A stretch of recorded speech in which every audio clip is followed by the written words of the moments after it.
Chapter 476 Belated Realization. The sighting of the enemy mech unsettled the Vandals under Lieutenant Burke. The woman made a gesture that forced the men and women to cut the chatter. Type and markings? The exoskeleton soldier reported back after a few seconds. Cat-like bestial mech, no ranged hardpoints. It's coated in astral blue and silver with a prominent emblem of House Inekin. A couple of Vandals quietly cursed while Lieutenant Burke started to frown. Strange. House Inekin should be directing all of their mechs to stop the main force.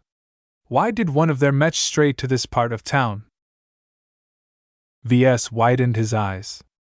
There's a high possibility that it's a scout mech. Be careful, its sensors are powerful enough to detect an exoskeleton suit from a distance. A loud, primal growl suddenly thundered over their heads. It detected my presence! Run! That's an order! The thunderous steps of the four-legged mech echoed throughout the streets as the beast in metal skin rapidly surged towards the hapless exoskeleton soldier. VS heard distant weapons fire being discharged. The heavy rifles wielded by these soldiers possessed enough punch to chew apart a small vehicle, but against a mech, it must have been nothing more than a pinprick. He could guess the outcome of the clash before its conclusion. With a distant crunch, the weapon's fire ceased and the mech let out another artificial roar. The Vandals hadn't been standing still all this while. Under the lieutenant's urging, they ran towards the nearest tunnel entrance that she marked out beforehand. In the meantime, the mech started moving again. The echoes of its steps rang louder and louder. It's heading straight for us. How did it know how to find us? Johnson, is your anti-observation gear still working?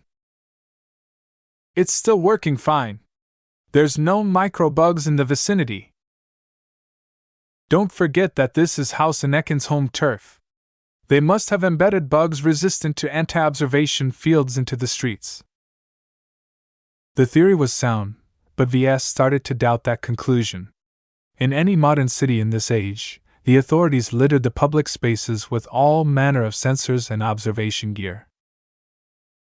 However, the quality of these sensors only extended to how much their owners were willing to invest in them. In the Galactic Rim, most authorities only utilized the most basic and affordable sensors. They were cheap and easy to maintain, but came at the cost of being very easy to manipulate. Anyone with means would be able to get their hands on software or devices that could hack, block, interfere, disable, or even outright destroy these sensors. That was why crime and shady dealings still proliferated in the Komodo Star sector. The ability to circumvent observation was too ubiquitous. Naturally, not every method of observation could be stopped so easily. Enough investment allowed them to be resilient enough to withstand the most conventional means of blocking them out. However, even if that was the case, the Vandals didn't use run-of-the-mill countermeasures. One of the Vandals in a hazard suit carried a big anti-observation backpack module. It didn't quite provide them with total stealth, but it somehow disabled several of the most common means of observation in the vicinity. It actually worked quite similar to the privacy shield in his old comm, but it was a lot bigger and cruder.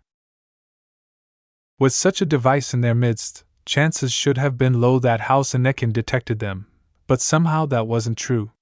Were these streets so important that the authorities installed much more effective means of observations, or had the Vandals slipped up somehow? VS thought back on how the former base of the dastardly handsome bastards suffered from an artillery bombardment out of the blue. The kind of mechs that can lob those kinds of heavy explosive shells shouldn't have been very common. House Inekin absolutely couldn't afford to divert one of them from the battle with the main Vandal ground force. Yet they did so anyway against all common sense. Even if the Vandal ground force eventually managed to break through the defense lines, the absence of a single artillery mech must have exacerbated House Inekin's defeat. So why did they not only divert an important mech, but also manage to accurately bombard their key positions? The vandals had taken all kinds of precautions. They cleaned out and chased away all the occupants in the neighboring blocks. They employed powerful blockers that made it difficult for anyone to spot anything unusual about the base. If House Anekin wasn't specifically keeping an eye on that base, then they shouldn't have known about their presence. Even as VS could almost feel the mech bounding closer towards him and the fleeing vandals, his mind finally made a possible connection. His self-made comm. VS currently carried 2 comms. One of them was his military-issued one, which still couldn't do a lot of things, but at least it possessed an extremely high degree of security. The same couldn't be said for his other comm, which he crafted to grant him access to the galactic net and to facilitate in hacking simple devices. As much as the black market designs for the series of comms claimed that they wouldn't leave a trace, how much could VS believe in them? Certainly not very much, especially since he reproduced one of the cheaper designs. He hadn't done much with the comms since he made it. His unexpected arrival at Captain Orphan's temporary hideout changed his entire planning. Instead of using his comm to hack into locked air cars and hijacking them to bring him closer to the manufacturing district, he used it to hack into some of the Mechs and enter the virtual portal of the Clifford Society. VS briefly hung on the ladder. Who on this planet would connect with the network of the Clifford Society all of a sudden, while Dietman 4 was burning? No average mech designer would resort to such an action. Any Vision who kept track of the comings and goings of the galactic net would immediately investigate the unusual connection. Dread ran through his body as VS almost faltered in his flight. One important question dominated his mind. Is it my fault that House Anekin bombarded the base? The possibility existed that VS had directly led the vandals to their doorstep and offered them a prime opportunity to massacre a lot of vandals at once. The enemy might even be tracking their position right now through his unsecure comm. I got to get rid of it. VS faintly slowed down in his flight so that he fell behind the formation. He fumbled with his suit while he ran, eventually managing to open up a narrow slot that allowed him to remove his second comm from his wrist. He looked at it with a mixture of guilt and regret. I don't know if it's my fault, but you've got to go. Sorry. He crushed the comm with his armored gauntlet and scattered the pieces behind him. Almost the instant he did that, the thundering steps approaching them from behind started to slow down for a few seconds. Then the chasing mech bounded faster as if it wanted to catch the last glimpse of whatever it pursued. VS had his answer. His heart sank to the bottom at the realization that his negligence had indirectly led to the deaths of tens of vandals. Even though he sometimes questioned their loyalty and commitment to the Republic, most didn't seem all that bad. Their circumstances just dealt them a bad hand in life. Damn it! I can't feel sorry for myself. Guilty or not, the milk was already spilled. He first needed to save his life before he had the luxury to repent. The mech that chased after them might have lost a direct trace, but Scout Mechs came with a lot of other means of tracking. VS knew that its capabilities would easily allow it to track the footsteps of more than a dozen people. Lieutenant Burke tried to lead them through narrow alleyways and cramped streets, but the Scout Mech always seemed to find the right detours. How far to the tunnels? A few 100 meters ahead. We're almost there. Just as they crossed an unavoidably wide street, the Scout Mech finally came around a corner and sighted the fleeing vandals. It's approaching us. From what VS gathered so far, the Cat Mech didn't possess any ranged weapons. That was hardly a consolation for them though, because its powerful legs closed the distance at a very rapid tempo. We can't outrun it! Fight! The vandals shot at the mech with their pistols and rifles, but none of them dealt any noticeable damage to its exterior armor. Compared to infantry, mechs fell into an entirely different category.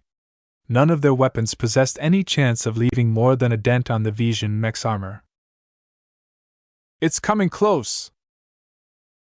I don't want to die. For the Republic! At the precipice of death, the Vandals partially collapsed. Some fled in random directions while others kept firing their useless infantry guns at the nigh-impervious Mech. Others looked to Lieutenant Burke for leadership, only to see that she had knelt down with her hands above her head in surrender. Stop shooting! Put down your arms and surrender! There's still a chance we can live through this. This caused half of the gunners to drop their weapons and follow suit. Unfortunately, some of their other comrades wanted to fight to the end or didn't believe the Vision Mech would show mercy.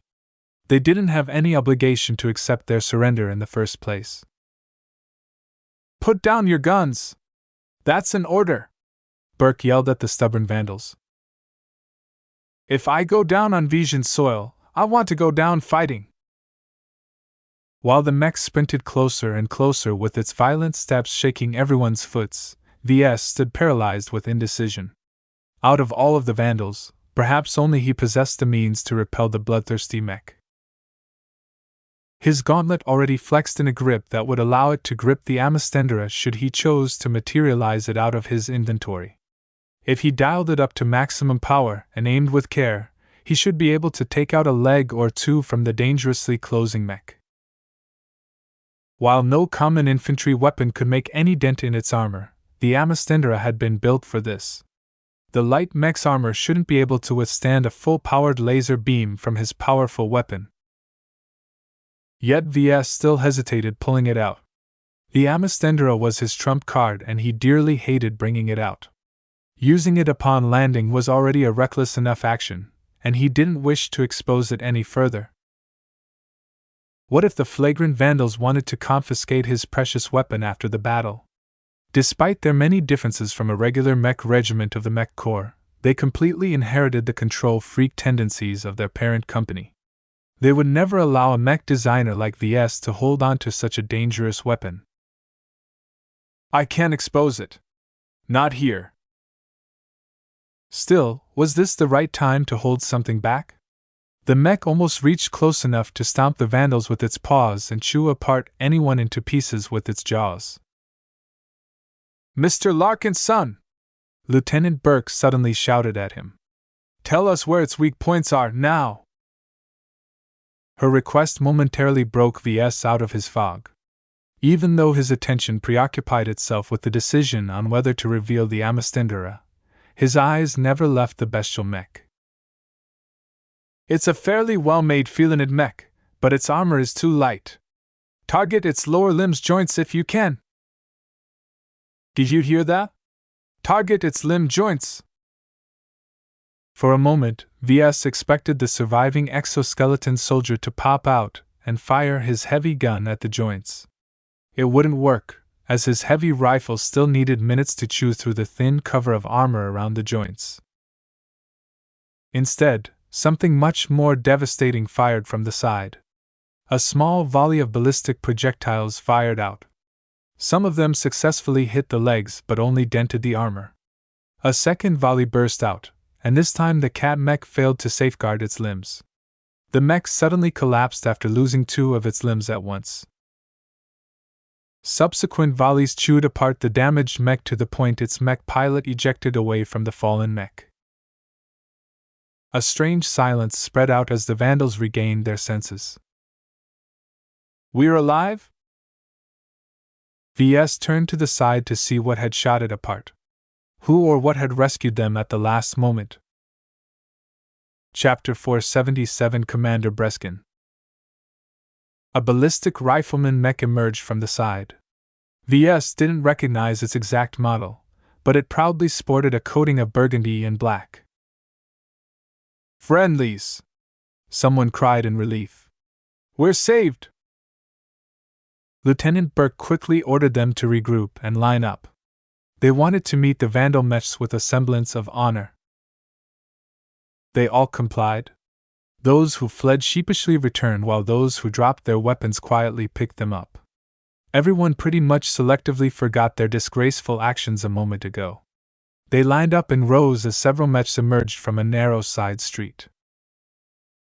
The squad of mechs that emerged turned out to have been detached from the main ground force. The flagrant vandals had managed to send some elements in their direction, just in time to bail them out. VS looked at Lieutenant Burke, who appeared to be communicating with the commanding officer of the squad through a private channel. Hopefully they would bring them away from this place and take them back to their ships where they would immediately depart for orbit. Sadly, the vandals had other ideas in mind. Once the lieutenant finished her talk, she turned to the motley group of survivors. "We are not going back just yet. Command wants us to head to a nearby stronghold of the Demon League and assist them in combing the city for Lord Javier's trace." None of them seemed happy with the decision, but they had no choice but to follow orders. As much as they wanted to get away from this planet, as long as Lord Javier was at large, they still hadn't completed their main objective for this daring assault.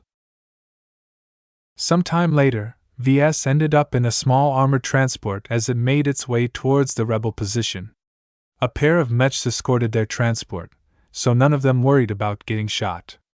This allowed the exhausted vandals to let down their guard and rest. "Close thing, huh? I truly thought I would enter oblivion at that moment." A warrant officer spoke. "This is why I hate being bound by land. I can't wait to get back in space." VS turned to the seat to his left and looked at the man who spoke. "Are you a spacer?" I had a nice time aboard the Rising Apple. I started off at life support before moving on to cargo handling. That lasted long enough before they busted me with skimming off the luxury foodstuffs meant for officers." The warrant officer chuckled. "What happened to you after that?" VS asked. "They put me in charge of organic recycling. Basically, I became the ship's plumber. It was the worst job of my life. In a way, I'm glad the missiles hit the Rising Apple, because at least I'm out of my job now." VS couldn't help but laugh along with the ship-based vandal. "I see. So how is surface life treating you?" "Ugh, don't get me started with the air. The temperature fluctuates like a drunken weasel and the pollutants floating around makes me want to wear a filtration mask. I don't understand how you land-bound people deal with an environment that flips whenever it wants." "Well, you can say the same about me. I don't understand how you space-borne folks stay sane by spending countless years in fragile boxes in space. So many things can go wrong, and the more you travel through space, the more something bad will eventually strike your ship." The warrant officer shrugged. "That's the beauty of it. Ships are artificial creations. We built them from our own efforts and understand exactly how they work. As long as you treat them right, they'll never go wrong on you." "That sounds the same as how mech pilots regard their mechs." VS nodded. He found it intriguing to hear such a sentiment from a Spacborn. Perhaps that was how they stayed sane in space. The armored transport slowed down and shifted onto solid ground. "Looks like we've reached our destination." Once the hatch opened up, the bedraggled vandals emerged in an underground compound of sorts. The cavernous hall looked as if something crudely dug into the soil and reinforced the walls in a hurry. Mechs, vehicles, supplies, and weapons all mixed in the same space as the rebels hadn't bothered to dig any other chambers in this hidden hole. "Follow me," Burke said as she took charge again. Apparently, she received some instructions beforehand. "Make sure to keep your weapons stowed. The rebels are on our side, but don't forget that they are Visions at heart. They don't look kindly to Briters." That quickly became evident as they moved through makeshift corridors. Piles of crates stacked up on either side of them as they squeezed through narrow openings one by one. The level of disorganization in this underground hall really irked VS. The LMC would never stack up their goods in such a haphazard fashion. After a few minutes of navigating the chaotic area, they reached some sort data center with many rows of terminals available for use. Several members of the Demon League sat in front of the terminals, working on something with serious expressions. A man in rebel uniform greeted Lieutenant Burke. "You must be the shipwrecked. Welcome to one of our cells. It's not pretty here, but it's safe. I appreciate your help. We could truly use a break, but I understand you have something in store for us. The rebel leader nodded. Our hunt for Lord Javier is closing in on his position. We've ruled out the vicinity of his palace as his most probably hiding spot.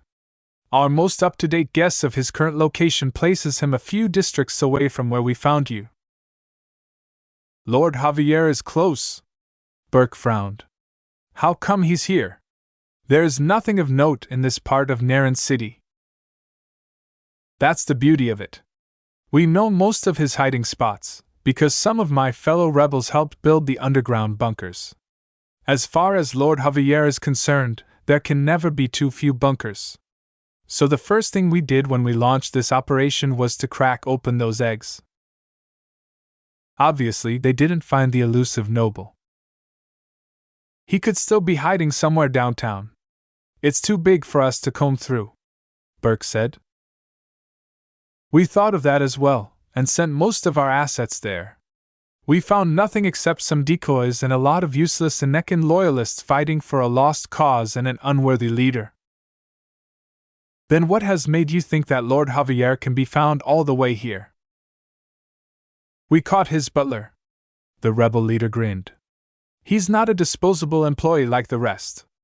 The butler knows a lot about Lord Javier, but we immediately focused on getting the location of where he hid. The subsequent interrogation led to the rebels diverting their attention to this specific area. It was well out of downtown and the palace, and was situated far away from the manufacturing district. It had nothing going for it except for a lot of boring offices interspersed with medium-sized apartment buildings. By all accounts, this area was one of the most boring parts of Naran City.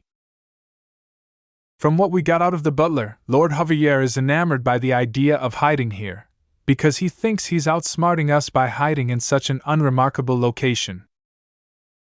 The argument sounded very compelling. From everything VS knew about Lord Javier, he agreed that someone like him would think that way. What are our duties? There are a number of tasks that need to be done if we want to comb through the neighboring streets. It needs to be done fast, and it also needs to be thorough. We've got men out on the streets and the assistance of your unit's mechs, but that's hardly enough to sweep the entire area. That's where you come in. I'll explain each of the tasks. The rebel outlined a number of areas where they could assist their efforts. One of them entailed supervising and performing maintenance on their vehicles. Another task involved sitting behind a terminal while sorting through any suspicious footage they pulled from the sensor bugs they released on the streets. Nothing had to do with mechs. The Demon League didn't work with mechs at all, so VS found it to be a shame that he wouldn't be able to tinker with mechs. After listing out the options, the rebel clapped his hands. We can only sustain our search for 9 more hours. Beyond that, we need to pack up our assets and make it out of this city before Vision reinforcements catches up on our tail. 9 hours? That was a lot faster than VS had thought. Everyone else looked at each other with a puzzled expression. Nobody believed that Lord Javier could be found within such a short time span. The spoiled brat had done a good job staying out of reach. If our guess is correct and Lord Javier is hiding somewhere close, then you shouldn't worry about the 9-hour time limit. As long as you work diligently, we'll be ruling out more and more areas where he could be hiding until we finally stumble upon his location. Everyone quickly split up according to their expertise. Some expressed interest in performing maintenance on their vehicles, while others wanted nothing more than to sit back behind a terminal and do something that resembled their own duties aboard their former ships. As for VS, the rebels singled him out for some reason. You must be Mr. Larkin's son. I am. And you are? VS asked a hard-eyed rebel woman that slinked from a narrow corridor. You can call me Addie. Come with me. Addie led him through a number of other narrow corridors until they reached some stairs. VS climbed up on it until they stepped foot on a ramp that looked down on the chaos of the underground hall. VS took in the sights as he kept pace with Addy. Though on ground level the interior looked chaotic, up here he thought he spotted a couple of methods to the madness. Perhaps the rebels hadn't stacked their goods without any thought. The layout looked a lot more profound than he expected. That didn't matter much, though, because the open space above easily allowed a flying soldier to take in all the sights. After climbing up another flight of stairs, they reached an enclosed room which Addy needed time to unlock. Once the armored hatch opened up, VS and Addy entered into some kind of conference room. "Take a seat, Mr. Larkin's son." An old man sat at the head of the table. Though they shared no resemblance, VS thought the man radiated the same vibes as his formidable grandfather. "May I know who you are and why I am here?" VS asked. Apprehension grew at him when he was taken far away from the rest. What did the rebels want from a mech designer like him? "I am Commander Breskin. I am in charge of this cell." Breskin must be a big shot of the Deepman League, then. VS sat up a little straighter in his chair. "I am honored." "Now, please hold your patience, because the reason for your presence here requires some explanation. I can tell you now, though, is that your assistance may lead us straight to Lord Javier." VS became stunned at the bold declaration. The best and brightest of the Deepman League and the flagrant vandals had tried for days to track down that elusive fox. To hear from the commander that VS of all people could deliver a breakthrough in the search sounded preposterous. In truth, he wanted to ask if they needed to be looked at in their heads. "I'm a mech designer. I make a living by working with mechs. I don't search for fugitives." He spoke simply, as if he tried to explain why things fell down to the ground to a little child. The commander nodded his head over and over and over again. "That's exactly what we need." "Commander, he's confused."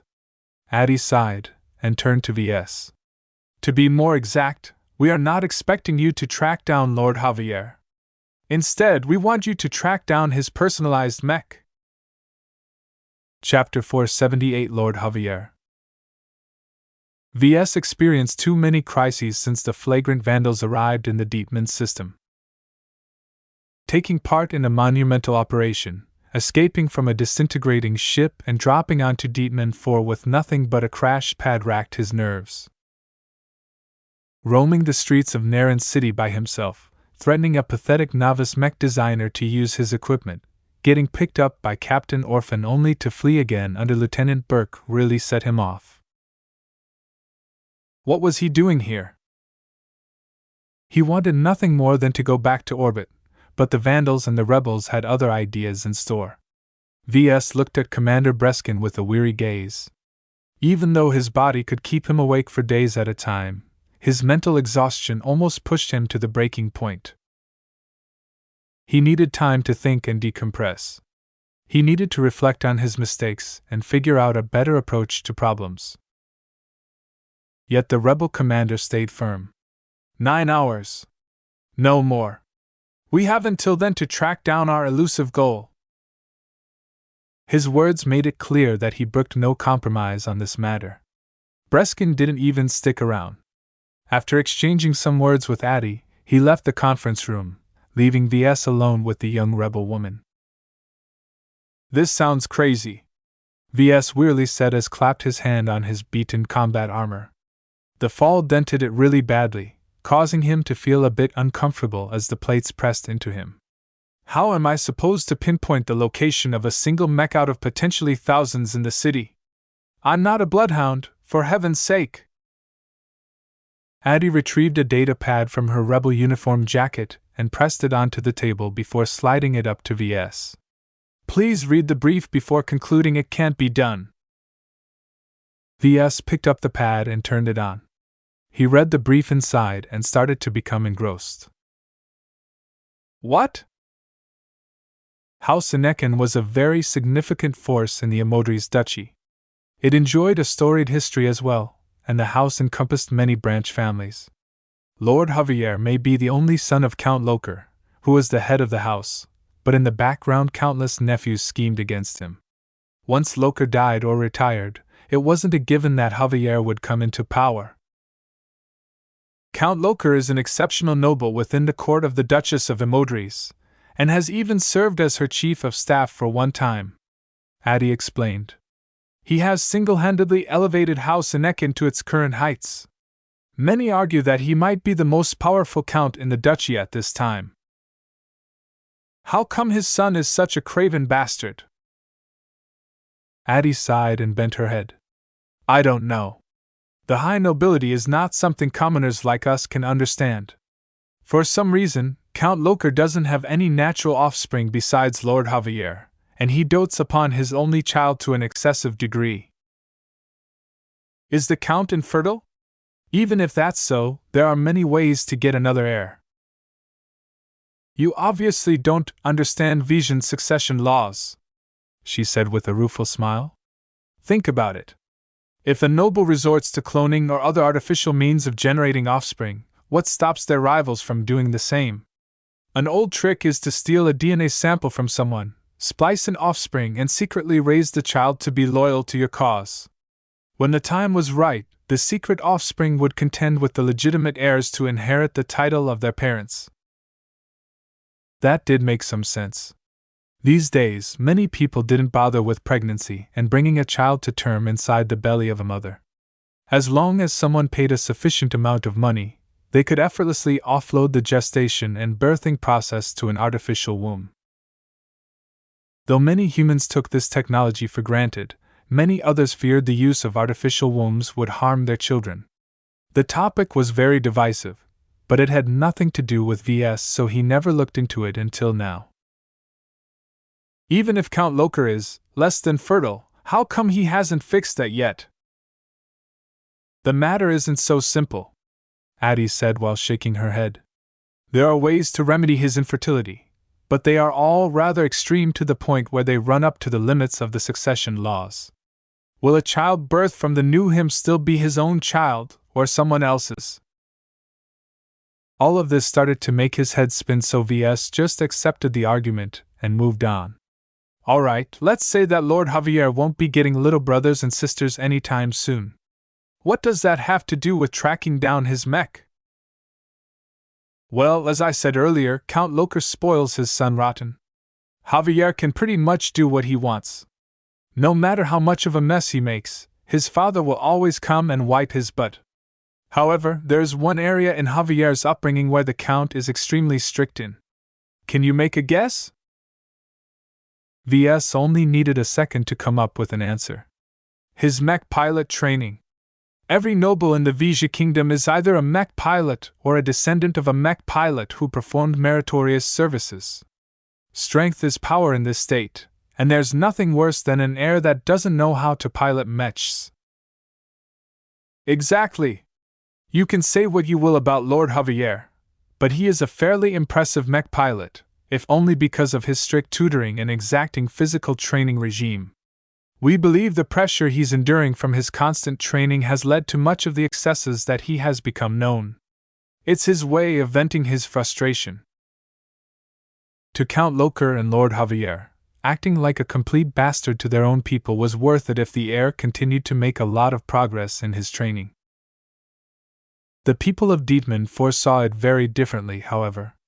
With the rising amount of abuses and the deteriorating economy, Lord has long taken the place of the planet's bogeyman. No one wanted to live under a frivolous tyrant. What's the worst things he has done? His question caused Addie to grow grim. We don't know. He hides as much of his activities as he can. One of the worst cases that we know of is that he once detained every woman from Narin City's corps de ballet. Our city's ballet dancers are our pride and joy, and are famed throughout the Emodres Duchy for their sublime performance arts. After Lord Javier got his hands on them, they were never seen again. VS didn't need to hear more. Just this story alone was enough to understand Lord Javier's complete lack of regard for the territory and people he ruled over. If he ever inherited the title of Count from his father, he would ruin a lot more planets than Dietmund 4. Okay, So Lord Javier is a depraved sack of dung. That's great to hear, but what about his mech? What does he pilot? Count Locher commissioned a senior mech designer by the name of Konstantin Reeve. Have you ever heard of this designer? I'm not familiar with Vision mech designers. Their mech market is fairly isolated from ours. We don't sell our mechs to them, and they don't sell their mechs to us.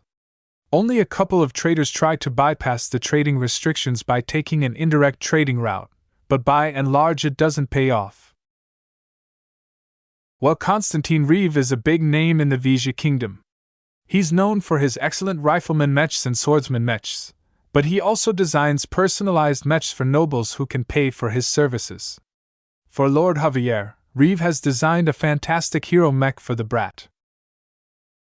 This caused VS to rub his eyes. Say again? Did you just mention a hero mech? I did not misspeak. Lord Javier's main combat mech is a hero mech. It's his most cherished acquisition, and there is never a day where he isn't practicing with it. The intelligence we gathered on the mech is on the data pad as well. VS browsed to the relevant documents while he thought about the fact that Lord Javier piloted one of the most controversial mech types in the industry. The so-called hero mech was nothing but a fancy marketing term of a specific type of humanoid mech. They almost always came in a medium weight class, and wielded two main weapons instead of one. One arm always wielded a light rifle while the other arm held a one-handed melee weapon such as a sword or an axe.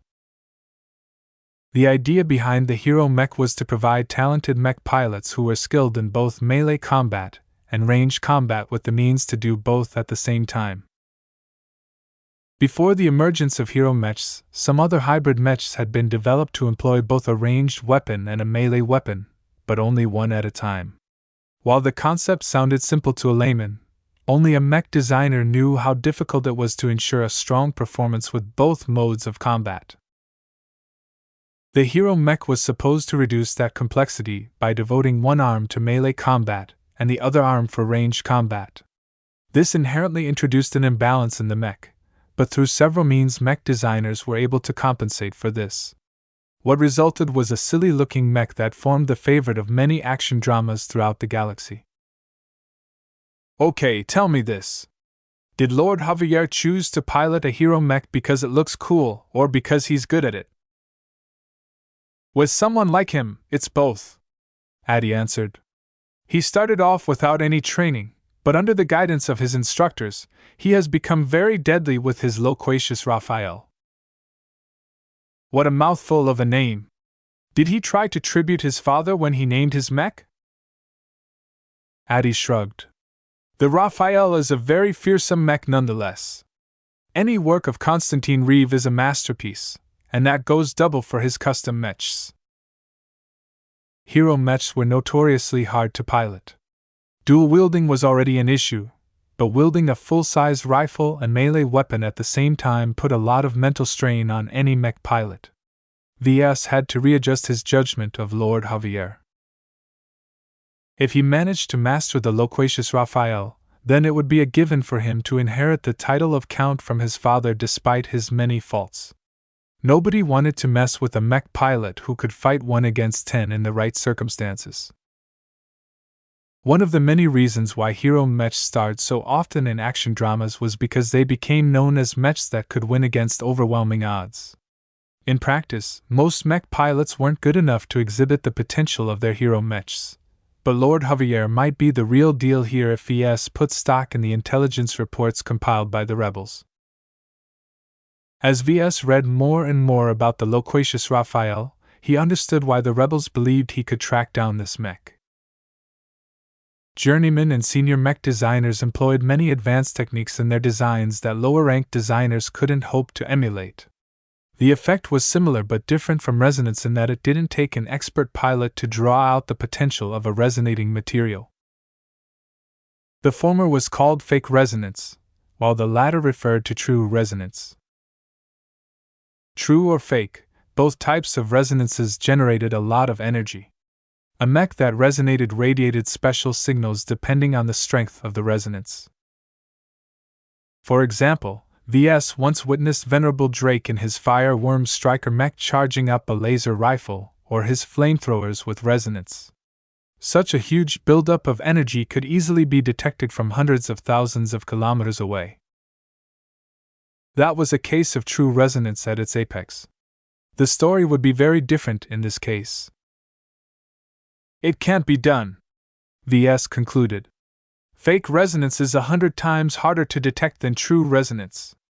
Besides, is Lord Javier stupid enough to pilot his loquacious Raphael in the first place? Oh, you'd be surprised, Mr. Larka's son. Chapter 479 Hero Mechs. Sometime later, VS sat behind a terminal in the data center. More than 24 other rebels or vandals performed their own tasks behind their own terminals in the partially enclosed space. The hunt for Lord Javier continued. The rebels needed everyone they could spare to follow up on suspicious footage and anomalous signals. They had accumulated a vast amount of observation data, but possessed too few means to process them all in a timely fashion. Thus, the need for Lieutenant Burke and some of her more computer-adept vandals to check through mounds of data, just to obtain a tiny clue about the noble's whereabouts. The manhunt for Lord Javier certainly took a toll on everyone.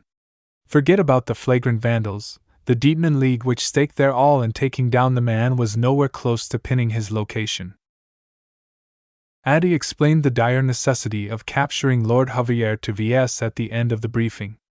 Our rebellion is fighting against the Vision way of governance. Many fellow rebel groups based throughout the kingdom is paying attention to what is happening here. We've loudly proclaimed that we intend to take Lord Javier down.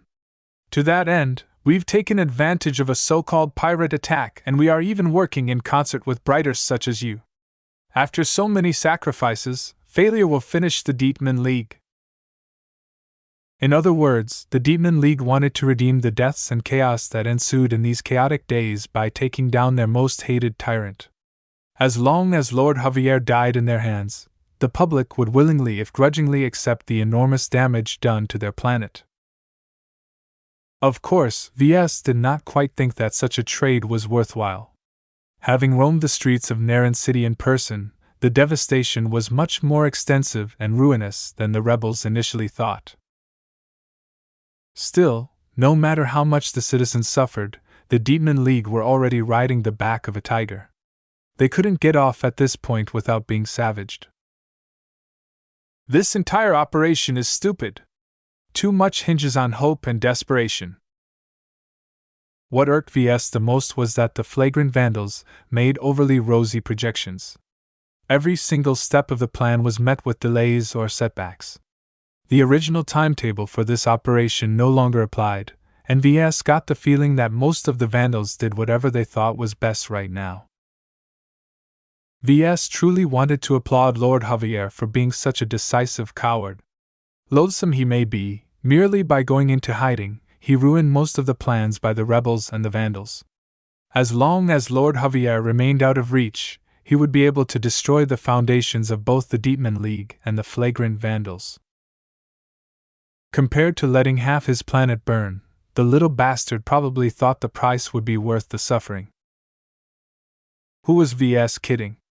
Only the citizens suffered while Lord Javier leaned back and drank champagne, or something. He needs to be taken down a notch. What Lord Javier did in his own territory didn't matter too much to VS. He sympathized with the righteousness of the rebel cause, but as a Briter he preferred it if the kingdom was plunged into turmoil. Perhaps if every Vision planet rioted, then the Mech Legion wouldn't be pounding so aggressively on the Bright Republic's gates. Well, let's get back to my job. How will I be able to find the loquacious Raphael? The rebels gathered a decent amount of surface intelligence on the Raphael. While they hadn't been able to get their hands on the juiciest files such as its design schematics or its spec sheet, they did get their hands on Constantine Reeves' maintenance instructions. A highly advanced mech was a lot harder to maintain than a run-of-the-mill mech. Replacement parts consisted of difficult-to-work-with alloys and needed to be reproduced to an exact degree in order to repair an advanced mech. From the maintenance instructions that Reeve provided to Lord Javier, only the lesser components of the Raphael should be reproduced at home. For the more sophisticated components such as the power reactor and engine, Lord Javier had to request a replacement from Reeve's Mech company. That's a shame. From what VS determined from the intelligence on the loquacious Raphael, much of its fake resonance revolved around its powerful energy reactor. Without any schematics, descriptions, or images of the Hero Mech's reactor, VS had nothing to base his starting point on. He needed to fill the gaps with his imagination in order to progress. Okay, since the energy reactor is a black box, what about its lesser components? VS quickly turned his attention to the arms. The asymmetrical arms incorporated a lot of sophisticated systems depending on what weapons they wielded. However, their propensity for damage and manageable complexity led Mr. Reeve to delegate the maintenance and repair to House Anekin's mech technicians. The arms didn't need to be reproduced in the most advanced fabrication environment. Just a normal premium production line would do. The arms played an important role for the loquacious Raphael. The effects of the fake resonance needed to be channeled from the power reactor in the torso to the weapons held in the hands. This demanded special channels to be run through from the base of the arms to the tips of the fingers. The only problem was that VS didn't immediately spot these so-called channels. He looked at the maintenance schematics of the sword arm and rifle arm but couldn't spot any obvious section which served as resonance channels. It was like staring at a bundle of identical ropes. How could he determine the one that behaved differently from the norm when he had never seen them in action? These files are woefully incomplete. It quickly became clear to him that the rebels hadn't managed to snag the complete set of maintenance documents. They only nabbed the most relevant documents to maintain the loquacious Raphael on a day-to-day basis. VS didn't have access to the documents related to the more substantial repairs. Is it even possible for me to make any progress at this point? VS hit a wall about 2 hours into his investigation. He chased after several leads, but every potential resonance channel turned out to serve a different purpose. How does Constantine Reeve manage to pull off such a ridiculous mech? A lot of mech designers looked at hero mechs with skepticism.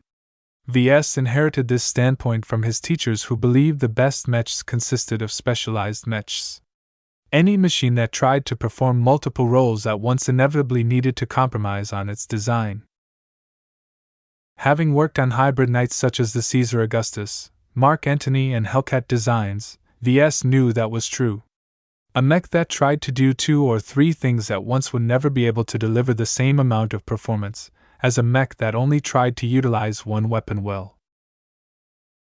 Still, his hands-on experience also taught him not to discount the concept of hybrid mechs. The way the flagrant vandals used the Hellcats certainly opened his eyes to their potential value. The mech regiment hadn't picked the Hellcats as their prestige mechs for nothing. Hybrid mechs have a superhuman quality to them. Even if their performance is supposed to be mediocre on paper, with the right pilot they are able to pull off a lot more feats than if they only adhered to a single role. It sounded like a paradox, but really wasn't.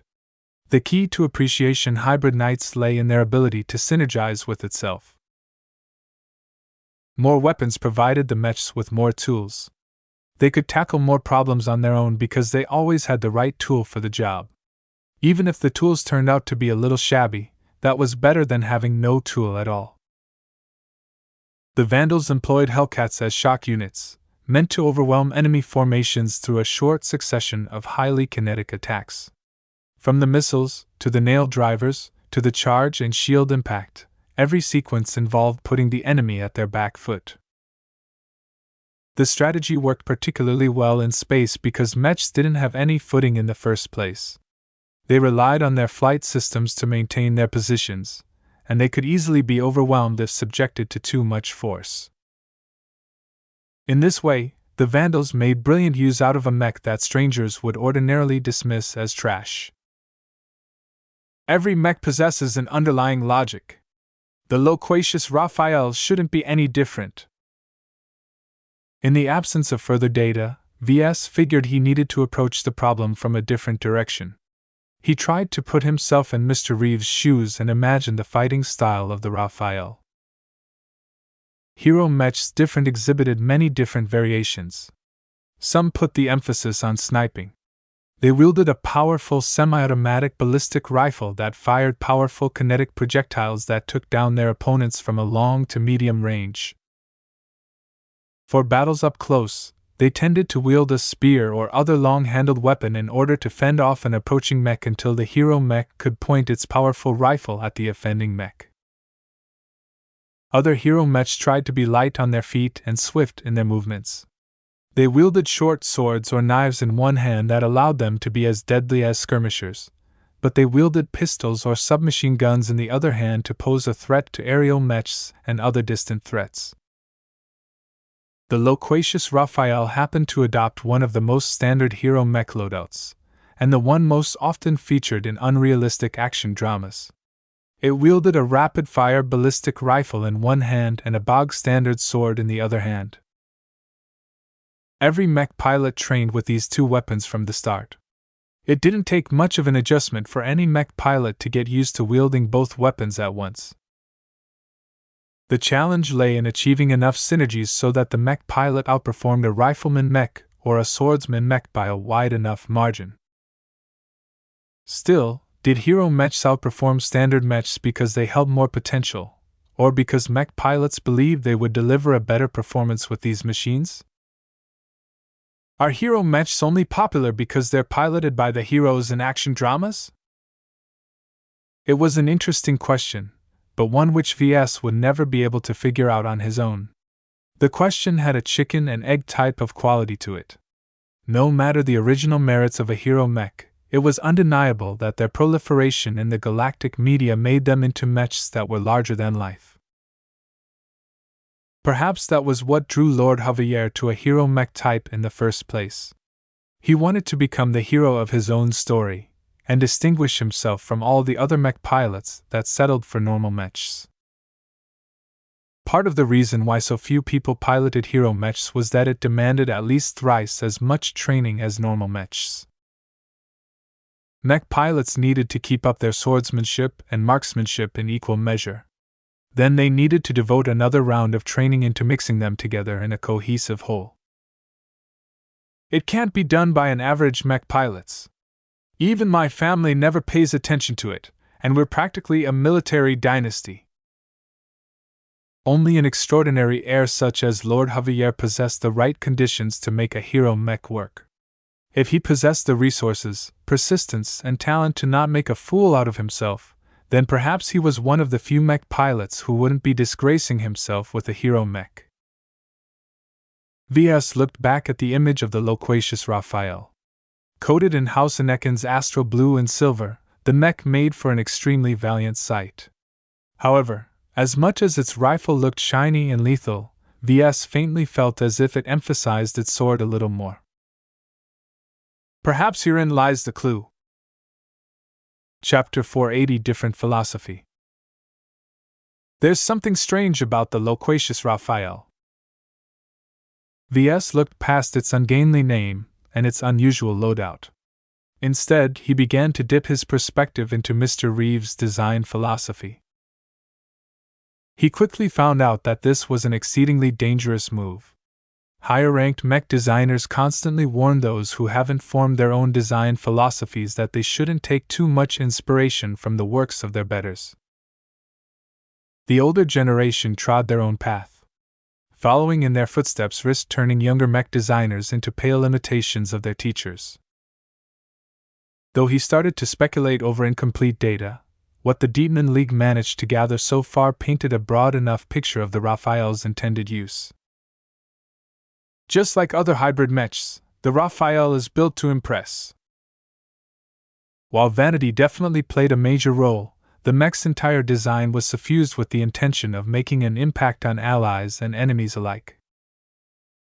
Basically, the loquacious Raphael weaponized its showmanship.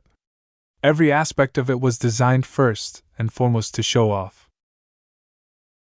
Practicality took something of a back seat in terms of priority. But that didn't mean that Mr. Reeve neglected it entirely. Instead, Mr. Reeve successfully exaggerated the appearance and abilities of his mech without detrimentally affecting his design too much. VS felt as if his entire design philosophy seemed to build up to a perfect fusion of awe and efficiency. VS initially didn't know what to make of such a silly standpoint. Ordinary teaching in the field of mech design treated it as a solemn profession. Mech should be devoid of flashy gizmos and attention-grabbing cosmetics. Yet did those classes truly represent the will of the people? His own products all incorporated a little showmanship themselves, what with the incorporation of the completely impractical but very cool festive cloud generator in his design. Yeah, I'm guilty of this as well. Mr. Reeve simply took this guilty pleasure as his core competency and developed it towards an extreme. VS didn't even need to look at his design catalog to know that his mechs must be highly desired props and action dramas. Still, while the Raphael looked good in a projection, it made an even better impression in the flesh. One of Reeve's tricks was to fine-tune the sounds his mechs released when they moved. Each motion carried its own sound, and each of those sounds had been selected for maximum psychological impact. A person standing near or in the cockpit of a nearby mech would feel the threat of the Raphael in their bones. Its ballistic rifle formed another point of showmanship. While its frame looked rather large and intimidating, it was fairly hollow underneath its surface.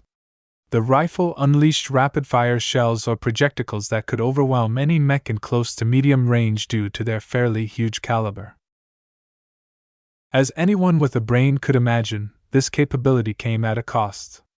Intense recoil caused the rifle to swing wildly out of control, and the magazine would quickly run out of projectiles after a quick succession of shots. Still, as a tool for intimidation, the weapon worked splendidly in this capacity. The rifle is meant for intimidation. It's the sword that kills. The loquacious Raphael's sword took on a golden sheen. Its shape resembled the straight sword of a knight, which gave the weapon a heroic impression. Outside of that, the weapon looked fairly simple, but that did not take away from its deadliness. The excellent materials and incredible sharpness of the sword allowed it to puncture through heavy armor in the right circumstances. In a way, Reeve compromised the least on the sword, giving the Raphael at least one reliable means of taking out its opponents. That lack of compromise and emphasis on genuine performance reflected back in the sword arm. It incorporated a bit less frivolity compared to the arm meant to wield the rifle. Reeve still hasn't brought his design philosophy to the apex. The time when Constantine Reeve successfully married showmanship with practicality, whereby improving one would pull up the ladder, would be the moment when he advanced to the rank of masters. Every master became known of making the impossible into the possible. From a professional standpoint as a mech designer, VS certainly looked forward whether Reeve could succeed. Still, mech designer or not, I'm also a citizen of the Bright Republic. Since we're on opposite sides, don't blame me for taking apart your work. VS faced an important question at this point. Did Mr. Reeve employ the fake resonance to augment the Raphael's sword arm or rifle arm? It could be both, but I doubt it. Resonating two completely divergent effects is too much. Even if Reeve made it his life mission to turn the impossible into reality, some goals were harder to obtain than others. VS figured that the senior mech designer chose to surrender on this matter. That left VS with a guess on which aspect of the mech the resonance was supposed to enhance. From a practical perspective, strengthening the arm and sword allowed the Raphael to be a powerhouse up close.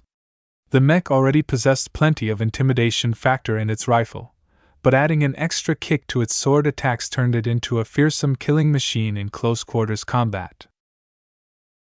However, VS also came up with an argument against augmenting the sword attacks. The sword arm is already good enough. It doesn't need to be any stronger. Channeling resonance in the ballistic rifle allowed the Raphael to shoot exotic projectiles that expressed itself in strange ways upon impact. The effects varied wildly depending on the exotics used in the formation of the projectiles. Some burned hot on impact, while others freeze the impact site. Some caused the projectiles weigh twice as heavy, others caused them to partially phase through any obstacle, thereby dealing significant internal damage. The challenge facing VS was that he didn't know how the Raphael expressed its fake resonance. It might not even be focused on an offensive form, though VS figured that was unlikely. A mech designed to show off wouldn't focus its resonance towards defense of auxiliary functions. Resonating the sword allows the Raphael to become even deadlier in battle, while resonating the rifle enables the mech makes it a lot more flashier. When VS framed the question in this way, the answer seemed obvious. Reeve always chose to take the flashier options. While he did not have any hard proof of his assertions, VS strongly felt that his deduction agreed with the design philosophy he perceived from the Raphael. VS nuzzled his head with his palm as he finished this extensive train of thought. Diving into another mech designer's design philosophy was never easy, though his mind quickly recovered from the strain. Is my spirituality helping me cope with the dangers of studying someone else's design philosophy? His highly developed mental and spiritual capabilities protected him from the dangers of diving too deep into matters that apprentice mech designers shouldn't be dealing with in this stage of their careers. VS had never thought too much about it, but perhaps this was an advantage that he largely overlooked until now. Ideas formed into his mind, but he quickly pushed them away. Now is not the time to exploit this possibility. I still have a job to do. A lot of thoughts ran through his mind as he looked at the files on the loquacious Raphael. He focused on the rifle arm in particular, and studied each and every facet the rebels had gathered on the limb. There's no obvious resonance channel, so it must probably work through other components. Plenty of reinforced channels and cables ran from the base of the arm to the tip. The power was necessary to fuel the functioning of the components embedded along the way as well as interface with the rifle via touch. There should be something there. These composites and alloys look suspicious. VS looked up the materials on the galactic net and found out that all of them enabled low-level resonance transmissions. While they looked to be fairly weak, the arm in fact incorporated a lot of this kind of material. Could the answer be there in plain sight? Practically the entire arm is a resonance channel. The use of so many different substances must have led to a lot of inefficiencies that weakened the final result. Nevertheless, Reeves sacrificed little to accomplish this brand of resonance, thereby avoiding making any further compromises that caused the mech's performance to deteriorate. So let me see. If so many different materials are resonating at the same time, there's bound to be a substantial amount of interference. Perhaps this can be tracked. Every resonance-capable exotic released a different signal. Material scientists speculated that the waves released by resonating exotics was a form of inefficiency. If a resonating material channeled all of its energies into a targeted reaction, then the process shouldn't release any superfluous signals. To VS, the Raphael's rifle arm pretty much reached the height and complexity in terms of channeling resonance. With many components pulling double duty, all of them evoke different frequencies of waves that mesh together like different music instruments in a song. Even if I know what instruments are used, the songs that they are able to play are practically endless. Different forms of resonance affected exotics in different ways. Still, it was not as if the materials that Reeve incorporated in the arm possessed an unlimited amount of variation. The amount of songs it could play was ultimately limited. VS finally knew what to do now in order to track the Raphael. He turned to his terminal and opened up a simulation program. He found a standard mathematical model that tested the resonance signals of many different kinds of materials. Once VS set the parameters to his liking, he initiated the simulation process and let it go to work. VS looked at the progress bar of the simulation and knew that it would take a while for the processors to churn out the results. He leaned back in his chair and looked around. Rows and rows of other people occupied the terminals in this section of the rebel base. Everyone worked diligently in order to track down Lord Javier with their own methods. Would his investigation bear fruit or lead to nothing? It would be unimaginably frustrating for him to start from scratch if his theory turned out to be wrong. After half an hour, the simulations finished. Huh! That was fast. The rebels must have access to a lot of processing power. In any case, the output came in the form of over 20 different resonance profiles. Using the previous analogy, the resonance profiles represented different songs. VS frowned a bit when he saw how weak and muddy these resonance profiles looked like. It wasn't easy trying to pick up these profiles from the mass of noise that suffused a major city every day. After double-checking his process and results, VS felt that he had done the best he could and wouldn't be able to deliver a stronger result. Therefore, he raised his hand and called over Addie. Mr. Larkin's son, there is only about 6 hours left for us to apprehend Lord Javier. Have you made any headway into tracking down his mech? I accomplished quite a lot. I may even have the means to pin down his mech's location as long as it's been activated recently. VS briefly explained the resonance profiles he came up with. As a layperson, Addie didn't know half the stuff that VS referred to, and he already dumbed down his explanation by quite a bit. Fortunately, due to the proliferation of action dramas, the concept of resonance wasn't completely unfamiliar to the public. They just possessed exaggerated misconceptions about their effects. Addie's eyes glowed as soon as she got it. This is brilliant!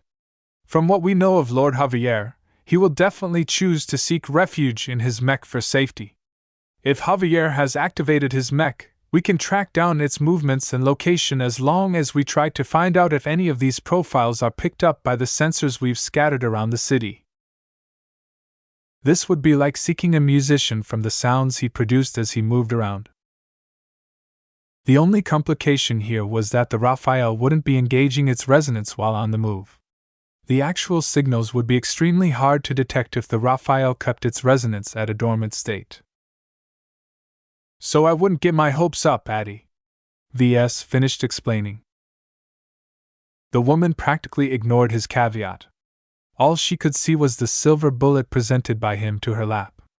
Don't worry, VS, this will definitely work, I can feel it.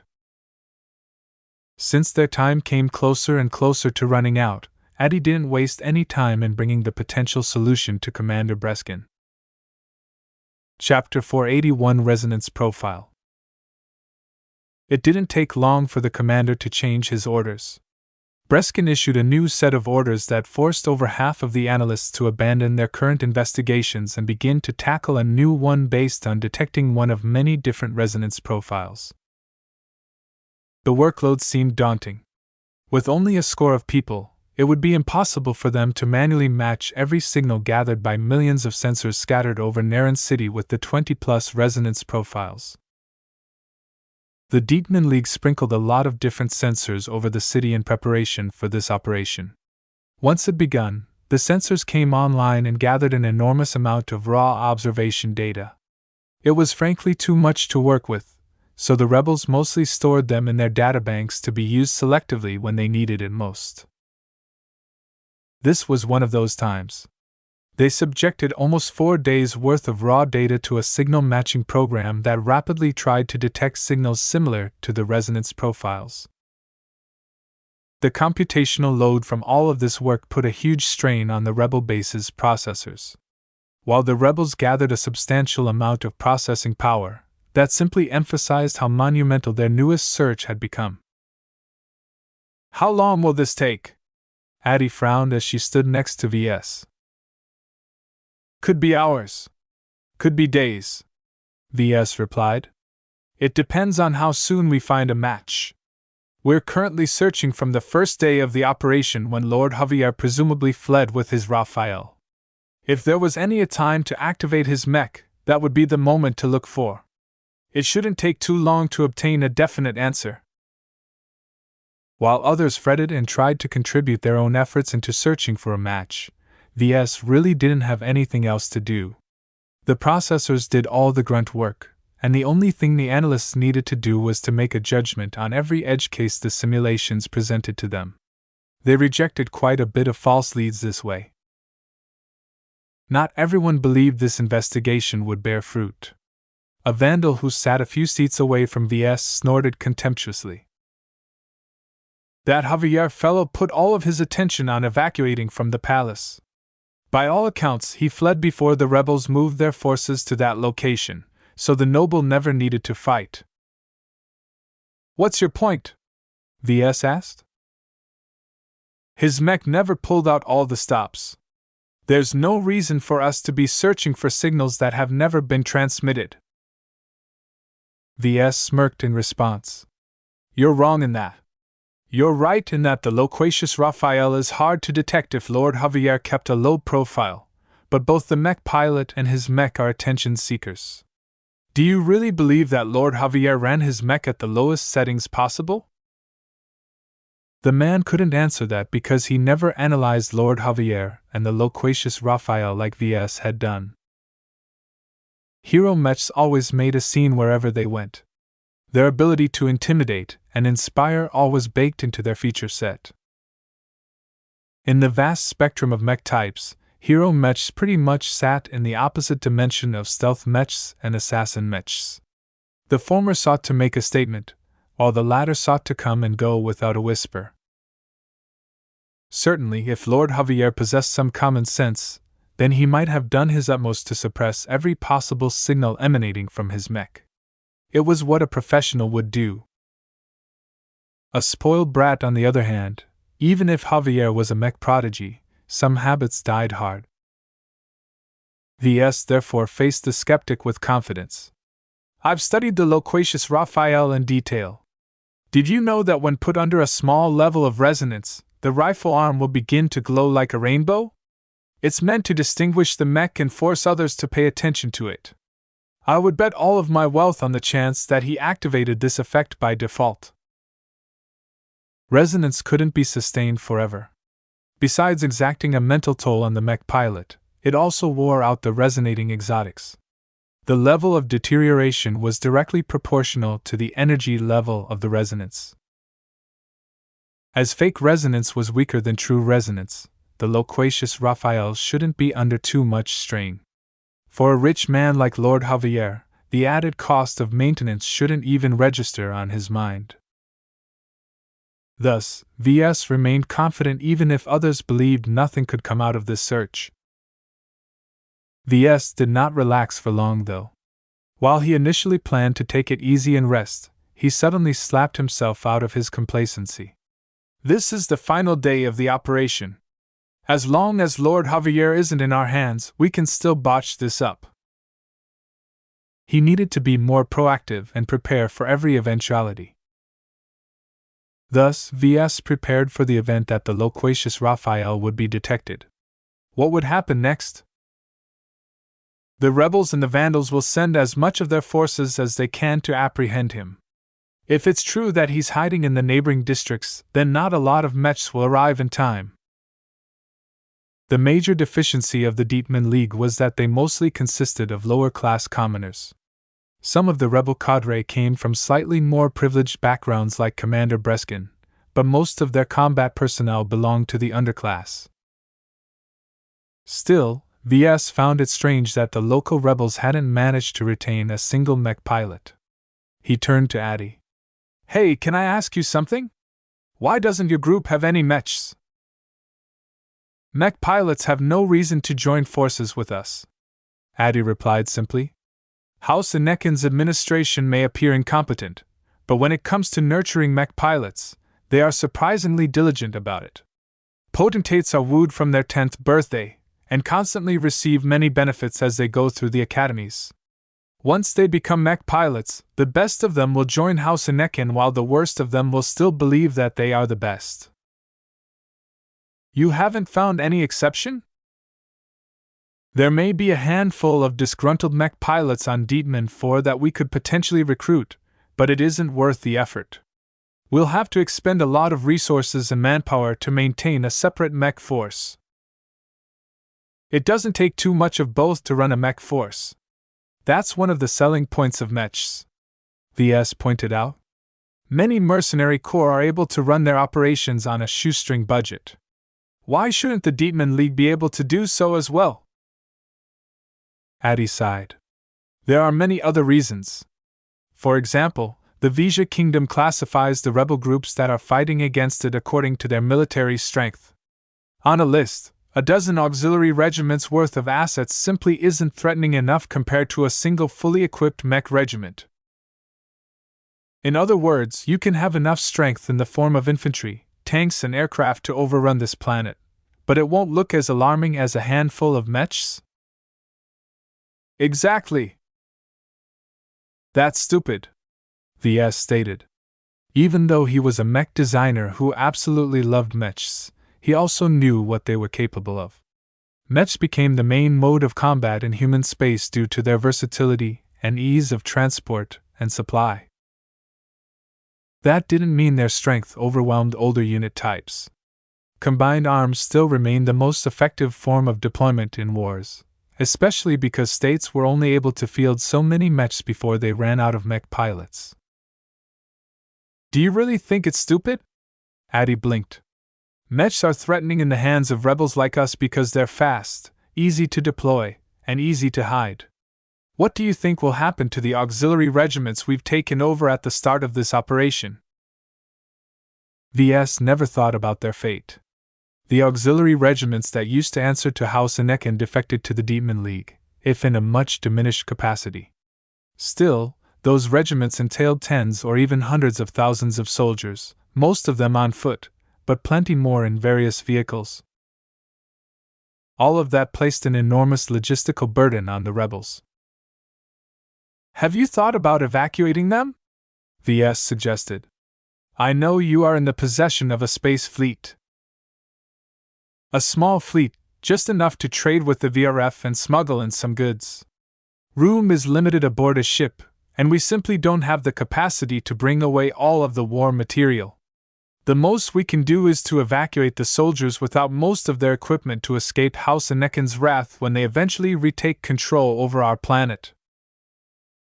The aftermath of this rebellion would provoke a furious backlash, especially if they managed to do something to Lord Javier. VS could already imagine the cleansing that would ensue. Though Count Loker would be limited by the laws of the Duchy and Kingdom, VS expected plenty of blood to be spilled in the coming weeks.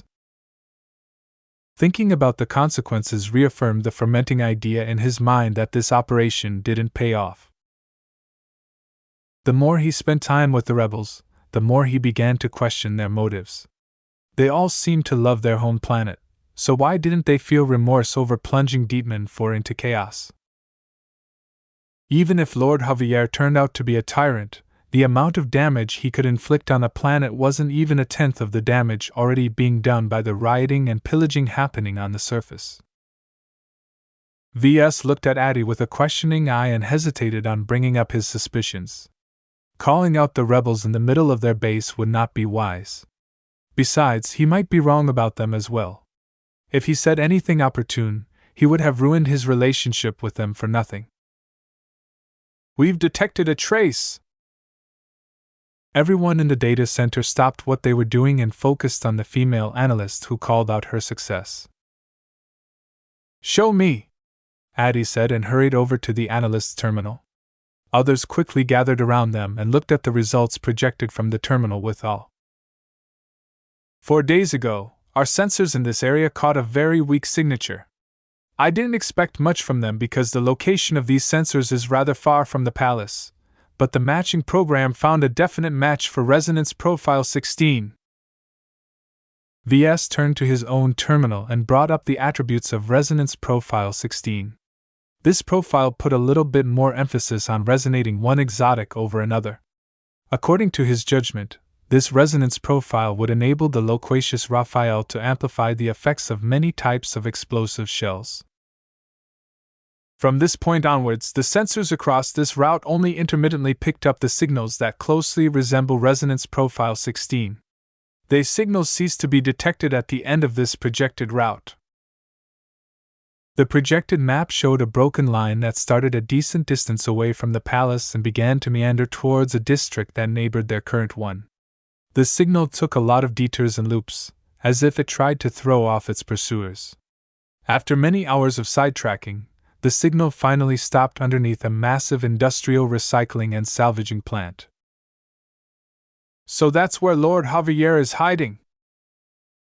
VS had to give it to the bastard.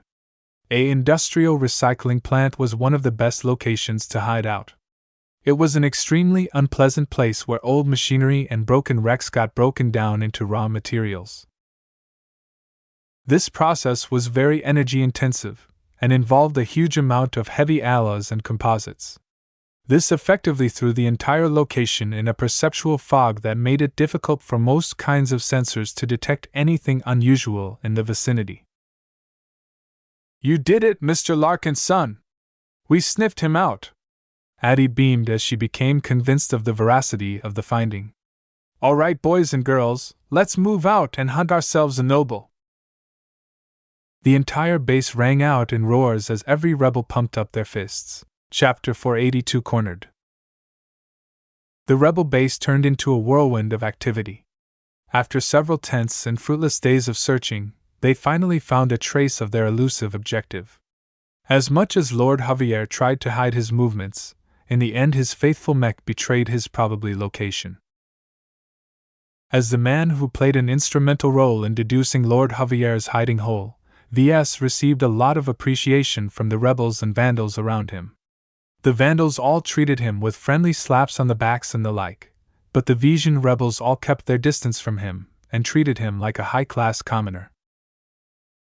Evidently, the Vision class structure was too ingrained in their minds to act any differently.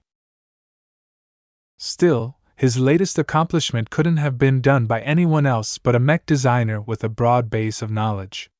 VS had to lean on his extensive base of knowledge and his sharpened spirit to crack some of the secrets of the loquacious Raphael. What an impressive mech! The more he learned about the hero mech, the more a sense of dread began to build within his bones. This was not a regular mech at all. From the amazing alloys used in its armor, to the powerful explosive shells that fed its rifle, every part of the Raphael spoke of an excellent degree of refinement. I can feel Mr. Reeves' touch on its design. His Raphael definitely a labor of love. A mech designer like Constantine Reeve needed to pull out all the stops when he designed a personalized mech for a special client. For a senior of his caliber, Reeve must have charged 1 billion savis or more to House Anakin to create such a high-quality mech. This was a mech that could easily stomp trash mechs by the dozen. The materials alone far exceeded regular premium mechs such as his gold-labeled Black Beaks and Crystal Lords. The advanced technologies incorporated practically doubled its value, while the added benefit of fake resonance doubled that sum once again. It's a second-class mech that can go toe-to-toe with mechs of the Friday Coalition.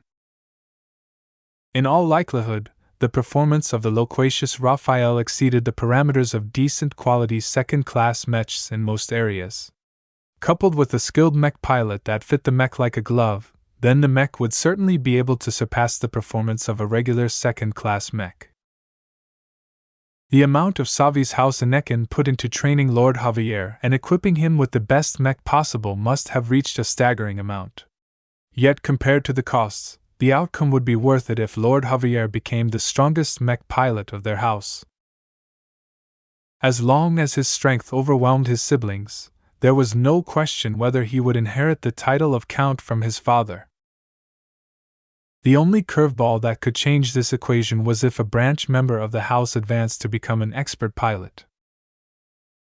No matter how skilled Lord Javier might be, he would only be able to bully around regular and advanced mech pilots.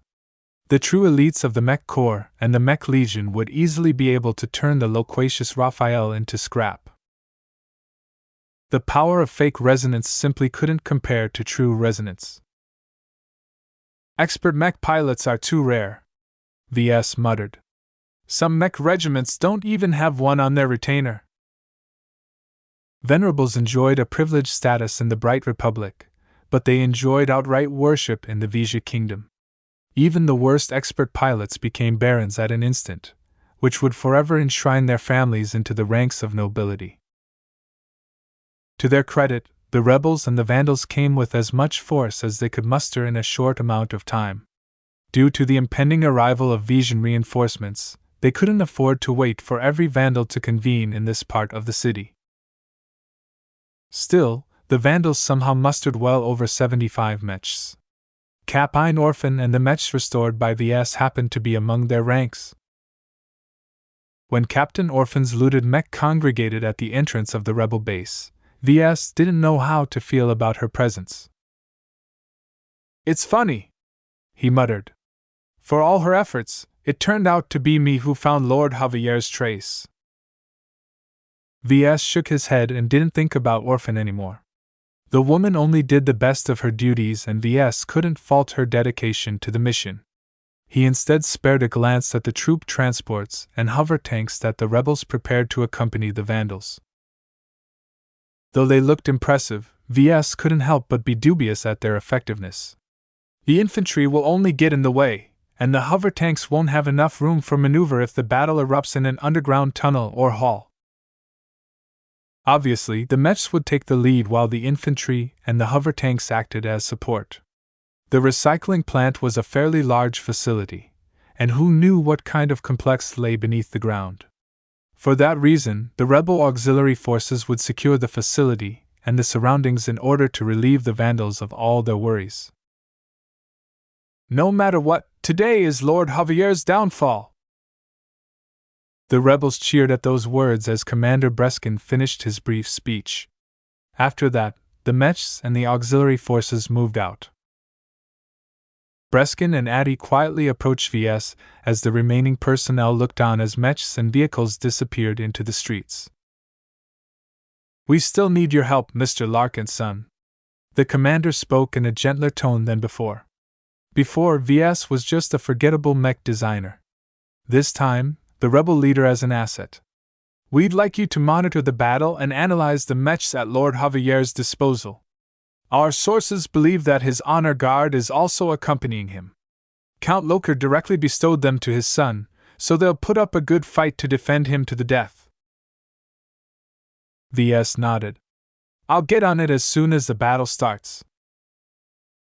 He did not expect to make much of a contribution. The loquacious Raphael alone displayed no obvious weak points, and the same could probably be said for the Mechs piloted by Lord Javier's honor guard. Mechs of those caliber simply didn't exhibit those kind of low-level design flaws. As VS took his seat in front of a terminal, he discovered that he had access to the feeds of every vehicle deployed by the rebels. Sadly, the rebels hadn't built up the necessary amount of trust to patch into the feeds of the Vandal Mechs. It was better than nothing. "How soon until the battle starts?" "In about 40 minutes. Addy answered as she stood behind VS.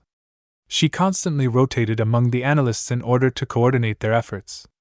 "Though the recycling plant isn't too far away from here, we don't want Lord Javier to slip away. We are gathering all our nearby tunnelers in order to collapse every underground escape route in the vicinity. Until that's done, we don't dare to launch our attack." That made sense. Since Lord Javier was able to sneak to this place through a hidden tunnel, he could escape through similar means. "Once our forces collapse the tunnels, how will the attack proceed?"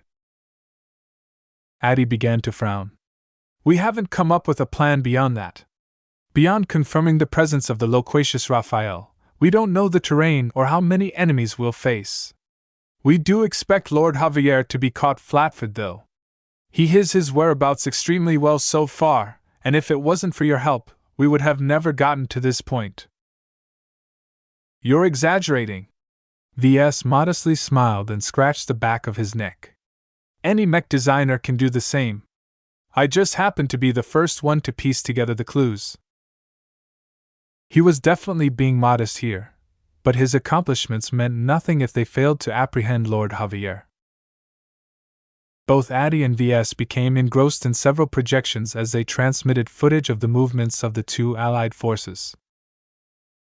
Once the forces reached the recycling plants, the majority of the auxiliary forces split up and started to secure the adjacent streets and secure the other approaches.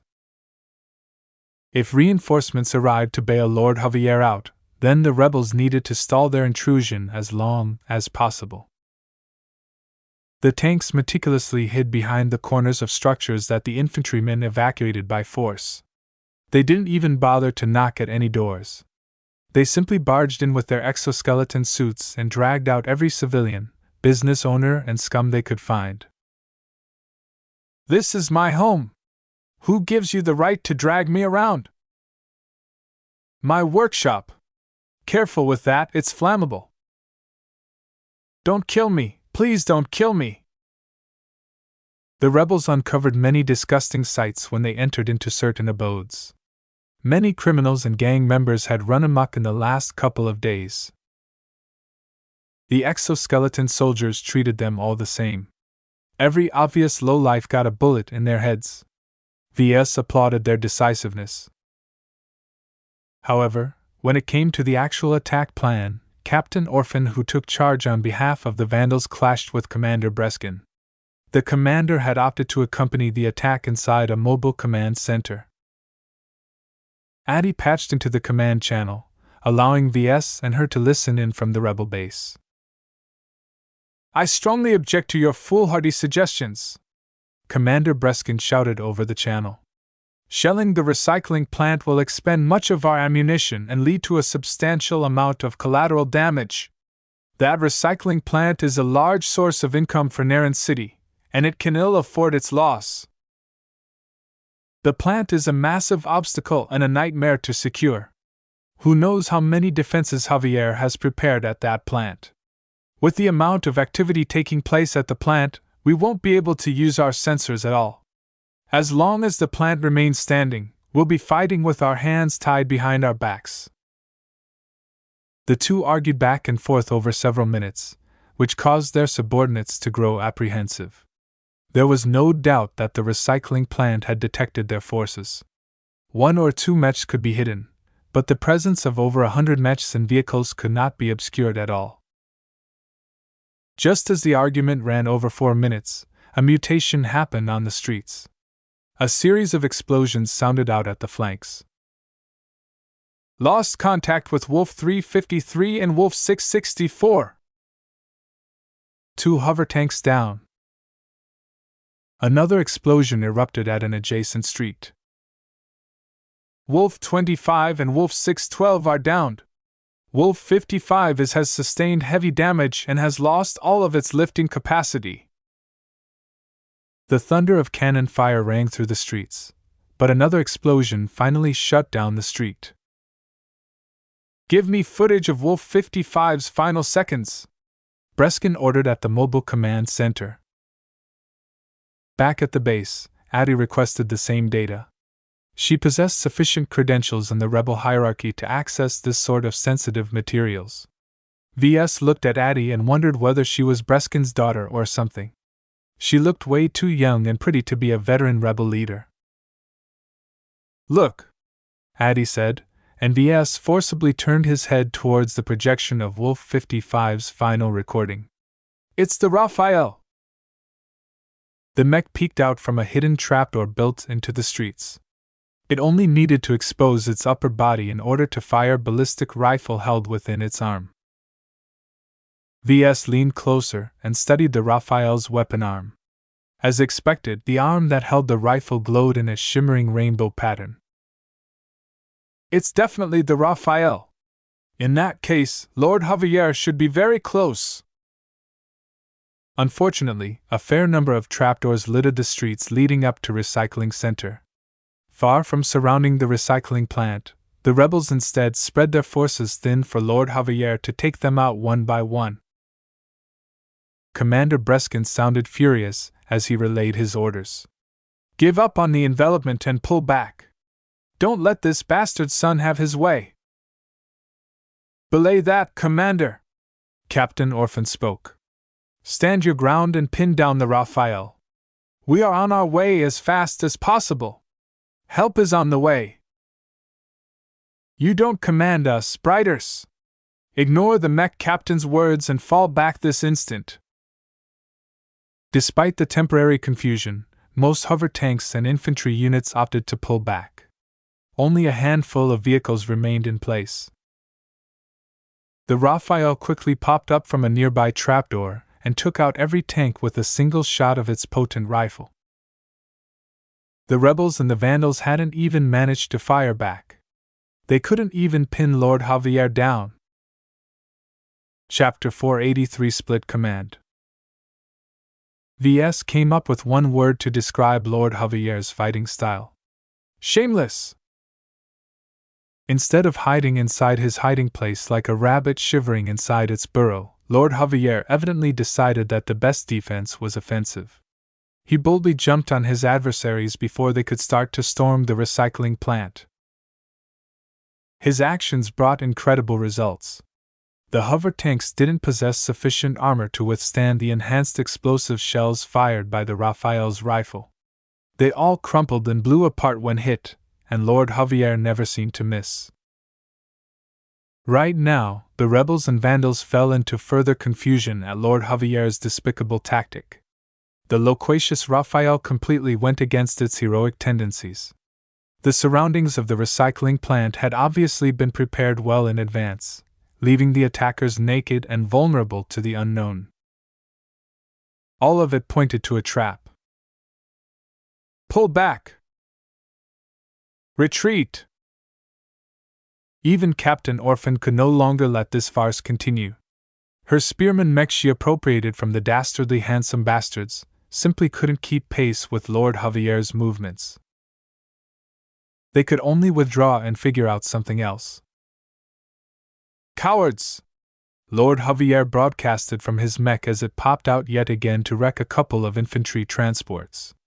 Fight me if you dare! Every Vandal on the battlefield gnashed their teeth. Who dared to go toe-to-toe with his elite Mech on a location of his choosing? They would obviously be sending themselves to their deaths if they meet Lord Javier on his terms. While Lord Javier taunted his attackers, back at the base, VS already started to analyze the Raphael.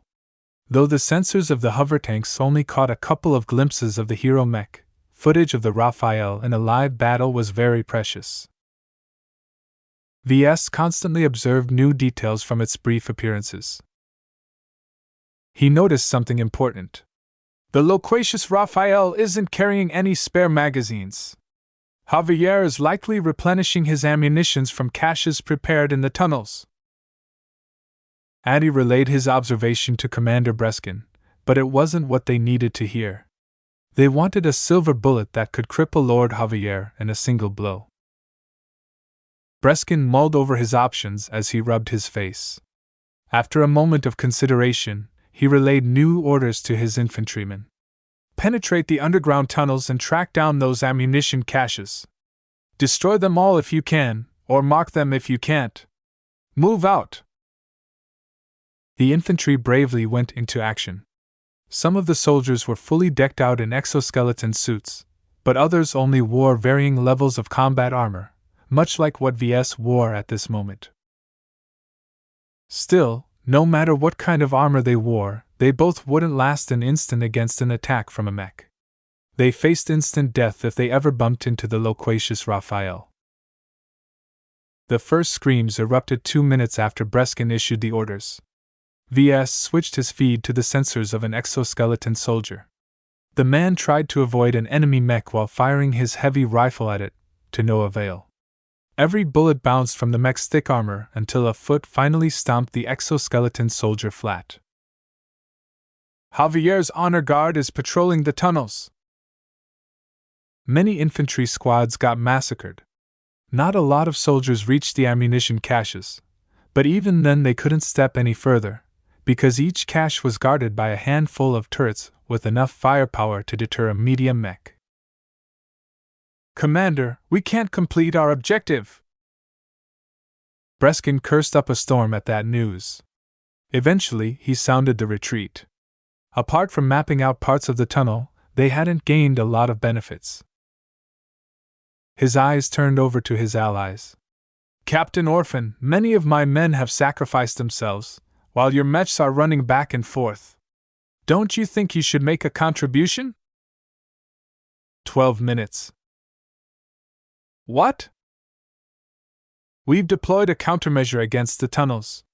We highly urge you to evacuate your forces at least 600 meters away from the recycling plant. The Mechs already stopped their useless chants and began to fall back in an orderly fashion. Their ranged Mechs pointed their gun barrels in each direction, while the melee Mechs positioned themselves in a way that allowed them to pounce on the Raphael if it emerged somewhere close. Run if you can! No matter where you flee, I'll kill you before you escape my planet! Javier laughingly taunted. No matter the soundness of their actions, retreating in the face of an enemy hurt their self-esteem. Javier's taunts only rubbed in the humiliation. Yet they listened to Captain Orphan and Commander Breskin because they recognized the danger of their surroundings. Before neutralizing Javier's advantage of the terrain, it wasn't wise to make a forceful push. Several minutes passed by as the two forces successfully pulled back. The entire area around the recycling plant had been thrown into disarray. Amidst the damaged and destroyed hover tanks, a lot of civilians looked out the windows of their apartments, offices, and workplaces with apprehension. In order to make this area appear as normal as possible, Lord Javier hadn't done anything to chase the nearby citizens away. It would be too conspicuous if every citizen had been chased away from this important location. Their ignorance formed the best kind of camouflage for the air. Too bad he didn't count on his mech giving away his position. The civilians completely lost their utility now that the game was up. Many concerned civilians gathered together for safety or because they were scared. Children clung to their mothers as they endured yet another frightening event. What's happening next? VS asked Addie. I'm not certain, Mr. Larkinson. We've underestimated Lord Javier's preparations. This isn't a hasty setup at all. We don't even know how he managed to prepare the field without us getting wind of it. We shouldn't have missed the extensive tunnel complex around the recycling plant. VS didn't blame the rebels for the oversight. A lot of heavy activity went on at that plant, which caused it to throw a lot of interference in the air. The activity far surpassed what went on in a mech manufacturing plant because breaking down broken products into useful resources took an immense amount of effort. Orphan and Breskin feared the unknown. Who knew what else lurked in these tunnels and how many other traps Lord Javier prepared? At the very least, they should scout out the underground terrain extensively before doing anything else. Yet even on this issue, Captain Orphan and Commander Breskin held differences of opinion. We should bomb half the district flat. Give us the word, and we can demolish every structure and expose the tunnels within an hour. Out of the question, Breskin roared back. There are thousands of civilians living in the vicinity of this plant. A significant amount of people who live in the nearby apartments are the women and children of the plant workers. The two argued back and forth on this matter with so much vitriol that VS palmed his face. At least evacuate the civilians. They have no reason to be present there. Some nearby apartment blocks got hit by the shockwave of the Raphael's explosive shells.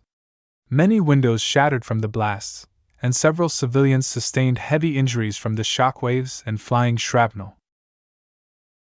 Detecting unknown objects descending from orbit, someone in the base abruptly announced. VS turned away from Addie, who was relaying some instructions to the rebels on the field to call for the civilians to evacuate. Cherishing their lives, most of the people who lived there ran from the district as fast as their legs could urge them forward. Others entered various vehicles and made an even faster getaway. Objects identified. They're artificial meteorites. What's their trajectory? Addie asked with widened eyes.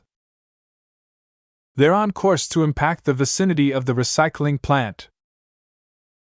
Everyone stopped when they heard that. The artificial meteorites could have only been sent from one source, which was the only force that held orbital supremacy over Dietmar 4. "Mr. Larkin's son!" Addie shouted with fury and abruptly approached him and grabbed his shoulders. She tried to drag him up his feet, but his combat armor and firm body prevented her from gaining any purchase. She opted to grab his hair instead. "What have you vandals done?" "I have no idea. I'm not a vandal, and I'm not in their chain of command." It was obvious what the vandals had done.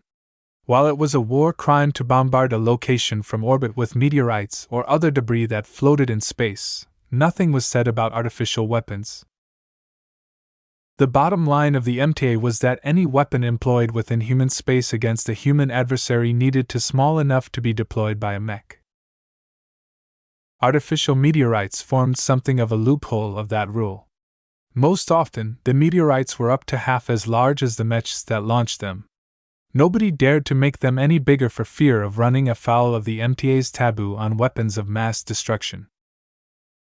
When a meteorite was big enough, they could wipe out entire cities or continents. Forces in space often resorted to artificial meteorites due to their low cost and incredible convenience. The launching mechanism consisted of nothing more than the mechs pushing them towards a planet with their limbs. Small boosters built into the artificial meteorites took over from there, and ensured the meteorites would roughly land where they were supposed to hit. The problem right now wasn't that the vandals resorted to artificial meteorites, but that they went ahead and launched them without consulting their local partners on the ground. To say that the Dietmar League was incensed was putting it lightly. "The evacuation isn't complete. Over 20% of them has made it out of the probable blast site. The rest won't make it out in time." "Who ordered this orbital strike?" Commander Breskin repeated again over the command channel. "I did," a new voice interrupted. VS recognized the voice of Major Vull. "On my authority as the highest commanding officer of the 6th Flagrant Vandals, I agreed with Captain Orphan's suggestion to strike the area from orbit." The space-borne mech officer was evidently back in command over the detachment, orbiting above Dietmar 4 after surviving the stubby Growler's destruction. "Heartless filth from the Republic! Countless lives will be lost. No more than what the rioting populace have already inflicted upon themselves. Sometimes sacrifices must be made. The longer we equivocate about the matter, the higher the chance that Lord Javier will spring another surprise on us. He might even be attempting to flee." The loquacious Raphael hadn't shown itself after the attackers pulled back their forces. Perhaps whatever command center House Anekin erected underneath the recycling plant detected the incoming artificial meteorites as well. Not even the best mechs could withstand the sheer kinetic force of a falling meteorite. Artificial ones were much deadlier than natural ones because they had been purpose-built to survive entry into the atmosphere. The loquacious Raphael had no chances of survival even if the artificial meteorite landed next to the mech.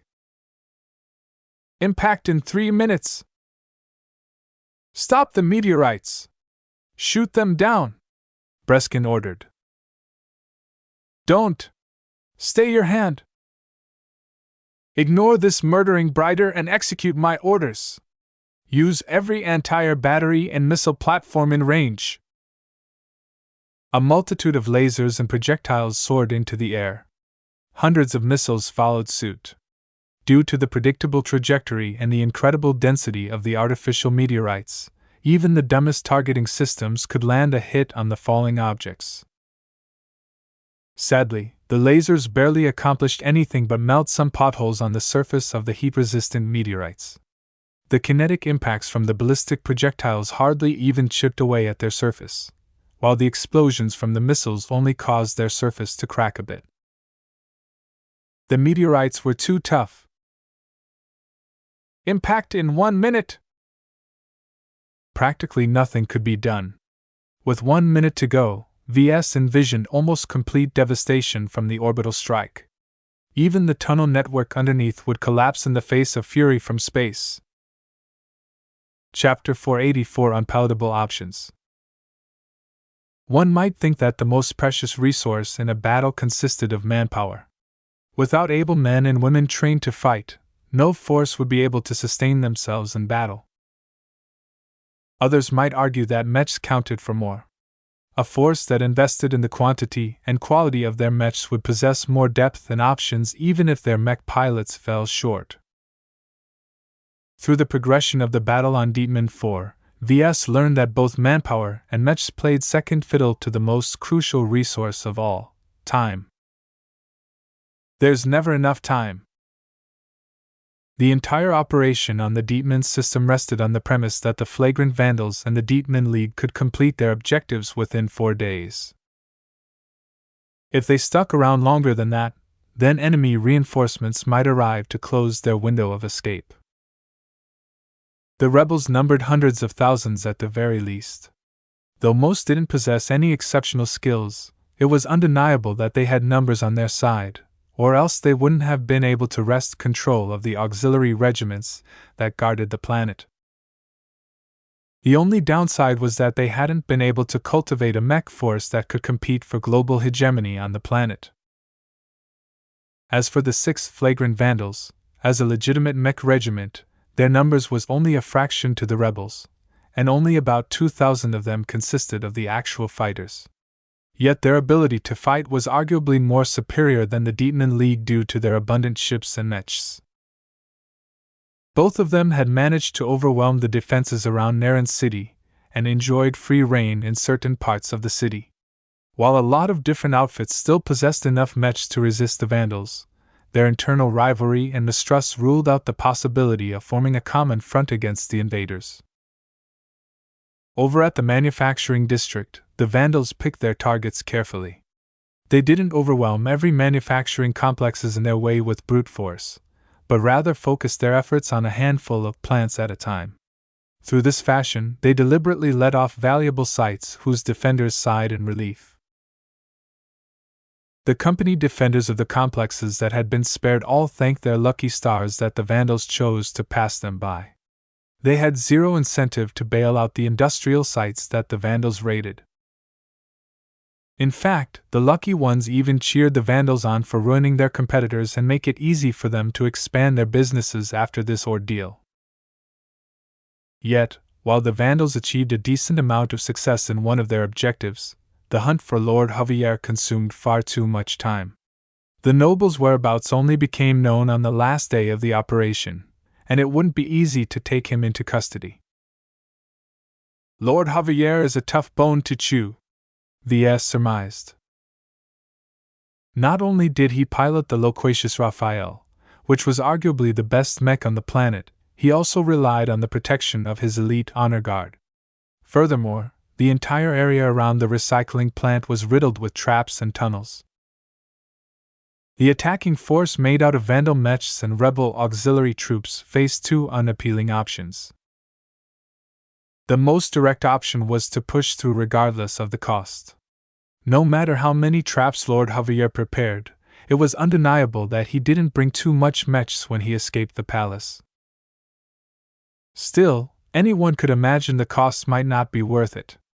Depending on how well Lord Javier and House Anekin prepared their battlefield, the Vandals might lose all of the mechs committed to this assault. The other option would be to take it slow.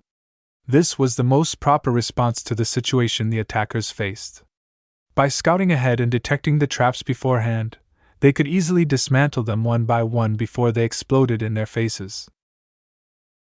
The problem with this choice was that it would take days or even weeks to tighten the envelope around Lord Javier's hideout. This course of action might be viable in other campaigns, but in the time-sensitive operation of the Vandals, they needed to scram from this star system by the end of the day or risk never coming back to Republic space. In essence, the defenders deliberately served an unpalatable binary choice to Vandals and the rebels. Taking it slowly was out of question, and barging on ahead would lead to unacceptable losses. The mastermind behind this defense plan therefore hoped that the attackers would pick the third option, which was to give up on Lord Javier and abandon any thoughts of pushing through. Commander Breskin and the rebels already leaned towards this exit that the defenders had magnanimously prepared for them. Although failing to take out Lord Javier would discredit their organization, they could always make a comeback. The Vandals, on the other hand, couldn't afford to fail when they were so close to completing this objective. They staked much more than their credibility, but locked themselves into a contract with the opposition forces within the Vigia Kingdom. If they stepped away at this critical moment, then their return to friendly space might be in question. This was why Major Vole rejected all three options, and chose a fourth instead. When facing an elaborately prepared board set up by their opponent, the best solution wasn't to play the game on the enemy's terms. No. The best solution was to flip the board entirely. The artificial meteorites sent down from orbit plummeted through the atmosphere like the wrathful hammers of a god. The sheer kinetic energy these meteorites could unleash was unimaginable. Though entire batteries successfully shattered a handful of the hardy meteorites through sheer weight of fire, that still left around a dozen more. The fleet in space already estimated the amount of anti-air fire the meteorites would be subjected to. They flung enough of the meteorites to push through the storm and make it to the surface. Half a minute before the first impact, every civilian still in range despaired. Madness and resignation took over, and a few of them even did things they never would have done if not for the glowing specks streaking towards their location from the air. Ha ha! It's the end of the world! Shh, honey. Don't cry. It will all end soon. Screw Lord Javier and screw the Briders. They can all go to hell. The Vandal and Rebel forces evacuated as far as they could. Even though they escaped the most acute danger zone, they could still suffer a substantial amount of damage by staying in the vicinity. Once time almost ran out for them, they braced their vehicles and mechs as best they could. Even VS, Addy and the others in the underground rebel base huddled into their crash seats. VS put his helmet back over his head, enclosing him in his worn but serviceable light combat armor. Someone projected the ticker for the first impact above their heads. Brace for impact. 3, 2, 1. BRRRRMMM. A huge roar sounded out in the distance, and various vibrations and shocks ran throughout the entire underground base. Substances fell from the ceiling while some of the haphazardly piled crates fell over. Several rebels cried out in pain as these crates smashed against their bodies. The deep shakes and vibrations continued in succession as more artificial meteorites landed on the ground and unleashed all of the energy they built up in a single instant to the ground and its surroundings. Through the projections of the impact area, they witnessed the devastation as it progressed. The first artificial meteorite landed directly on the recycling plant itself. The large structure crumpled instantly, became engulfed in a massive upheaval that destroyed the entire complex. Other meteorites devastated the area around the annihilated plant. Dozens of structures disintegrated like crumbling sand, much of which the collision launched far into the air. Debris rained like apocalyptic ash many kilometers away, causing hundreds and thousands of unsuspecting citizens to lose their lives. A handful of mechs, troop transports, and hover tanks sustained incidental damage as well. 2 mechs even got hit by aircar-sized chunks that almost crippled them. At their current state, they lost at least half of their combat effectiveness. As for the area within the danger zone, virtually no civilian made it out alive. The kinetic impact, the ensuing shockwaves, the raining debris, and more all turned the danger zone into an area of death. Without any form of protection, a human stood no chance of survival. Those who cowered underground fared no better. The reason why forces in space still resorted to artificial meteorites was because as much as the damage on the surface looked bad, they inflicted the same level of destruction to any underground construction in the vicinity. Many tunnels collapsed outright as the powerful impacts rearranged the underground terrain. Vast craters emerged in the place of bolt holes and panic rooms. The massive tunnel complex that House and Ekin prepared to play with their opposition transformed into upturned soil that was indistinguishable from the ruinous terrain. As the impacts and immediate destruction subsided, everyone in the underground base lowered their guard. No one celebrated their survival. Instead, they stared at the shaky footage of the aftermath of what the artificial meteorites had wrought. "You bastards!" One rebel suddenly shouted and started to assault a nearby logistics officer from the Vandals. "Now I know why you're called the Flagrant Vandals. It's because you have no compulsion to destroy everything in your way." "Cut it out!" Addie yelled, and quickly ordered her more level-headed subordinates to pull the maddened rebel away. "What happened was tragic, and we will definitely account for it with the Vandals, but this is not the time to fall out with our allies." Through a mixture of persuasion and cajoling, Addie successfully managed to keep a lid on any potential outbursts. VS quietly sighed in relief and loosened his armored hand. If the rebels truly turned on the Vandals, VS would have pulled out the Amastendera without hesitation. For now, he could keep his weapon a secret for a while longer. A few minutes after the disaster, the rebels sent out various bugs and floating sensors. An increasingly detailed picture emerged from Ground Zero. The footage sickened most of the occupants of the base. VS was no different, even though he understood the brutal chain of logic behind Major Verl's decision. Just because he recognized that throwing down a bunch of heavy objects from orbit was the most expedient solution to their dilemma, didn't mean he agreed with the decision. Yet what else could Major Verl have done? Give out a warning and delay the launch? Giving the civilians the time to evacuate the impact site would also provide the same opportunity to Lord Javier and his honor guard. They could not let the slippery bastards slither out of their grasp again. "We're not done yet," VS spoke, cutting through the fog and depression that hung over most of the rebels. "A proper underground stronghold is always meant to withstand weapons of mass destructions. If Lord Javier and his escorts fled into their strongholds in time, they won't be taken out by a bunch of meteorites." The possibility that Lord Javier survived was in fact very strong. The artificial meteorites managed to inflict a lot of damage, but beyond the immediate impact site, the damage quickly spread out. A tough enough bunker wouldn't crack under the pressure. "You heard the man. Deploy more bugs and focus them underground. Find me their bunkers and mark their locations." It would be too easy for Lord Javier to perish from such a banal attack. The investigation quickly confirmed his guess. "We've detected a major bunker underneath the recycling plant. It's partially intact." A score of Mechs and hover tanks proceeded towards the site. While the Mechs had trouble finding their footing in the complex terrain, the hover tanks displayed no strain as they hovered over the debris that used to be places where people worked and lived. This time, the fight against Lord Javier proceeded in a completely different way. The meteorites wiped out the tunnels and traps, leaving the Vision Noble with very few advantages. Chapter 485 The Villain.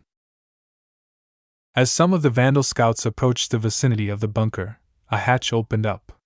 The loquacious Raphael emerged from underneath and returned to the outside world.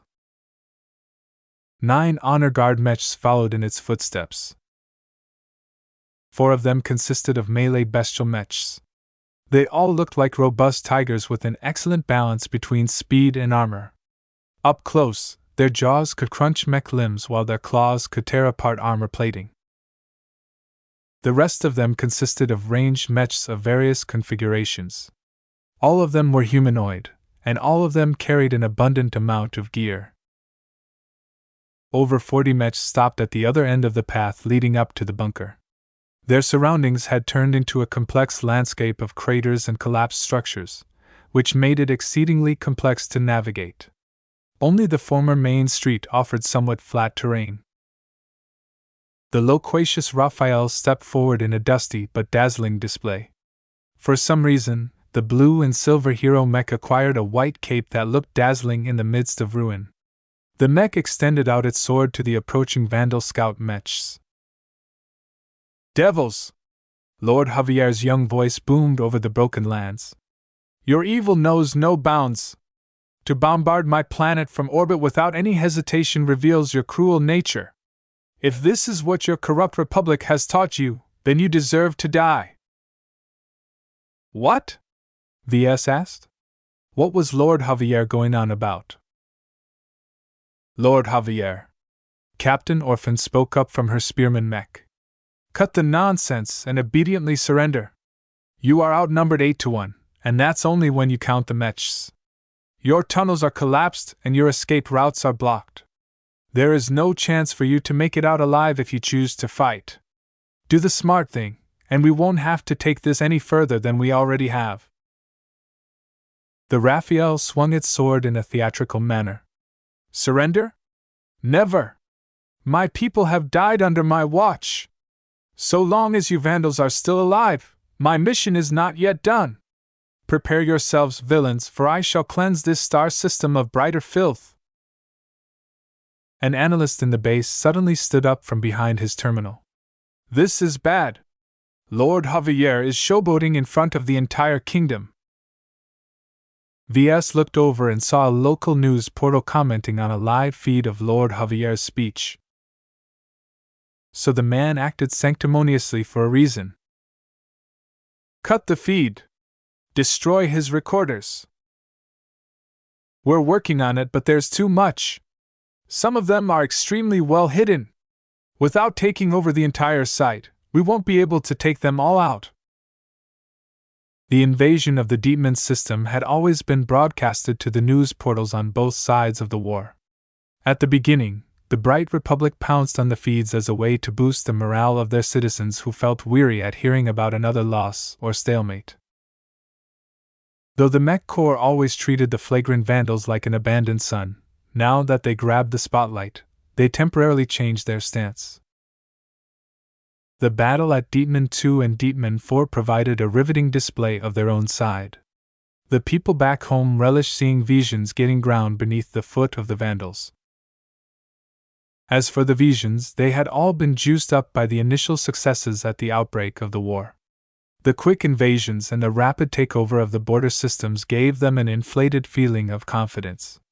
The war would go different this time, and victory was already in the bag.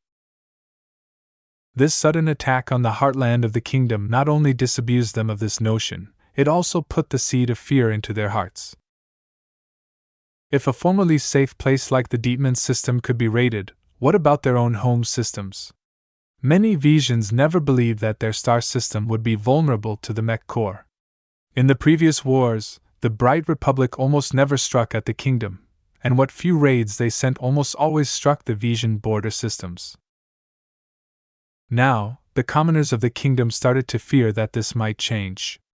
If the flagrant Vandals got away, who could tell they wouldn't pull off the same long-ranged assault again? Strangely enough, looking at Lord Javier spouting justice against the evil Brighters served to allay some of their apprehensions. With heroes like Lord Javier in charge, the flagrant Vandals would never go unpunished. VS didn't know whether he wanted to laugh or cry. This spoiled, abusive brat with one of the most awful reputation in the Deepman system portrayed himself as a righteous Vision. The worst part of it was that almost every news portal in the kingdom lapped it up. In fact, they actively promoted him. Lord Javier's face got plastered all over the Vija Kingdom's galactic net, and more citizens tuned into the broadcast of the ongoing battle. Addie walked back to VS and shook her head. "This is how the media works in the kingdom. Every major news portal is in the hands of the duchies or the royals. They won't ever spin this battle as a loss. Shouldn't there be a lot more independent news outlets in the kingdom? It's very hard to block everything on the galactic net. Besides, there's also the larger news outlets that serve entire star sectors or larger, like the Rimward Star Herald." "Ha!" Addie laughed. "It's funny how naive you are something. Don't put your trust into both. The larger news portals aren't interested in what they consider to be a minor spat. As for the so-called independent news portals, nobody ever follows them, because what they report doesn't match with the rosy picture that the government-owned outlets publishes. That sounded really strange to VS. The Bright Republic exhibited a much less tightly regulated press environment. Opinions diverged wildly, and it was a challenge to pick the right news portal to believe, but overall the Republic famously touted itself as a state that upheld the torch of human civilization. Addie noticed his confusion. Think of it this way. When you hear news that you don't want to hear, you won't feel glad. Only when you listen to the government-owned media will you feel more comfortable, because you are used to the uplifting news they try to serve you every day. VS understood her argument, but couldn't completely wrap his head around it. The news was the news. Sometimes, they'd publicize something good, but they also had a duty to let the people know of things that didn't work very well. Ah, never mind. The rebel woman sighed and turned to one of the feeds. I think Lord Javier is about to end his speech. If you will not lay down your arms, we will take you by force! Captain Orphan yelled and brandished the spear of her stolen mech. If you wish to take away my arms, then come and take them. I can guarantee you that you will never lay your filthy hands on my weapons. Open fire! The negotiation broke down and both sides fired off their long-ranged weapons. The weight of fire on the side of the attackers was like a thunderstorm raining down in the direction of the Raphael and its honor guard. Scores of laser beams and projectiles forced them to dodge and crawl to the sides. The hover tanks floating in the rear provided a lot of long-range fire support. While their fire wasn't very accurate, whenever they hit, they dealt as much damage as a mech cannon. As for the defenders, the ranged mechs all fired as they ran. The quality of their rifles surpassed those of their adversaries. The mechs used by the Vandals also fell short in terms of quality. In fact, their larger numbers and the cramped terrain made it easier for the Raphael and its buddy mechs to land some hits. The Raphael zigged and zagged as it charged up its fake resonance. The rifle arm glowed like a rainbow, and adjusted the aim of its one-handed ballistic rifle. Rainbow shell! A glowing shell fired from the rifle and rapidly cut the air until it impacted on a Vandal light mech. The shell exploded in a gout of rainbow fury, and the blast was at least twice as powerful as the regular shells that wrecked the hover tanks with a single hit. The light mech hadn't survived. Its cockpit belatedly launched into the air, but the rest of the mech was almost a total loss. The resonance-enhanced shell had managed to break the light mech's thin torso armor and inflict crippling damage to its internals. Ha! None of your mechs stand a chance against my loquacious Raphael. Take this. Rainbow shell! Another charged shell spat out from the muzzle of the glowing rifle. The shell impacted a medium mech this time and fractured a lot of armor. The Vandal mech survived the impact, but looked a lot worse off. It wouldn't be able to handle another round. TCH. You're lucky your vital components hadn't gotten hit, but your luck won't last. Rainbow shell! This time, Lord Javier aimed at the approaching form of Captain Orphan's spearman mech. The captain possessed much better reflexes and battle awareness, so she already started dodging her mech as soon as the noble called out the name of his attack.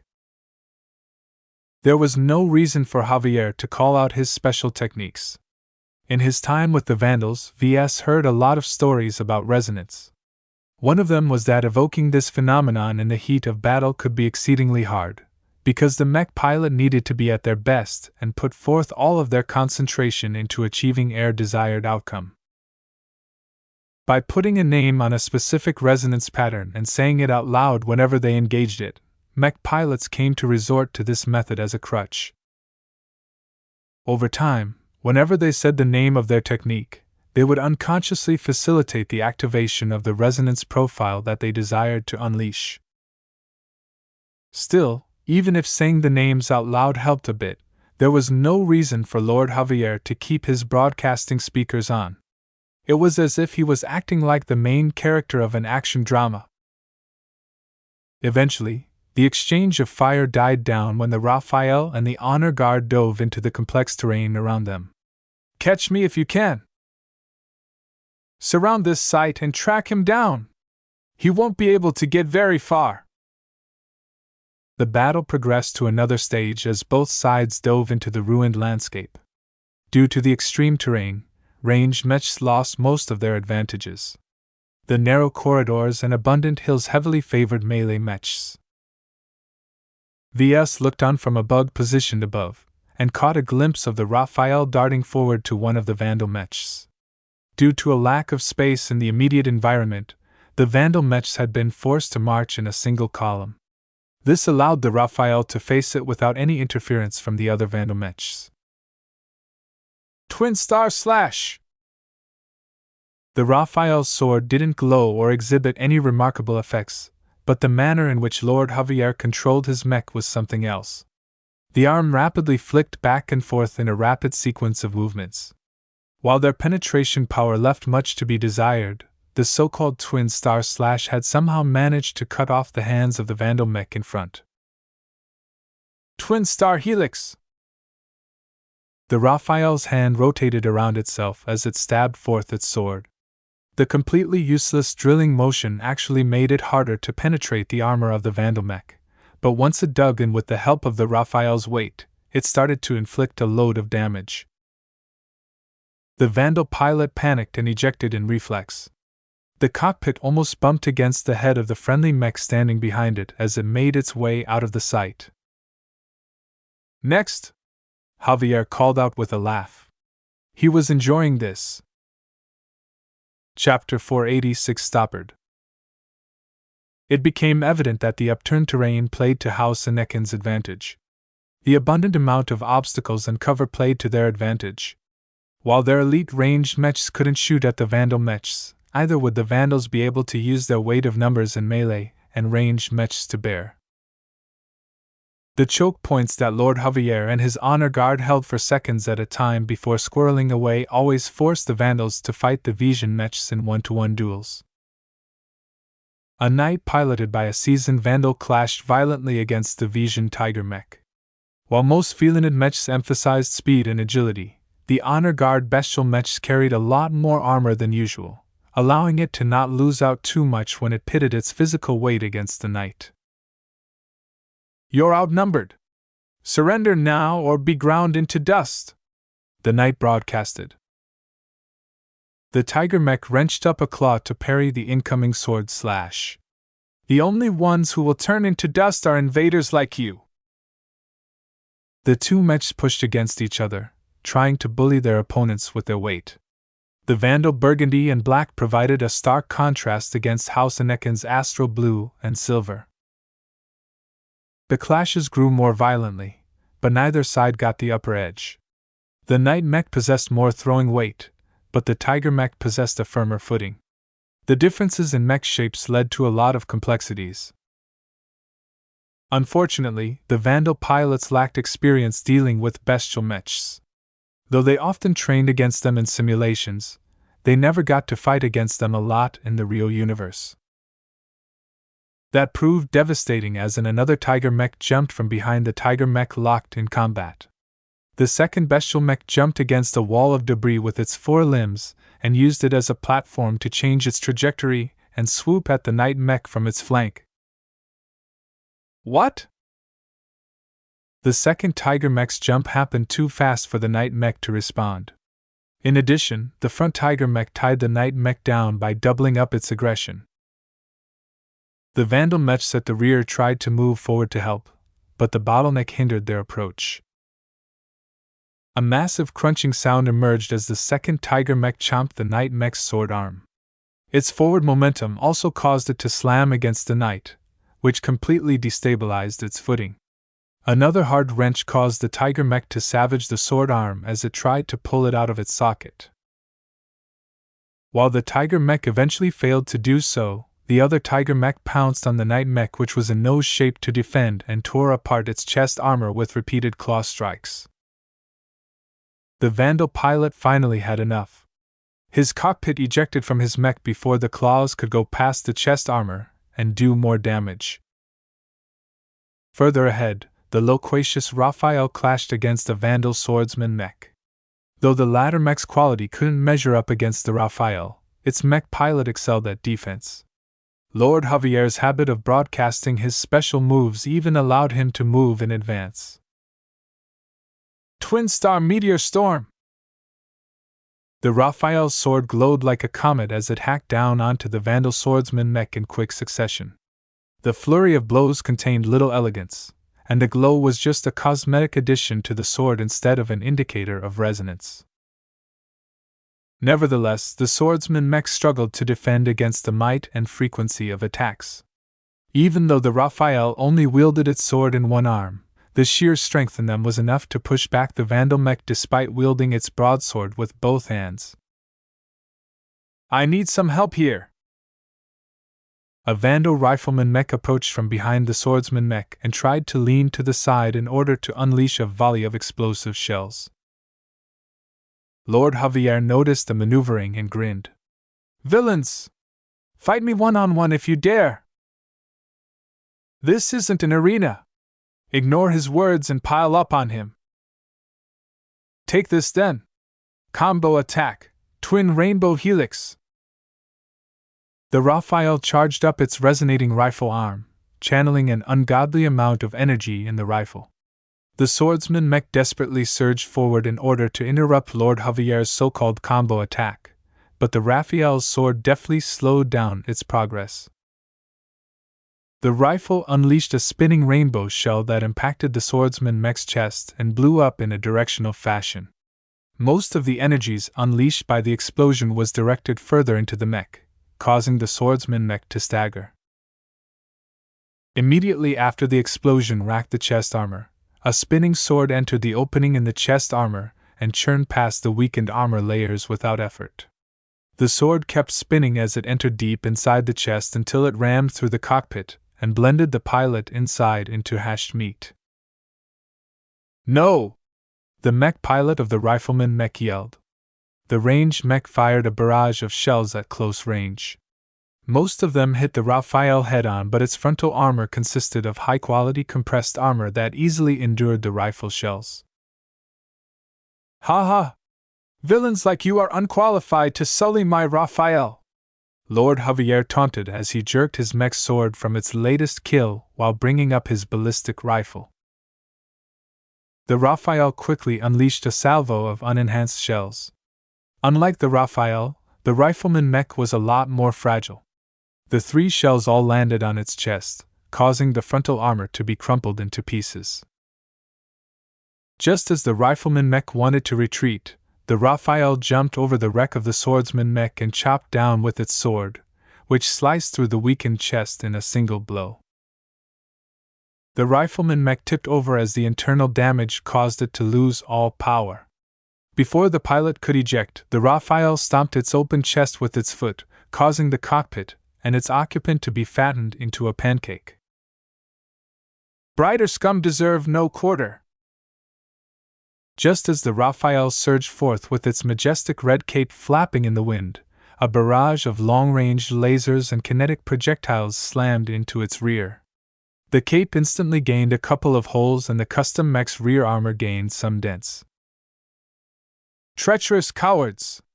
Javier yelled in frustration as he urged his mech out of the bottleneck and into cover. You'll pay for turning my regiments against me! The rebel-controlled hover tanks finally showed their utility. Though they normally hovered a few meters above the ground to minimize their energy consumption, they could also float higher in the air if they wished. In the absence of aerial mechs, they formed the versatile units in the air. Normally, they would never float in the air and expose themselves in such a reckless manner. The hover tanks waited close to the ground as the rebels spent almost all of their available manpower in destroying every nearby anti-air turret that exposed their positions as they attempted to stop the artificial meteorites. With every anti-air turret in the vicinity taken out, the hover tanks floated above the rubble and hills of debris until they gained a clear line of sight of the Vision mechs. Their powerful cannon muzzles fired a variety of lasers, shells and projections that wouldn't lose out from what an Akara heavy mech could unleash. Annoying thieves! Lord Javier yelled as his mech and his honor guard all pulled back. The hover tanks started to surround them in a circle, granting them no respite no matter where they hid behind. Don't think you can use my property against me without a price! The loquacious Raphael transmitted a wide-area signal that reached every hover tank in the vicinity. 5 of them instantly lost power and plummeted to the ground. The height of the fall and the force of the impact practically killed every crew member inside the vehicles. Unfortunately, only the latest model of hover tanks had been taken out this way. Plenty more remained aloft. The rebels had long scoured their systems for backdoors and other vulnerabilities. The reason why the latest model ultimately failed was because the auxiliary regiments only received them a few months ago. Keep up the pressure! Lord Javier won't be able to shut us down! The tank commander urged his crews. The hover tanks couldn't maneuver very fast in the air, and they also needed to slow down in order to lay down accurate fire, but their crews possessed enough training to minimize their exposure until they were ready to fire. The Honor Guard's ranged mechs stopped supporting the Raphael and the Tiger mechs in order to suppress the hover tanks bobbing in the air.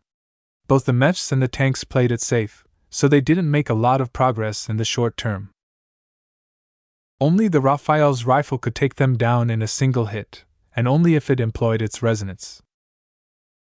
Lord Javier lost some of his joviality as the hover tanks entered the battle. He couldn't pull back and shoot down the floating vehicles as his presence was very integral in stopping the Vandal mechs in their tracks. His Tiger mechs wouldn't be able to halt all of the Vandal mechs by themselves.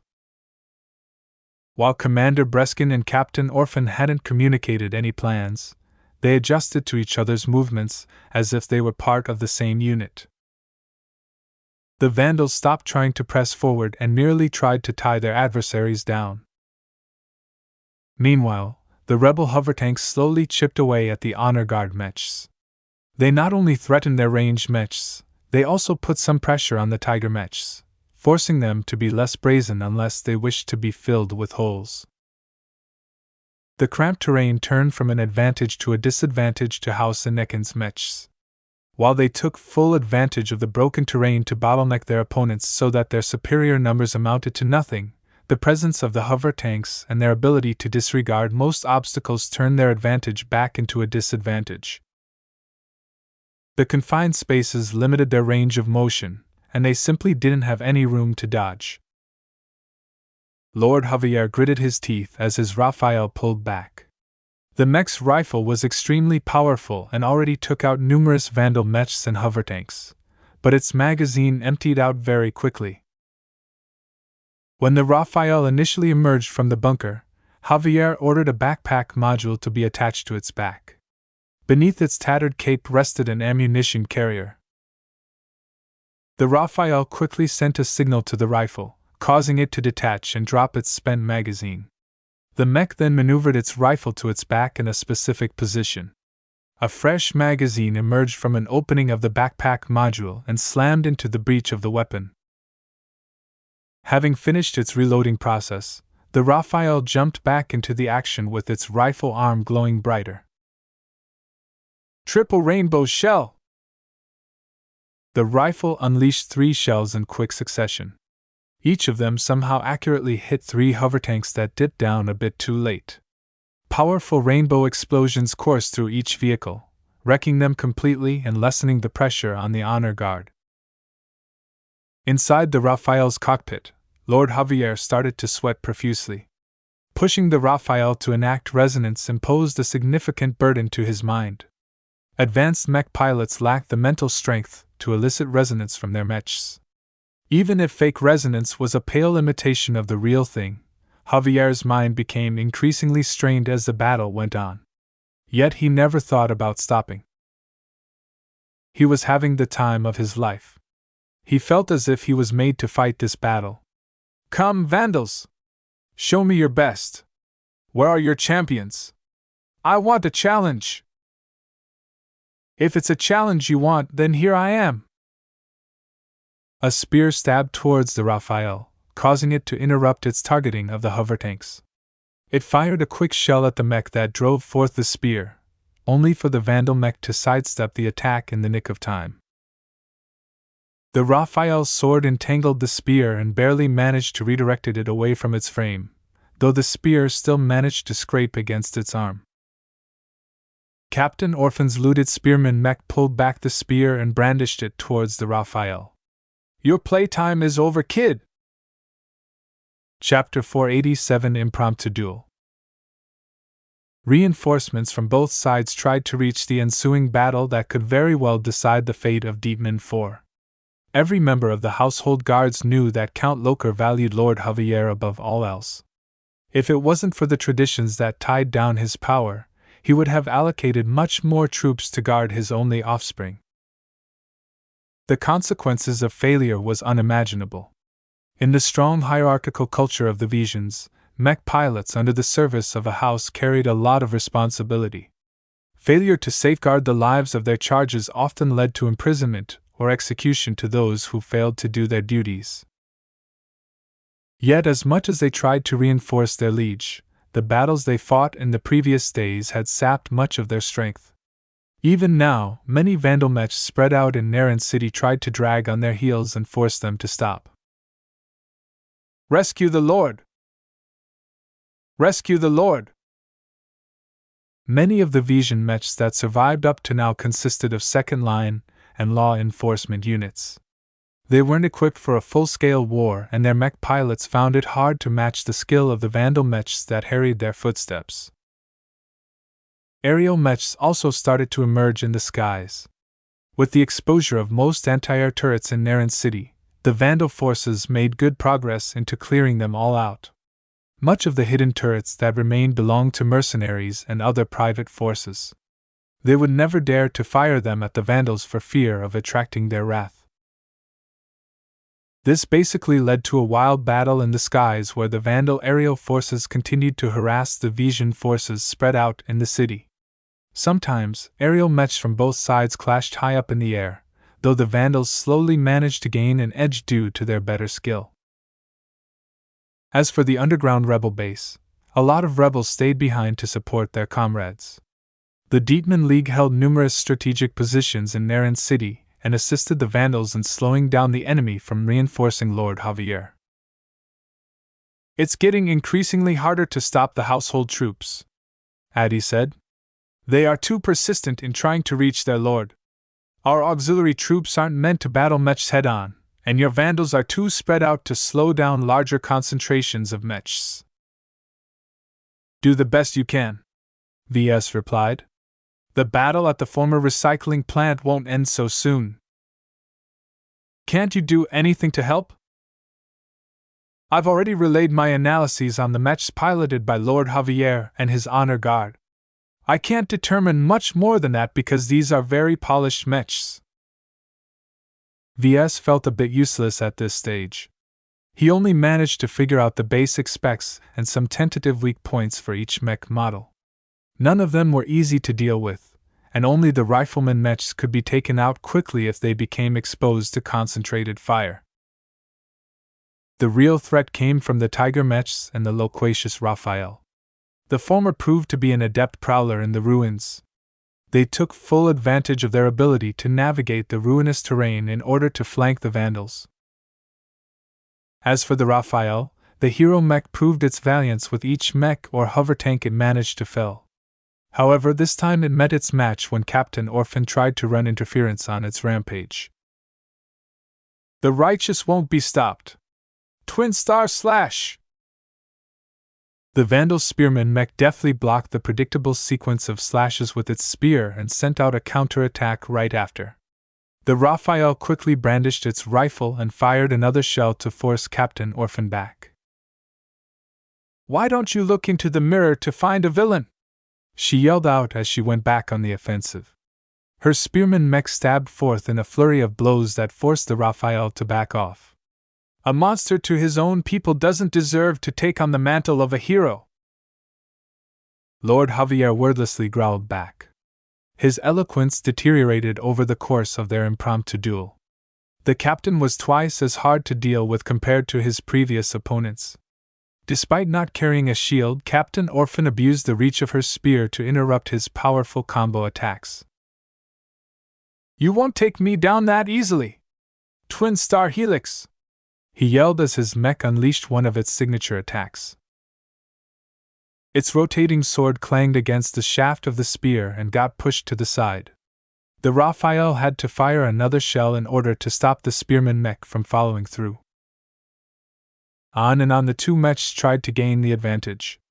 While Captain Orphan possessed just as much skill, she also benefited from a much richer battle experience than her opponent. She employed her rich bag of tricks to unsettle Javier and throw him off balance. Sadly, none of her attacks managed to deal more than a scratch on the Raphael. While it was clearly geared towards offense, its excellent armor system enabled Lord Javier to take risks he ordinarily couldn't afford to take. It withstood many blows that would have crippled many other mechs. VS studied the performance of the armor system in detail. The more he witnessed its incredible resilience, the more he felt he was out of his depth. "I'm not familiar with this type of armor. It's too effective." "Is the Raphael invincible?" Addy asked in a worried tone. "No mech is invincible. Not even the machines piloted by God pilots can make this kind of claim. There's definitely a way to dismantle its armor. We just have to figure it out." VS always kept an eye on the Raphael since the start of the battle. VS studied its armor carefully and noted that it did particularly well against all types of damage, from lasers to bladed weapons. The armor system appeared capable of resisting all conventional damage types without compromising anything. Yet VS still clung to the belief that its amazing performance hinged on a secret or two. Once he figured it out, Lord Javier wouldn't be so cocky anymore. "It's too difficult," he whispered. He stared hard at the Raphael and attempted to connect to it in the imaginary realm. He never attempted such an act before, but he was grasping at straws at this point. Surprisingly, distance mattered surprisingly little when it came to such probes. It was enough to look at the Raphael from a projection. The powerful and vivid depiction of its duel against Captain Orphan's mech allowed VS to pinpoint its location with perfect accuracy. Just as his mental probe brushed against the Raphael, something happened. "Ah!" VS jerked back and held his head in pain. Something powerful and foreign rejected his mental probe. "What happened?" Addy asked as she placed a hand on his head. I'm fine. It's just an accident." He nursed his head as his mentality tried to recover back to normal. The probe had utterly and completely failed to make a dent. Why did the mech reject his mental approach? VS tried to parse the flavors he tasted at the moment of contact. Between pride, confidence, and belief, VS thought he touched upon something more than the simple concepts that Mr. Reeve unconsciously bestowed on his custom work. It felt greater and inviolable. "It's like I touched upon the mind of a human being." No, that didn't sound accurate to him. Perhaps he brushed against something more than a single mech or human being. A suspicion began to grow within his mind. Is this the strength of a human mind and mech working in unison? The mental construct from their combination felt surprisingly powerful. It contained the purity and rigidity of a mech, and combined it with the spark of life and intelligence of a human being. From the Raphael's continued struggles against the spearman mech, Lord Javier probably hadn't felt a thing from his attempted intrusion. Okay, esoteric mind voodoo doesn't work either. A mech designer couldn't work miracles. VS guessed that someone like Alec or the other journeymen attached to the Vandals wouldn't have much luck either. The loquacious Raphael was really something else. Captain Orphan's spearman mech started to become increasingly more ragged in its defense. The mech she appropriated from the dastardly handsome bastards might be one of their better mechs, but she felt regretful about the fact that it wasn't a military-grade mech. It came with several shortcomings and differences in configuration that made it hard for her to draw out its full strength. Is your mech getting tired? Do you want to take a break? Lord Javier asked with mock sincerity. His mech was still going strong. I will keep you here until the end of time if possible. Not a lot of mech pilots among the Vandals could match Captain Orphan's skill. She knew that if she pulled away from this duel, the loquacious Raphael would go back to slaughtering the weaker Vandal mechs and hovertanks. Ha! Don't lie to me! You're at the end of your rope. Finishing move! Twin Star Extinction Comet! Captain Orphan hadn't witnessed this move before. Expecting a heavy blow, her mech pulled back its spear and gripped it tightly in anticipation for a block. Instead, the Raphael's rifle arm glowed extremely bright. Just as Captain Orphan's eyes widened and commanded her mech to dodge, the Raphael fired a spread of 5 radiant shells. Just before they reached her spearman mech, they exploded, buffeting her mech with multiple shockwaves. Through the fading blasts of the explosions, the Raphael emerged from behind and stabbed its sword downwards while firing off the final shell in the magazine of its rifle. The shell exploded against the spearman mech's chest armor, which lost most of its layers already from suffering multiple blasts. Captain Orphan couldn't afford to think about that though, as her mech hastily parried the plunging attack. Unfortunately, the force behind the Raphael's attack and the previous shelling had destabilized the spearman mech's footing. No matter her skill in piloting mechs, Captain Orphan couldn't go against the laws of physics. Her mech helplessly fell onto its back, exposing it to the Raphael's finishing move. Get away from the captain! The Vandals had rearranged their formation in the choke point and brought a couple of rifleman mechs forward. They fired at the Raphael in front of them with no regard to trigger discipline. Nonetheless, their accuracy and familiarity with their weapons allowed them to concentrate therefore on the Raphael's weapon arms. Javier scowled as he urged his Raphael to retreat back to cover. I may have let you off today, but I'll finish you myself after I deal with these insects. The Raphael might appear impervious to range damage, but Lord Javier always acted prudently and sought for cover before his mech could take much of a beating. He also needed to reload his rifle. The Vandals took no notice of his words. Instead, a pair of melee mechs surged forth and dragged the downed spearman mech with their powerful arms. They couldn't afford to lose Captain Orphan or her mech, as she was the only Vandal so far to last against the Raphael's offensive. This is getting nowhere! Addie slammed her fist against the console in frustration. The lack of progress in capturing or killing Lord Javier gnawed at everyone. Neither their ranged mechs nor their tiger mechs are downed. What is this? We outnumber them. We're losing our numbers advantage, VS noted from his seat. Don't forget how many mechs and hover tanks they've taken out. Our Vandal mechs and your hover tanks aren't equipped to take out an elite force of mechs, especially in bad terrain like this. Though the hover tanks managed to pepper the honor guard mechs from a distance, their relative fragility allowed the vision ranged mechs to take them out rather easily. It only took a handful of hits to destroy them. Therefore, Commander Breskin ordered most hover tanks to retreat after suffering 1 or 2 direct hits. I think we have to make some sacrifices, Addie concluded. She flickered through various ideas in her mind. Chapter 488 Desperate Plan. The battle between the two sides went badly for the Vandals and the rebels. They lost a third of their total forces without downing a single enemy mech.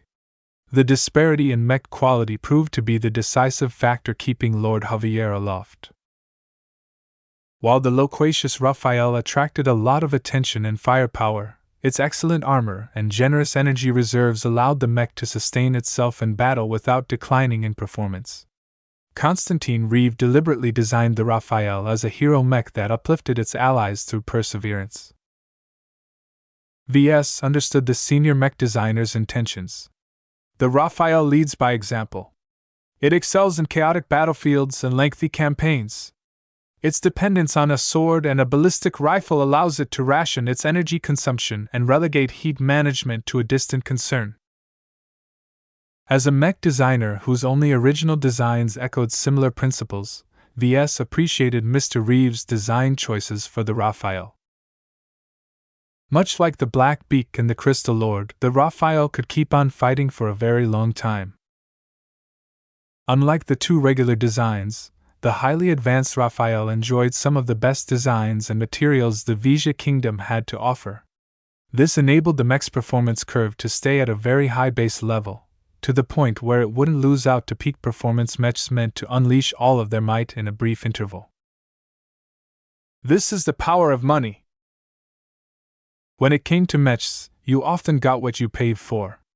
While mech buyers did often purchase a premium based on subjective qualities such as brand and current trends, every mech charged a price based on the quality of its materials and the quality of their designs. This was bad news for the Vandals that clashed head-on against the Raphael, because none of their looted or refurbished Vision mechs appeared to be premium mechs. VS loosely estimated that the average value of their mechs didn't surpass 30 million credits.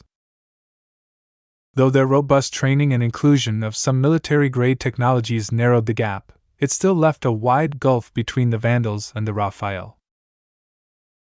Nonetheless, the story was slightly different with the Honor Guard mechs. Though they lasted for an admirable amount of time, they hadn't been built to withstand long sieges. VS recognized that they'd been designed by someone else, and had been tasked with meeting very different criteria. What was an Honor Guard mech? They need to guard their charges from sudden threats. These threats often approached covertly and sprung their attack within a split second. This was why the Honor Guard mechs all possessed excellent close-range sensors. Right now, the Honor Guard mechs utilized this trait to their advantage by forestalling every flanking attempts made by the Vandals. Pervasive jamming along with all the interference released in the air from the meteorite impacts reduced the reliability of sensors in the vicinity. Even the observation bugs that relayed live footage of the battle to the rebel base glitched out or lagged a number of times. The cheaper Vision-built mechs piloted by the Vandals would sometimes be as blind as a bat, and needed to rely on those same observation bugs to pin down the locations of their adversaries. This took too much time, and the enemy often responded well before the Vandals completed their latest maneuvers. The second advantage turned out to be a double-edged sword for the Honor Guard mechs. Designed to fend off assassin mechs as quickly as possible, their performance curve was a lot steeper. They could deliver a formidable amount of combat power in the first 20 minutes or so of combat. This served them well as they miraculously avoided any losses so far. While a few Honor Guard mechs got beaten up a bit, none of them lost any major functionality. However, their energy reserves obviously expended at a much faster rate, or better said, they didn't possess as much reserves as the Raphael. In 10 minutes or less, they would quickly run out of steam. The only problem was that they might take in a dozen or more Vandal mechs out of the equation in the meantime. Therefore, the attackers couldn't afford to drag out the fight until the Honor Guard mechs exhausted themselves. Reinforcements are also on the way. Overall, fewer Vision mechs remained in Narrant City, yet the ones that lasted up until now still fought on their home ground. They utilized secret tunnels and other means to rapidly convey themselves across the battlefield. The first wave of reinforcements shouldn't take much more than 5 minutes to arrive. The loquacious Raphael and the Honor Guard mechs needed to be taken care of by that time, or else the attackers had to divide their attention on two fronts. Are you certain the Raphael has expended most of its ammunition? Addy carefully asked VS in the rebel base. VS nodded with confidence. I've counted every shot. From the size of the magazines, to the diameter of the muzzle, I've made a pretty good estimate on how many shells the Raphael is carrying. His backpack module is a smaller and lighter variant, which prevents it from being a hindrance to the custom mech, but it also limits the amount of magazines it can store. And now that the artificial meteorites crumbled all the tunnels and weapon caches, the Raphael wouldn't be able to replenish its supplies anywhere. The plan Addie proposed sounded fairly risky, as they only had a single shot to make it happen. If the sacrifices failed to achieve the desired effect, then Lord Javier and his escorts might even be able to turn the battle around. They could not let him get away. V.S. Addie and the rest only spent a brief minute to refine their proposal before she contacted Commander Breskin and filled him in. Time was of the essence, so they needed to make a quick decision. The rebel leader responded in a decisive tone. "We'll do it. Help coordinate the hover tanks. Their trajectories need to be precise." Both the mobile command center near the field of battle and the underground base worked in unison to prepare the hover tanks. After another minute of preparation, they readied every element for this plan. A silent countdown reached its mark. Breskin immediately slammed a button. "Execute!" The mobile command center sent a signal to the 17 or so hover tanks that still remained aloft. The signal activated the autopilot of the tanks, causing them to thrust forward at their maximum acceleration. They moved forth so fast that their hulls even started heating up. Anyone familiar with hover tanks could see that they exceeded their maximum safe capacity. If this went on for more than a couple of minutes, the tanks would eventually melt down or explode. In any case, the damage it already sustained had already ruined the vehicles. Down at the ruined section of Naren City, the flagrant vandals valiantly persisted in fighting against the Raphael and its escorts. They even managed to cripple one of the Tiger Mech's forelimbs, causing its mobility and offensive ability to be truncated by a significant margin. "We can do it! Just hold on!" Captain Orphan urged in her heavily damaged spearman mech. She had just been filled in on the plan and approved of it wholeheartedly. "Kenneth, switch with Jessie, she won't hold up much longer against the bastard." A very frayed skirmisher mech retreated against the Raphael, allowing a sturdy knight to take its place. It was the last intact knight that the Vandals could bring to bear at this time. They had kept their precious knight mech in reserve until now. The movements of the hover tanks couldn't be hidden from anyone. The Raphael simultaneously parried a sword strike with its own sword while bringing its rifle to its back to deposit another magazine. Alarms blared inside the cockpit of the elite mech as its advanced systems detected a dangerous shift in movement from the hover tanks. Lord Javier took a quick glance at their trajectories and their acceleration profile to recognize their intent. "Kamikaze attacks! You dishonorable dogs!" A hover tank may be lighter than other forms of tanks, but they didn't lose out compared to aerial mechs and light mechs. They possessed a significant amount of mass and carried a substantial amount of momentum after building up a respectable amount of speed.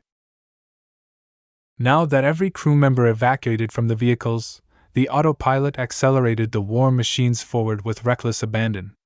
They could cross the distance in less a short span of time and impact the Raphael with power surpassing that of a heavy cannon attack. "Guards, attend to me! Ranged mechs, shoot down the hover tanks!"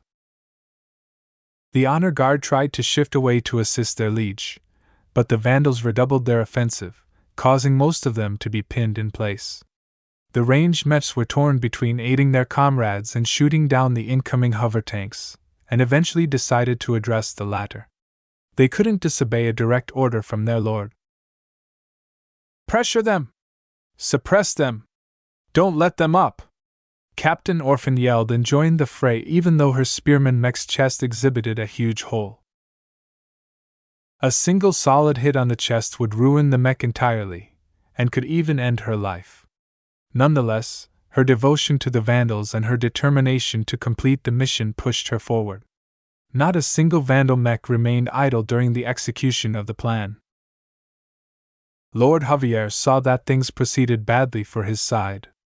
The ranged mechs under his command tried their best to shoot down the hover tanks, and while they did manage to score some lucky hits that caused the hover tanks to falter or explode, too many vehicles still pressed forth. The noble's brow started to sweat profusely. Just like VS, Lord Javier had been keeping track of his ammunition reserves as well. His mech only carried a couple more magazines. Once the loquacious Raphael ran out of ammunition, it lost more than half its effective combat strength. I don't have a choice. The well-born man gritted his teeth and charged his resonance. The Raphael's rifle arm glowed in the majestic rainbow colors, yet it looked a little less stable than usual. No matter how much attacks you throw at us, House Inekin endures, he broadcasted while trying to split his attention between fending off the persistent Vandal Knight Mech and maintaining his resonance with his mech. Even if we fall, my father will take vengeance for me. Ultimate move, Exalted Rainbow Storm. The Raphael fired its rifle almost fully automatic. The quick succession of shots practically drained the rifle's magazine. Each of the powerful rainbow shells impacted a hover tank without fail. As much as the hover tanks tried to make itself a difficult target, its extreme acceleration made it difficult for them to follow an evasive pattern. Half of the shells hit dead center against the nose of the hover tanks. All of the vehicles that got hit turned into fireballs or sustained so much damage that they failed to remain aloft. Wreckage and pieces of debris rained down ruined ground of Naren City, but more of the tanks still closed in on the Raphael. The elite mech reloaded its rifle in record time and fired at the hover tanks yet again. This time, it didn't have the luxury to wait until its resonance charged up. It emptied its rifle of shells without taking sufficient time to aim. A few more hover tanks got taken out, but 6 more made it through. Seconds away from impact, Lord Javier started to panic. His backpack module just deposited its last magazine in its rifle. With the hover tanks in spitting distance to his mech, he shot his last burst, causing 3 of the hover tanks to fall short of their goal. Only 3 remained, and Javier could not think of anything else except to brace for impact. Moments before the hover tanks impacted the mech, it threw away its spent rifle and detached the backpack module from its back. Its free hand grabbed the backpack and gripped it as an improvised shield. Naturally, Javier didn't think of enduring the collisions head-on. He tried to move his mech out of the way for a dodge, only to get halted by Kenneth's Knight Mech. At the final second, the noble had neglected his struggle against the Vandal Knight Mech. The mech dropped its sword and shield and took on the Raphael's sword strike head-on, causing it to deliver an awful hack against its chest armor. Kenneth ignored the damage to his mech and controlled it to reach forth with its arms until it held onto the Raphael's sword arm. "You crazy brighter! Let loose!" It was too late. The hover tanks reached their destination and impacted square against the Raphael in quick succession. Chapter 489 Last Stand. The Demon League that rebelled against their rightful overlords never intended to free their home planet from the greedy nobles that exploited it dry. They wanted to make a statement that would shock the entire kingdom, and to accomplish this, they intended to tear down the depraved air that ruled over Demon 4. They never intended to stick around after initiating the riots. When the Vision reinforcements came in force and started to scour the planet, most of their hideouts would doubtlessly be found. Instead, they already prepared to escape in space and rely on the Vision Revolutionary Front to shelter them far away from their homes. Since they only prepared a limited amount of ships, they couldn't bring everything they owned with them. The ships would only be enough to carry their core members along with some basic supplies and trade goods that they intended to barter for survival in the stars.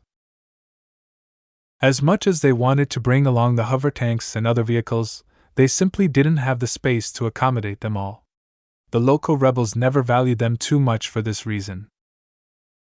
Letting them serve a use by driving them into the loquacious Raphael was already generous enough. In the aftermath of the collisions and subsequent self-destruction of the hover tanks, everyone tried to skin through the dust and interference. As the smoke and debris drifted away, the spectators came across an astonishing sight. The Raphael still stands. The mech lost its rifle arm, and its other limbs sustained moderate damage as well. Its chest looked mostly intact, but a handful of deformities left behind a couple of rents in its armor coverage. Though the Vandals and the rebels felt disappointed that the Raphael survived the succession of collisions, it at least managed to create a handful of weak points on the mech.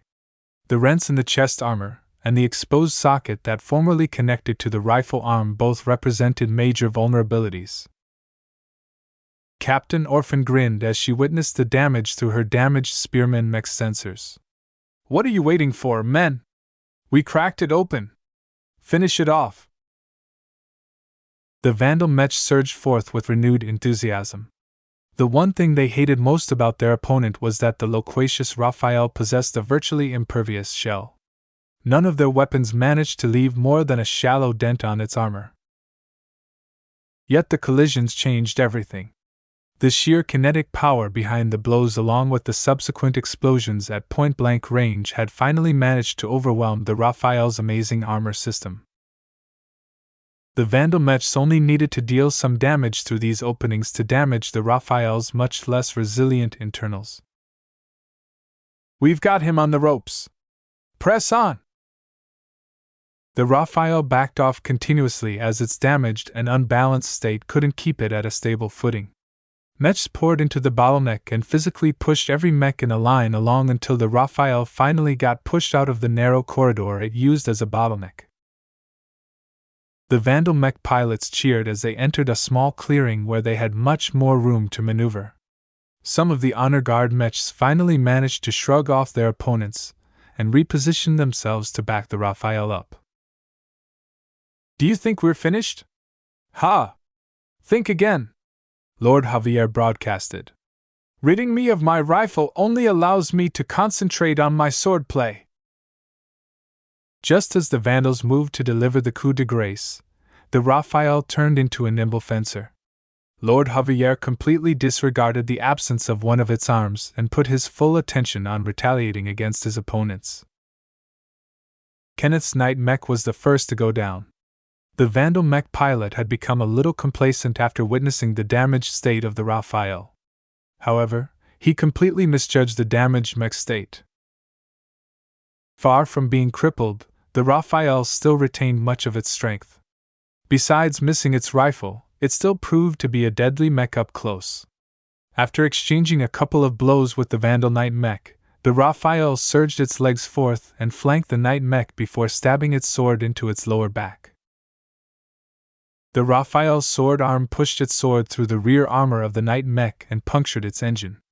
This instantly caused the Knight to lose its motive power and freeze in place. Lord Javier huffed in frustration as he controlled his mech to pull out its sword and turn around to parry another sword strike. He felt frustrated at being unable to finish off the Knight mech. Moments later, Kenneth ejected from the immobilized Knight mech. With its engine out of operation, he would only be a target for the Vision mechs that stubbornly kept up the fight. "These guys just won't give up," Addy muttered in the rebel base. Around them, the rebels started packing up their gear and supplies. The Deetnan League expended all of their hover tanks in Naren City, while their infantry couldn't contend against the power of elite mechs. Commander Breskin already retreated from the battlefield and ordered the rebels to evacuate their base in advance. "Is it all right to move out when the fight isn't over?" VS carefully asked. Addy smirked at him. "Your worries are unfounded, Mr. Larkin's son. The fight is already over. What we're witnessing is the death throes of a delusional brat who doesn't know the game is up." Pretty much every rebel believed the fight would soon be over. Though the loquacious Raphael put up a valiant fight, its vulnerable state meant that it was only a matter of time before a Vandal dealt a lucky hit. Even with the absence of long-range fire support from the hover tanks, the Vandals all believed that victory was near. Captain Orphan smelled blood.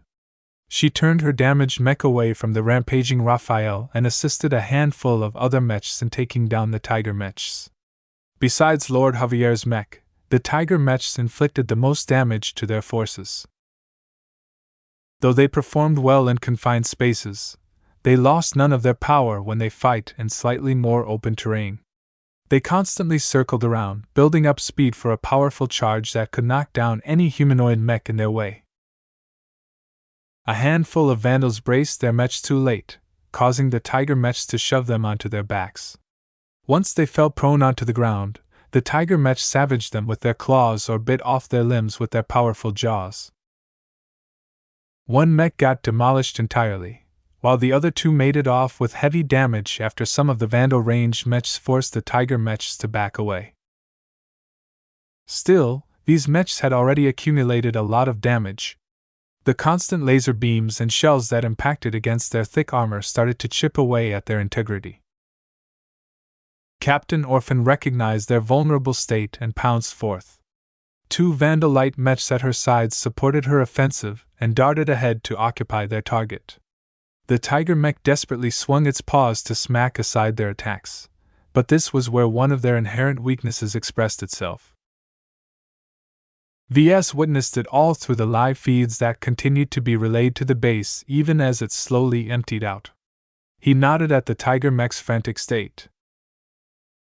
One of the biggest reasons why the bestial supremacy movement failed to convince the galaxy to switch over entirely is because these animal shapes lack too much versatility.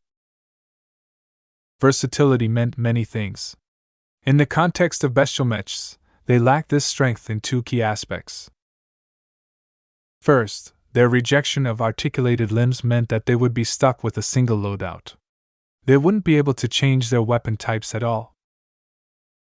Many humanoid mech pilots loved the fact that they could change between different models of weapons whenever they wanted without any compatibility issues. This did not mean that a mech designed to wield swords would be able to wield spears with the same level of performance. Merely having the ability to use different swords was enough of an advantage. In one deployment, they might want to use a short sword, in case they fought in confined spaces. In another deployment, they might wish to switch to a long and hefty two-handed sword for maximum reach and leverage. Bestial mechs didn't possess that sort of luxury. For tiger mechs, even exchanging their claws for a different model was a huge pain, because it wouldn't be a given that the newer model would pair up as well with the limbs. Another area their versatility falls short is their shortcoming in defense. Most bestial mechs fared well in a single mode of combat, and most of the time this consisted of offensive attacks. For example, most felinid mechs excelled in pouncing on their targets, which the tiger mechs of the Honor Guard had pulled off successfully multiple times. Yet when it came to fending off attacks, the limited range of motion of their limbs revealed their deficiency in this area. The tiger mech in question currently faced the harassment of two flanking light skirmishers, but already it fell into a tough situation as its limbs flailed around with dubious effectiveness. At that moment, the tiger mech fell under so much pressure that its mech pilot unconsciously disregarded the heavily wounded spearman mech piloted by Captain Orphan. Big mistake. Perish! The captain's mech charged forward and slammed the tip of its spear into the head of the tiger mech, piercing through and dealing catastrophic damage to the entire appendage. The Honor Guard mech reared back in shock, but the Vandal skirmisher mechs took the opportunity to close in and deliver deep stabs into its abdomen. If the tiger mech was still in peak condition, it would have been able to shrug off these attacks and even deliver a counterattack with its intact claws. Yet the tiger mech jerked a bit as previous battle damage hampered its previously smooth movements. Captain Orphan waited for this moment. Her mech yanked out its spear and jabbed it forward, pushing the spear straight into the exposed neck and jamming the tip through the softer internals. The tiger mech tried to shake off the spear, but it was too late. The spearman mech possessed enough power to continue to push through the neck until it hit the power reactor. The bestial mech lasted for an admirable amount of time, but even it couldn't persist without a working power reactor. The Vandals finally downed the first Honor Guard mech. 1 down, 8 more to go! The downing of the tiger mech delivered a firm impact on the remaining Honor Guard pilots. Far from losing heart, They only grew more fanatical in their mission to safeguard their liege. They fought on twice as ferociously, but this only accelerated their eventual downfall. With Captain Orphan taking the initiative, she helped down all the other Tiger Mechs. Other Vandals freed up from these takedowns proceeded to gang up on the honor guard that remained. One by one they fell, until Lord Javier lost all of his guards. The loquacious Raphael was the last mech standing. A semicircle of Vandal mech stood opposite of its dirted and damaged form. There was nothing left of its formerly pristine heroic form. If anything, it looked as ragged as a beggar. Even then, Lord Javier lost none of his heroic bearing. The loquacious Raphael maintained a straight-backed posture as it pointed its sword against the Vandal mech arrayed against it like a knight sworn to fight to the death. "It's over, Javier." Captain Orphan spoke with a tired voice as her mech stepped forth with its spear at the ready. "Your guards have put up a good fight, but the outcome was never in doubt. You're outnumbered and your mech won't hold up for long. Do the sensible thing and surrender." The Raphael swept its head from side to side, as if it was contemplating its chances. "You're wrong, Brighter." "How so?" "My mech. It's not at the end of its rope." Before anyone could process Javier's words, the eyes of the mech started to glow in red and gold. Twin Supernova Release! Chapter 490 Supernova. 1 Mech. Around 20 opponents. The loquacious Raphael appeared to be on its last legs. The suicide attacks from the hover tanks rent apart its rifle arm while exposing various sections of its frontal armor to the elements. No matter how well the armor system could hold out, it couldn't do anything about the exposed areas. Nonetheless, at the end of its lifespan, the Raphael's entire frame glowed like a star about to explode. The mechs of the flagrant Vandals all put up their guard as soon as Lord Javier yelled out those strange words. "Twin Supernova Release? What does that mean?" Addy asked back in the rebel base. VS interpreted the sensor readings in rapid tempo. He quickly deduced that the Raphael's core heated up from two distinct spots. Once he realized what that represented, his eyes widened in shock. The loquacious Raphael possesses two smaller power reactors instead of a single larger one. What's the significance of that? It means it can run through a lot more power in an instant, though the heat buildup will be ruinous. At these power levels, the Raphael can't last more than 3 minutes. The artificial limiters that shackled the power reactors broke upon the command. With this irreversible, Lord Javier decisively chose to burn out the entire potential lifespan of his precious mech in a matter of minutes. "My steed, lend me your strength. Let our final battle together be as magnificent as the death of stars." The mech glowed hot from more than heat. Some sort of unknown red-orange energy field coated the surface of the mech, including its damaged portions. It gave out the illusion that the mech was burning. "Don't listen to his melodramatic nonsense." Captain Orphan tried to sober up her mech pilots. "Ranged mechs, open fire! Melee mechs, prepare to intercept the Raphael." A storm of lasers and projectiles slammed into the Raphael, but just as they reached the energy field, it exploded. This prematurely set off the explosive shells and hindered the kinetic projectiles and laser beams from hitting the Raphael itself. "What is this, some kind of energy screen? I don't believe it can sustain itself forever. Keep firing." No matter how much firepower the Vandal mechs threw at the overloading mech, none of their efforts bore fruit. The energy field acted like a reactive defense to the custom mech, halting any incoming attacks through sheer violence. "Mr. Larkin's son! Figure out that energy field!" Addy yelled at him. "It can't be cracked by weak attacks, no matter how many it endures. It can only be penetrated by one strong attack." "Is there any other weakness?" As I said, the loquacious Raphael can't possibly sustain this energy field forever. Why not wait it out? Unfortunately, Lord Javier didn't intend to waste this moment. His overloaded mech surged forward with its powerful legs, which stirred up soil and debris as it raced towards the nearest Vandal mechs. Block him! A handful of melee mechs moved to intercept the approaching Raphael, yet the elite mech arrived within range before they could finish their adjustments. Weaklings! Get out of my way!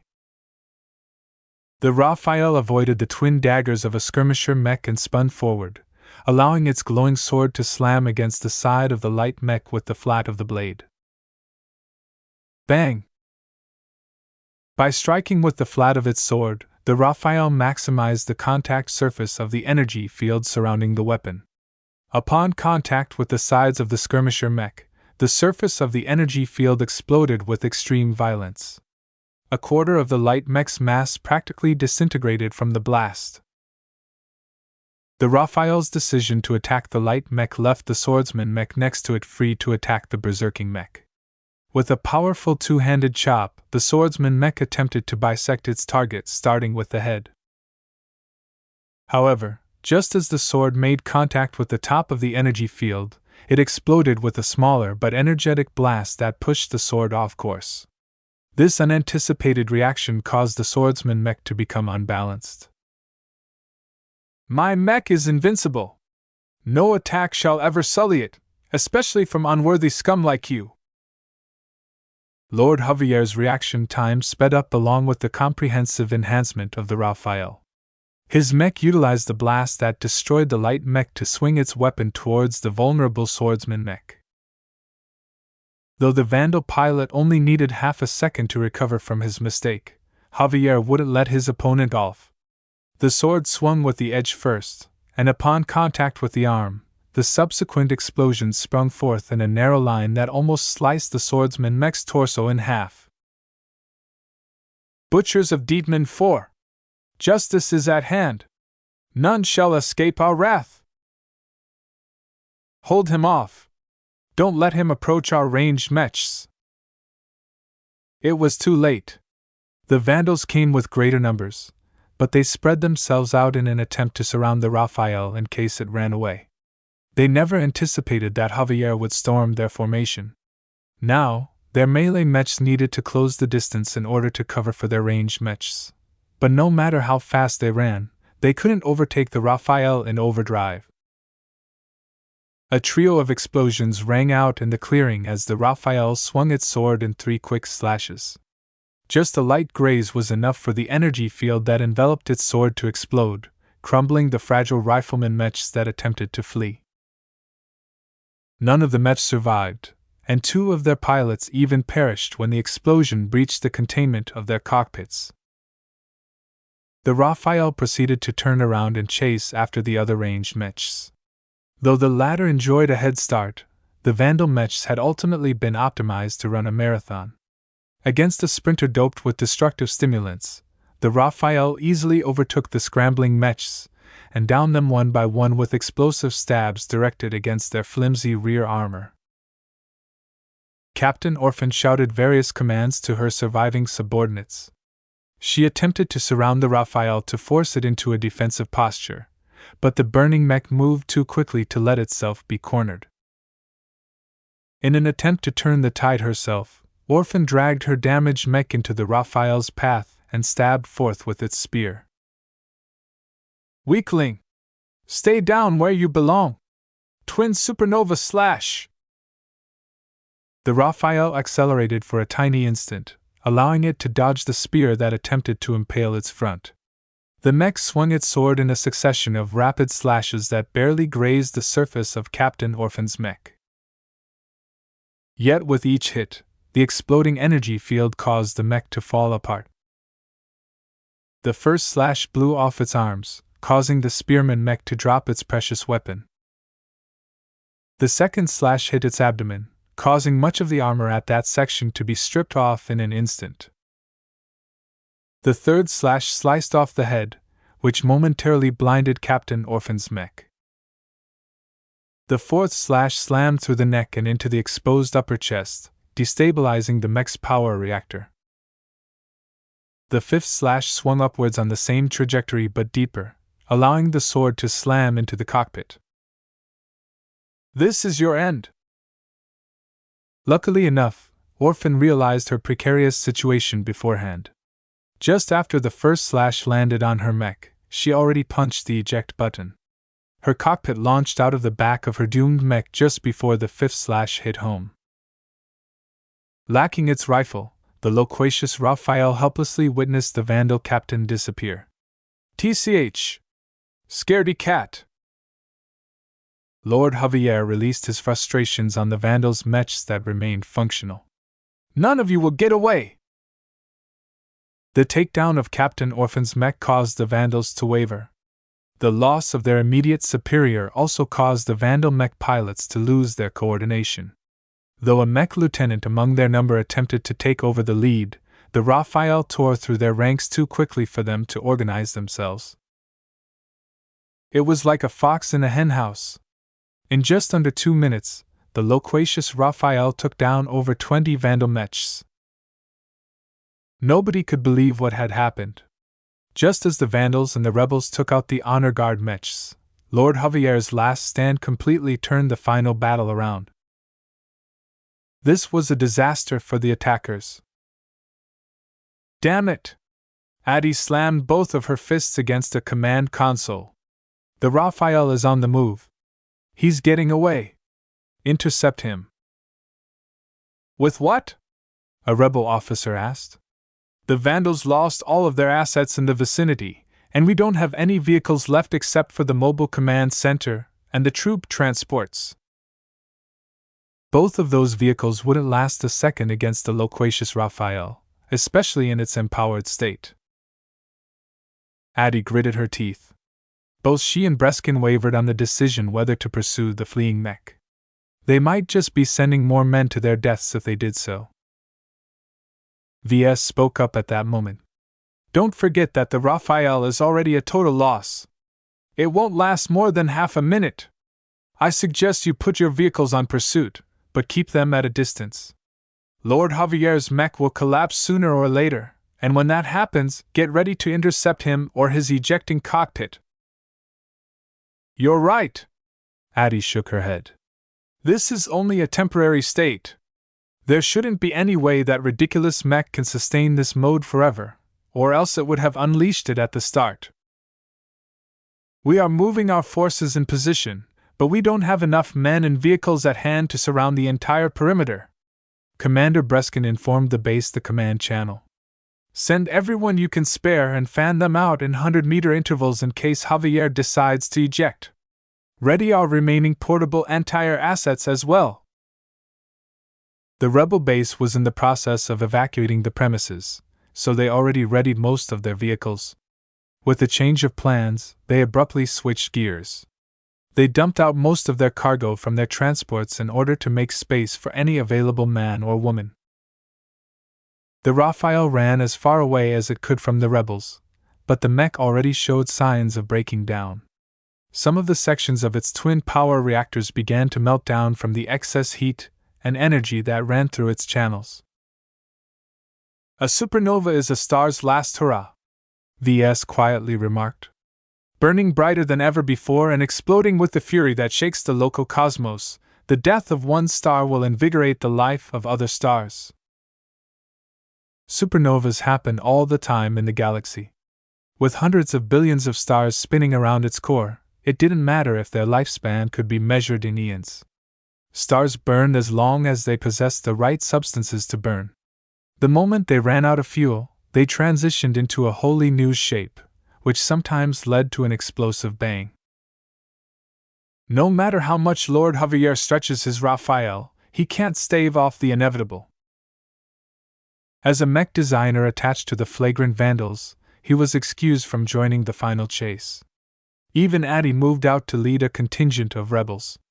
The only ones who remained were the elderly and the disabled rebels who took on the role of caretakers within the Dietmar League. Instead, he stayed behind and performed some additional analyses. From his hasty calculations, he predicted that the Raphael's twin power reactors couldn't be shut down anymore. Instead, the runaway reactions continued to build up, which only exacerbated the heat and energy buildup. In short, the mech would soon explode with enough force to take out an entire city block. "Don't approach the Raphael. It's going to blow soon," VS informed the rebels over the channel. "Anyone on foot should stand at least 500 meters away. Chances are high that Lord Javier will eject." Only a few seconds passed before his words came true. Lord Javier would never choose to go down with his mech. With only an instant to go before the power reactors reached a critical state, the rear armor of the Raphael blasted apart, opening up an avenue for its cockpit to blast off from the doomed mech. A halo of rainbow enveloped the cockpit. Boosters at least twice as powerful as those attached to a regular cockpit pushed the boxy mass away from the doomed mech. Just as Lord Javier's cockpit cleared away, the loquacious Raphael finally couldn't hold it any longer. Its twin reactor exploded in unison, which quickly blended into a massive explosion that racked the ruined terrain another time. Despite the glorious explosion happening in the vicinity, none of the rebels paid attention to the tragic sight of a hero mech's end. Instead, they focused all of their efforts at taking down the cockpit traveling through the air. "Fire the missiles!" Chapter 491 Encirclement. When the artificial meteorites fell, House Anakin unleashed all of its hidden anti-air batteries in Naren City. This enabled the rebels to locate them and neutralize them. The same couldn't be said for the batteries erected by the rebels in secret. Due to the need for utmost secrecy, the Deepman League only installed a limited amount of turrets in the city. Only a handful of batteries were in range of Lord Javier's flying cockpit at this time. Laser beams hit the cockpit in an instant, but surprisingly left no mark. The orange energy field enveloping the cockpit prevented any damage from going through. Missiles soared into the sky after the laser beams puttered out. The rebels launched them out of the few mobile missile platforms in their possession. A larger number of shoulder-launched missiles fired by infantrymen followed suit. Each of those missiles unerringly hit the cockpit that made no attempt to hide its presence. Even if it wished to deploy any stealth or ECM, the enormous amount of heat released by its boosters and energy field overpowered any attempts at covering it up. "What does it take to down this cockpit?" Addy screamed in frustration over the command channel. "Don't stop hitting it," VS urged the rebels. "The cockpit shouldn't possess much of a reserve. It's not as invincible as the Raphael when it was still intact." Regardless of his words, the rebels hated the man inside the cockpit so much that they never let up. More and more laser beams struck the energy field while missiles of varying payloads constantly tried to disturb its integrity. It took some time, but the energy field eventually began to flicker. It had obviously reached the end of its reserves. Only a few more hits would tear apart the cockpit's protective coverage. "Hold your fire! Don't put any more missiles in the air!" Missiles already in the air still slammed into the energy field, but no one launched another salvo. A handful of laser turrets continued to strike the cockpit unerringly. They chipped away at the remnants of the energy field until it finally winked out. "The cockpit lost its protection! Take down its boosters! Be careful with it, we want him alive!" The cockpit's exterior was made out of lightweight but highly resilient compressed alloys. This eased the burden on the laser turrets as they accurately took out the vulnerable boosters and anti-grav modules. With less and less components keeping the cockpit aloft, it slowly plunged towards the ground in a barely controlled crash. "Surround the crash site! Don't leave any gaps exposed!" VS watched from his terminal as the rebel forces moved in position to surround the projected crash site. Some of their vehicles hurried to keep up with the plunging cockpit. As the cockpit slammed into an abandoned street and slid forth for a short distance, VS wondered whether this ordeal would finally be over. As much as he enjoyed being useful, he could have offered the same level of assistance in orbit. I'm not cut out for the battlefield. Though he long shed his innocence, he still disliked being jerked around in places where he shouldn't even be present. I hope after this, the flagrant vandals will take a lengthy vacation. Once the rebels brought Lord Javier under custody, the vandals should have nothing left to tie them to this star system. There's also their operation in Dietmar 2. Though VS thought that Dietmar 4 played a vastly more important role, Colonel Lowenfield opted to take charge of the detachment responsible for fulfilling their objectives on Dietmar 2. He found that to be a very odd decision. Why would the colonel pay so much attention to that smaller, more impoverished planet? The only thing of strategic value on that planet is their renewable exotics mine. Even then, it's nothing remarkable. An endless stream of junk exotics isn't anything to get crazy about. The sad truth about third-rate states was that anything valuable got snatched away by the local hegemons. In the case of the Bright Republic and the Vigia Kingdom, the Friday Coalition often appropriated their treasures under a variety of excuses. Though compared to the Hexadric hegemony, the coalition partners at least had the decency to compensate for some of their losses. The fact that neither the coalition or the hegemony snatched the renewable exotics mine from Dietmar 2 should have hammered in the point that it didn't hold too much value. Is it the solar foundries that they're after? VS tentatively rejected that possibility. The solar foundries carried the same worth as a large-scale manufacturing complex. They stored a lot of raw and processed materials, but their value was purely economic. From the start, he always got the sense that the Vandals omitted many details in their operation. From their planning to their objectives, all of it seemed plausible enough to fool the rank and file. To VS, the more he witnessed the Vandals and rebels in action, the more he questioned their motives.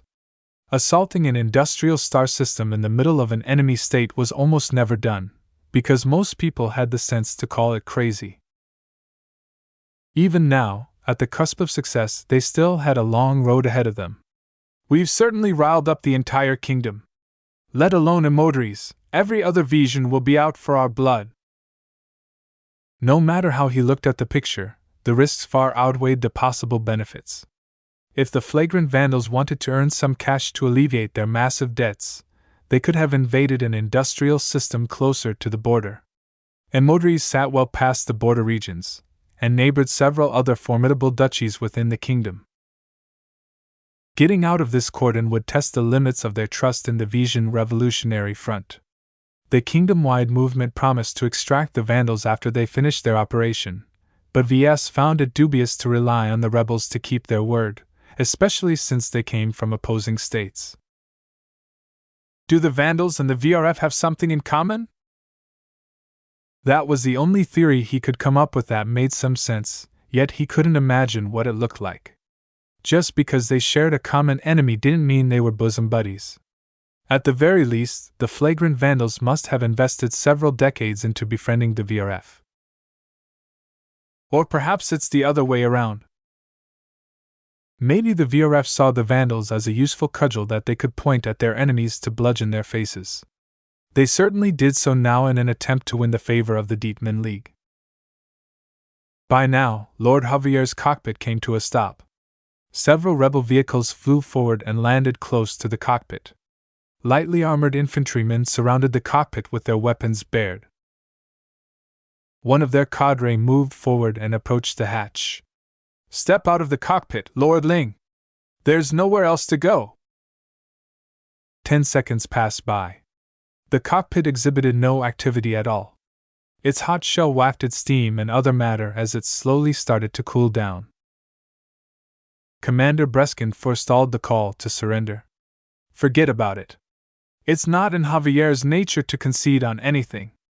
Proceed with the breach. Some of the rebel infantrymen approached the steaming cockpit and attached some sort of apparatus against the armored hatch. The device instantly started to burn. This went on for over 30 seconds. Slowly, a rectangular man-sized hole appeared on the surface of the cockpit. A pair of soldiers grabbed onto the handholds of the apparatus and pulled the rectangular section of alloys away. Another pair of soldiers jumped inside the hole. Seconds later, they conveyed an alarming piece of news. Lord Javier is absent. VS and the commanding officers of the rebels patched into the sensor feed of the soldiers inside the cramped cockpit. They ignored the luxurious interior and focused their gazes on the burning hole that ran through the floor of the cockpit and reached past the street. The hole reached all the way into the tunnel underneath the street. His cockpit possesses an emergency underground boring system, Addy spoke. He snuck away while we were waiting for him to surrender. What are you waiting for? Get after him, Commander Breskin barked. Keep up the cordon and extend our perimeter to the drainage system underneath the streets. While you're at it, deploy every anti-stealth measures that we have on hand. He couldn't have snuck under our noses without employing some sort of stealth system. Everyone on the field scrambled to track down the elusive bastard. Several rebel specialists jumped down the hole inside the cockpit and activated specialized tracking devices that could magnify even the smallest traces. The trail is faint, but he's heading west. This prompted the rebels to deploy a special canister. Once thrown, the device stopped in midair and dispersed coarse particles in the air. These particles floated in the air for minutes at a time and looked very distinctive. Anything that passed through would immediately stir up the particles, exposing anyone trying to sneak past the affected area. It was an extremely low-tech solution to a high-tech means of evasion. Despite the simplicity of the idea, it was very reliable when deployed in a smaller area as long as the search parties brought enough canisters. The rebels didn't expect their target to be stupid enough to stumble into the particle fields. Instead, they formed a cordon of particles in a loose circle surrounding the cockpit crash site. After they deployed the first wave of canisters, the rebels tightened the circle and deployed another wave of canisters. This would go on until they uncovered their target, or met each other at the center. The people on the ground also utilized other methods to track down Lord Javier. For example, the trackers in the drainage tunnel followed the faint trails that Javier's stealth system hadn't been able to hide. Keep an eye on the particles. He won't be able to bypass them, but he might attempt to mold his suit behind an obstacle. Double-check each surface if you have to. As VS watched the rebels trying to sniff out their fleeing prey, he began to frown a bit. Most of the rebels believed that Lord Javier might have nowhere else to go, but he didn't believe that the man would be so easily caught. After witnessing so many of his tricks, VS kept getting the feeling that they overlooked something important. His brain churned as various ideas flitted past his mind. He tried to put himself in Javier's boots. A frightening possibility emerged in his mind. Though he lacked the proof to back his assertions, he nonetheless felt it was important enough to inform the rebels. VS switched into the command channel. Commander, Addy, don't put too much stock on the trail. I would bet 1,000,000,000 savis that the trail in the tunnel is a decoy. So you believe he climbed back to ground level? Addy asked with a fair amount of skepticism in her tone. Even if he snuck back onto the streets, he won't be able to evade our particle emissions.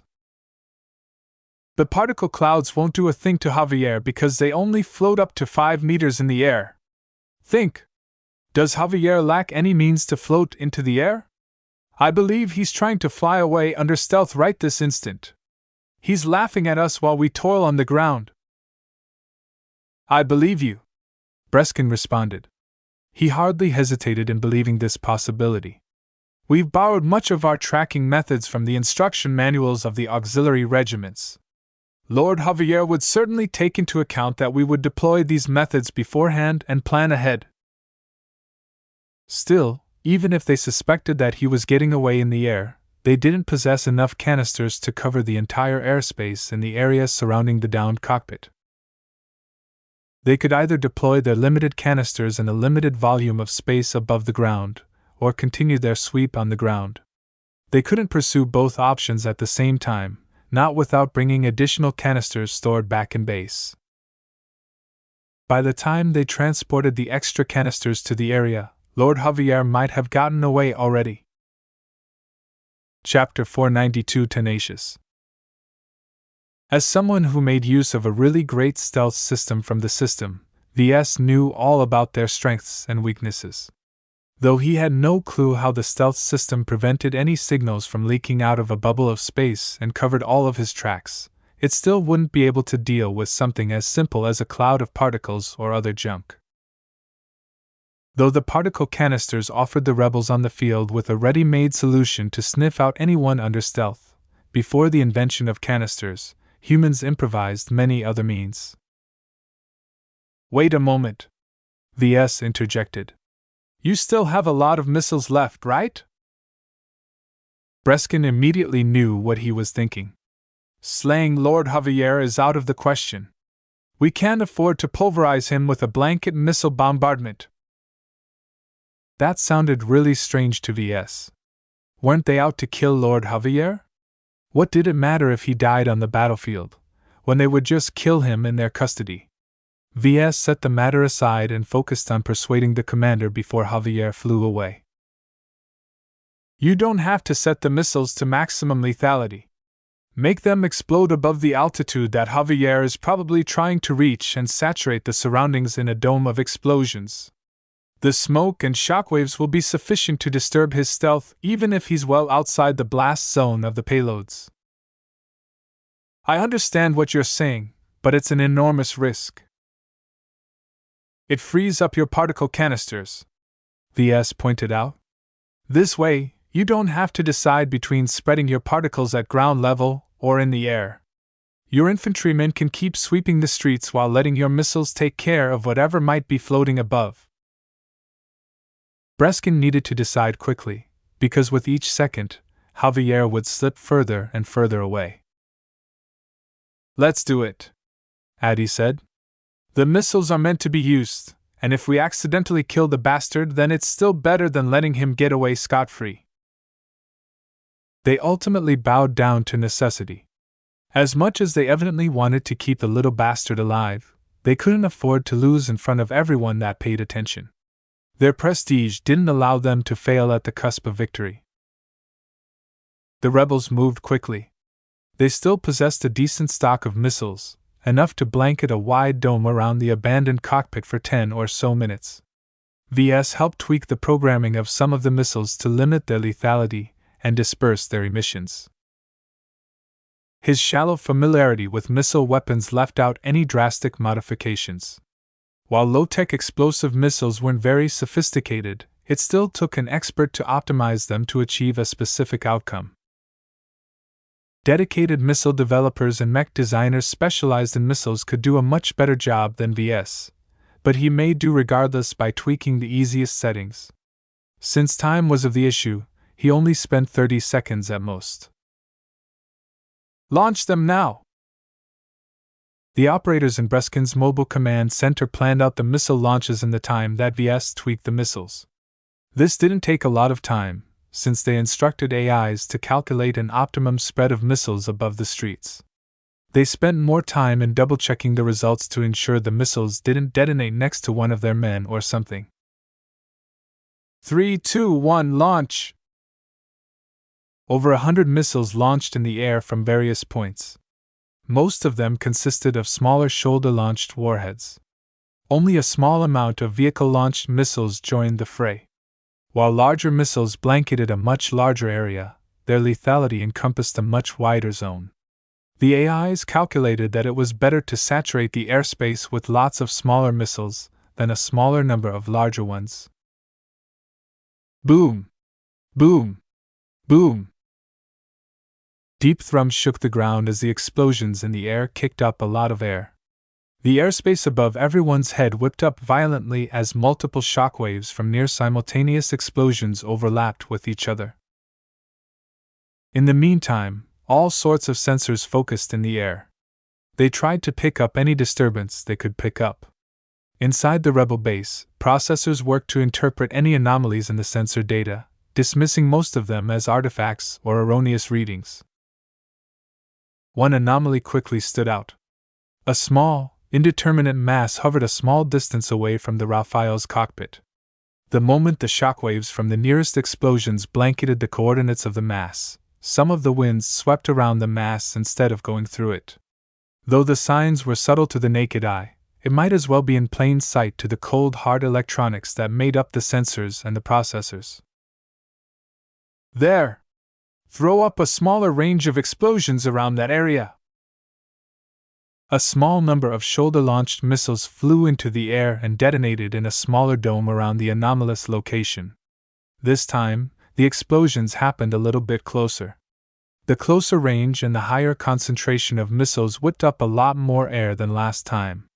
This only made it more obvious that an invisible object displaced some of the winds around its form.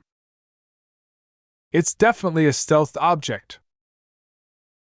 Though they only established that they found a stealth object, the shape and dimensions of the object looked suspiciously like a man-sized stealth suit. The Deepman League moved quickly upon confirmation that something invisible hung in the air. A pair of armored shuttles flew from the distance and halted in midair in the region around the invisible object. Hatches slid open, enabling the infantrymen inside to throw out a bunch of particle canisters. Particles spread out in a large and hazy cloud around the shuttles. Almost immediately, a very obvious deformation stood out in the even spread of particles. Over there! One of the infantrymen in the shuttles stepped forward. Unlike the other men, this soldier carried a man-sized fluid projector borrowed from the local planetary guard. After a brief wind-up, a brown slurry of slime propelled from the nozzle of the projector. Under the onslaught of the sticky slime, the stealth shape could no longer maintain its invisible state. A skin-tight suit enveloped in increasing amounts of slime appeared in the air. Ugh! Disgusting! Lord Javier's voice sounded out from the helmet. Help! I can't maintain altitude! The gunk weighed down the suit and affected the suit's anti-grav modules. The man inside the suit could only be the person they had been searching for, and right now he flailed his limbs in panic as his suit slowly drifted down. That's enough slime! Breskin warned the soldier with the fluid projector. Catch him when he lands? No, wait, grab him from out of the air.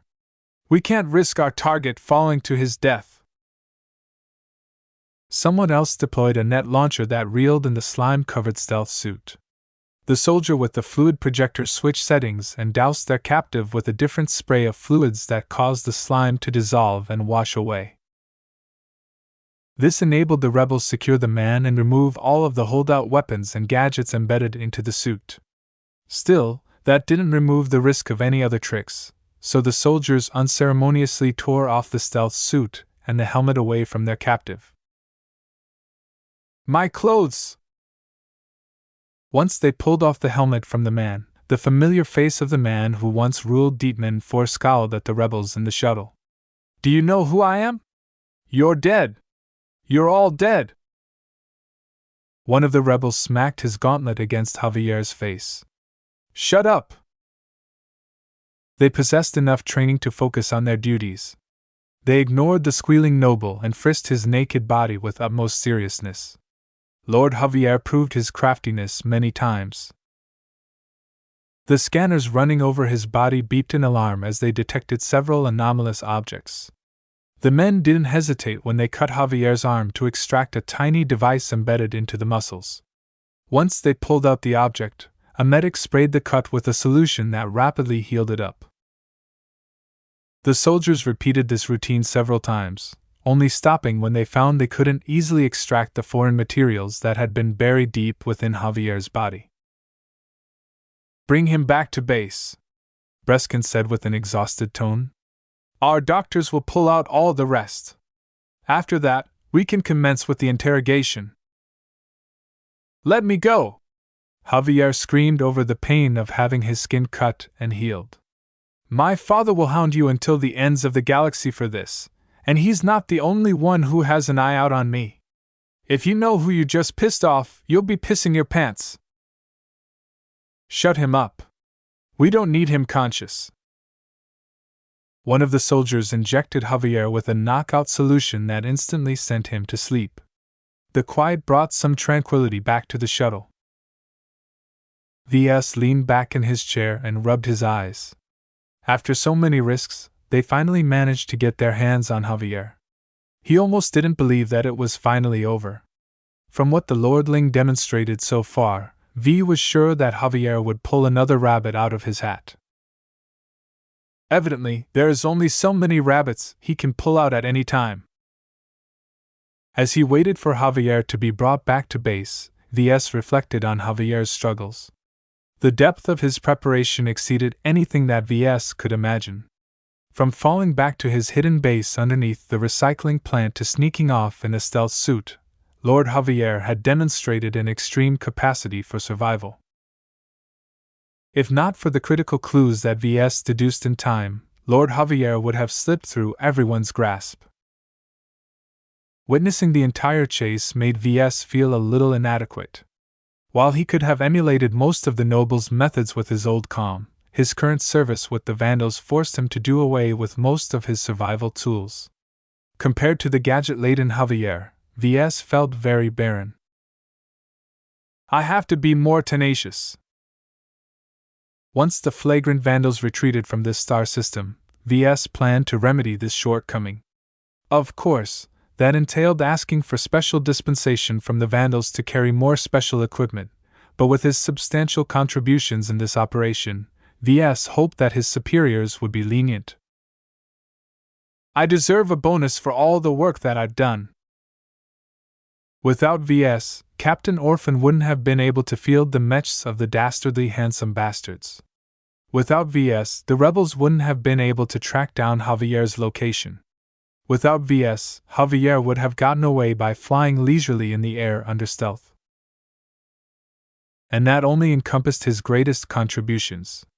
VS didn't know what kind of merit system the Vandals used, but VS felt that he would have been eligible for promotion for everything he did. Too bad mech designers don't fall into their organizational system. In the end, if VS wanted any rewards, he had to knock on Professor Velton's door. The notoriously stodgy old lady was a stickler for rules, and VS wasn't sure if any of his achievements gained him any rewards. I can't wait to get back, though. I'm more than done with this crappy planet. Everyone felt relieved with the hunt at an end. Once the rebels took custody of Lord Javier, the remaining forces of House Anekin in the vicinity broke apart and tried to flee the city. The Vandal mechs that delayed them from reinforcing Lord Javier let them go without a fight. In any case, they completed all of their objectives. They never intended to crush every enemy mech. Of course, the rebels also spread the news of the successful capture through their propaganda networks. News of what had happened spread through both sides of the conflict in an instant with the help of the Galactic Net. Both the Bright Republic and the Vija Kingdom reacted with astonishment. Chapter 493 Questions. Some of the shipwrecked Vandals stranded in the rebel base requested to be sent back to their comrades. Now that their forces took out most of the anti-air turrets controlled by the household troops, it was a lot safer to fly some transports in the air. Certainly, many enemy mechs and turrets remained intact, but their owners lacked the guts to fire upon Vandal or rebel assets.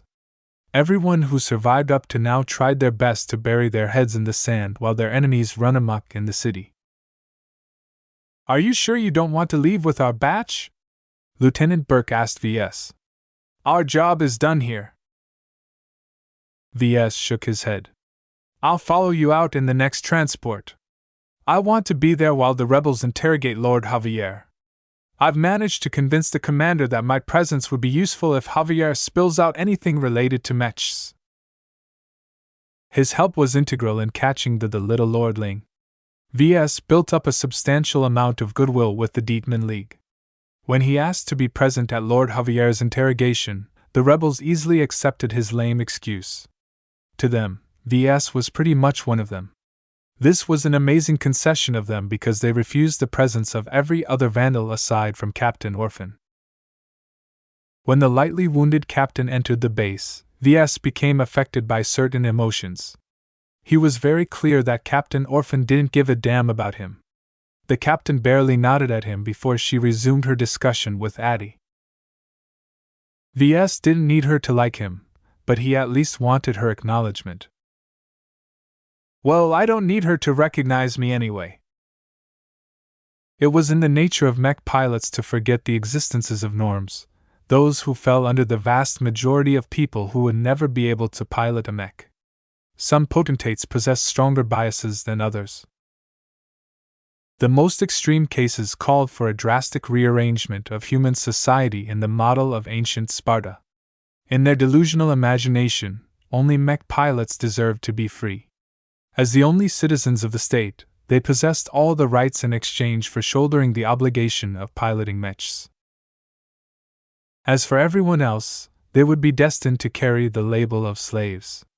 Anyone without the potential to pilot mechs was expendable. Even the most renowned mech designers that enabled the mech pilots to exert their skills enjoyed no extra rights. In the perspective of the ruling class, mech designers were slaves as well, only with a bit more value. The crazy thing about this imagined utopia was that a number of human states tried to implement such a society. Every attempt ended in ruin. In truth, depressing the potential of over 96% of the population caused these extremist states to stagnate. Slaves without any sense of belonging never worked to better their masters as much as a free man. Numerous examples throughout the age of mechs illustrated that humanity needed to work for every human, not a tiny subject with a mutant brain. Sadly, it appeared that Captain Orphan didn't get the message. She barely treated Addie with respect, something the observant rebel woman noted fairly quickly. Regardless, Addie flexed her diplomacy and managed to convince the mech captain to rest somewhere in peace. Once she got rid of Orphan, she strayed over to VS. I never really did thank you for your help. You've really saved us, Mr. Larkin's son. VS smiled at that. Any other mech designer could have done the same. Yet you're the only one who's here. That soured his mood a little. Have you ever found my colleague Alec? He tried to look up the journeyman mech designer's whereabouts. As his mentor within the Vandal design department, VS appreciated Alec's insightful lessons. The lack of news regarding his status concerned VS a lot. Through the rebel base's communication channels, VS contacted the flagrant Vandal fleet in orbit several times. Each time, they told him that they hadn't picked up Alec's crash ball in space. Since Alex sat next to VS in the command center of the stubby Growler, there was a high possibility that Alec's crash ball followed the same trajectory as the one that held VS. Maybe he landed somewhere else over the planet. Not everyone who crash-landed onto the surface of Dietman 4 chose to converge at Naren City. Those with timid hearts chose to land somewhere desolate and await for pickup from a Vandal shuttle. It was a much safer option than landing in the vicinity of the most important city on the planet. He's here! A familiar armored shuttle entered the vehicle bay of the underground base. As soon as it touched down, a full squad of armed infantrymen hauled the unconscious form of Lord Javier. In a minor gesture of decency, they clothed his previously naked form with generic gray clothes. Nonetheless, the drab fabric only accentuated his fall from grace. His matte blonde hair was normally styled in exquisite fashion in public. Now, they looked tousled and sweaty beyond recognition. A number of rebels that hadn't shipped out yet goggled at Lord Javier's beaten form. They hardly believed that they actually managed to capture such a powerful figure. Though they worked together with flagrant Vandals to accomplish this feat, it was still an exceedingly rare achievement for a local rebel movement. Every commoner of the kingdom learned early on that the dignity of a noble should not be sullied. Profane acts such as questioning their sexuality might even prompt a Vision judge to sentence them to death. Thus, witnessing the powerful Lord Javier being dragged to the medical bay like a dog was a very transformational moment for the rebels. Everyone present made up the cadre of their organization, so they all believed in the cause with the depths of their hearts. They just never imagined that they could pull down a noble from his pedestal in their lifetimes. He's really here. I still can't believe it. We did it! We did it! None of the other rebel groups can boast what we've done. Some of the members of the Deepman League grew emotional and knelt down. Others cried and hugged each other. After living in Deepman for like rats, they showed that they still possessed teeth. VS was the odd man out in this spontaneous emotional outburst. Compared to everyone's jubilation, he only felt weary and longed to return to the Wolf Mother. Only in the confines of the factory ship would VS feel at home. What the Vision nobles do to their commoners and vice versa is not my business, he reminded himself. Only the interests of the Republic matters to me. In that regard, stirring up the kingdom by facilitating a rebellion certainly weakened the kingdom. Some time later, VS entered an observation room that looked out into a plain interrogation room. For something as sensitive as this, the rebels didn't employ any projectors, for fear of leaking out this session. Having learned his own lesson on how powerful hacking could be, VS understood the necessity of these precautions. A handful of other people stood in the room. VS recognized Addie and Captain Orphan. Most of the others consisted of the highest-ranking rebel cadre. It appeared that the rebels treated this interrogation with utmost importance. A couple of medical doctors stood behind some sort of console that displayed Javier's every physiological reaction. Right now, they appeared to be administering some stimulants to his body. Careful with the dosage, a senior doctor warned. Lord Javier has undergone many surgeries and treatments that optimized his body and mind. This meant that Javier would also be more resilient to many forms of interrogation. Perhaps Lord Javier would still be forced to spill out all of his secrets if the coalition managed to get their claws on him, but the rebels only possessed means comparable to a local law enforcement office. They didn't have access to better tools. He's waking up. A groggy-eyed Javier woke up from the chair that bolted down his limbs. He tried to jerk at them, only to press his skin. Ouch! The young noble blinked a few times more and shrugged off the fog in his mind.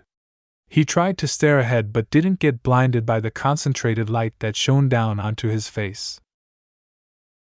If that's your best attempt at disorienting me, then I've got nothing to fear from you scum, the noble boasted with confidence.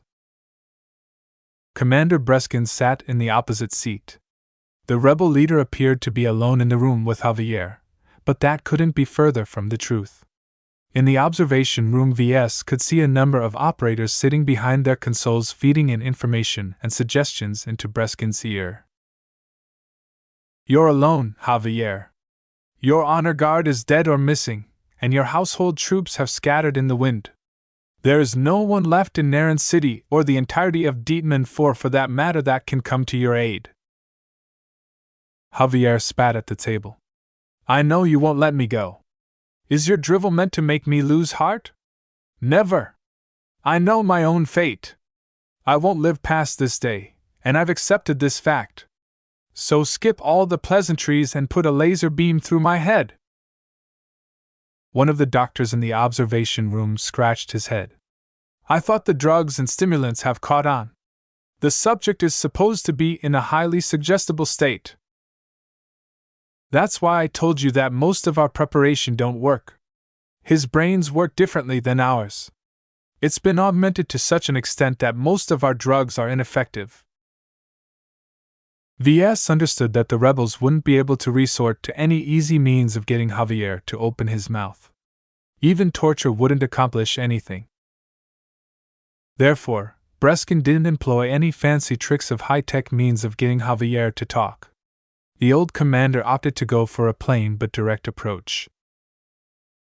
I'm not interested in the secrets of your house, Breskin stated.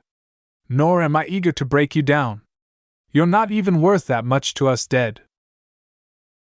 Javier stared down Breskin with resentful eyes while keeping his mouth shut.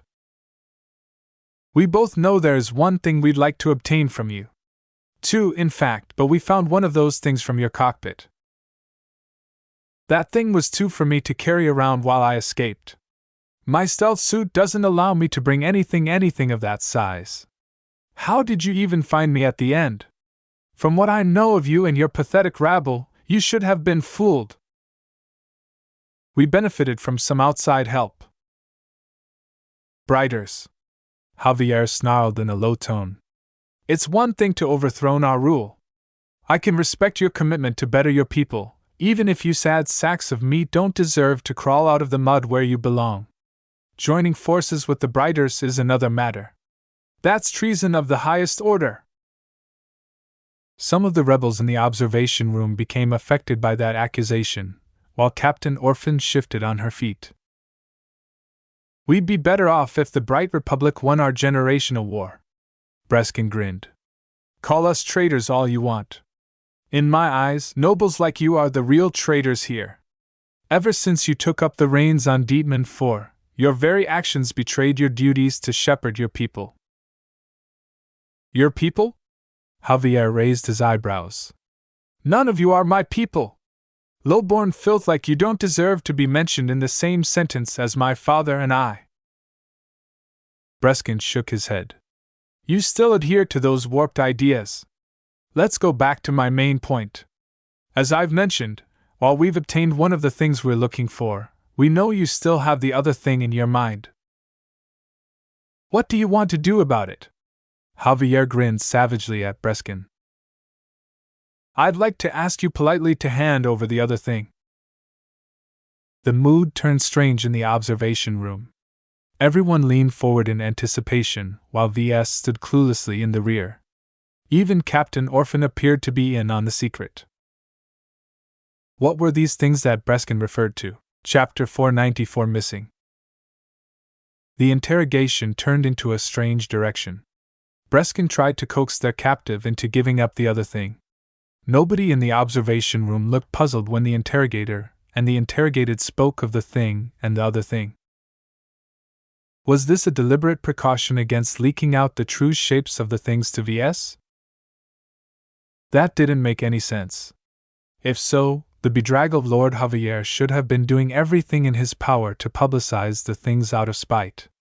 That he played along proved that the significance of these things were of such import that even he couldn't lightly mention them by name.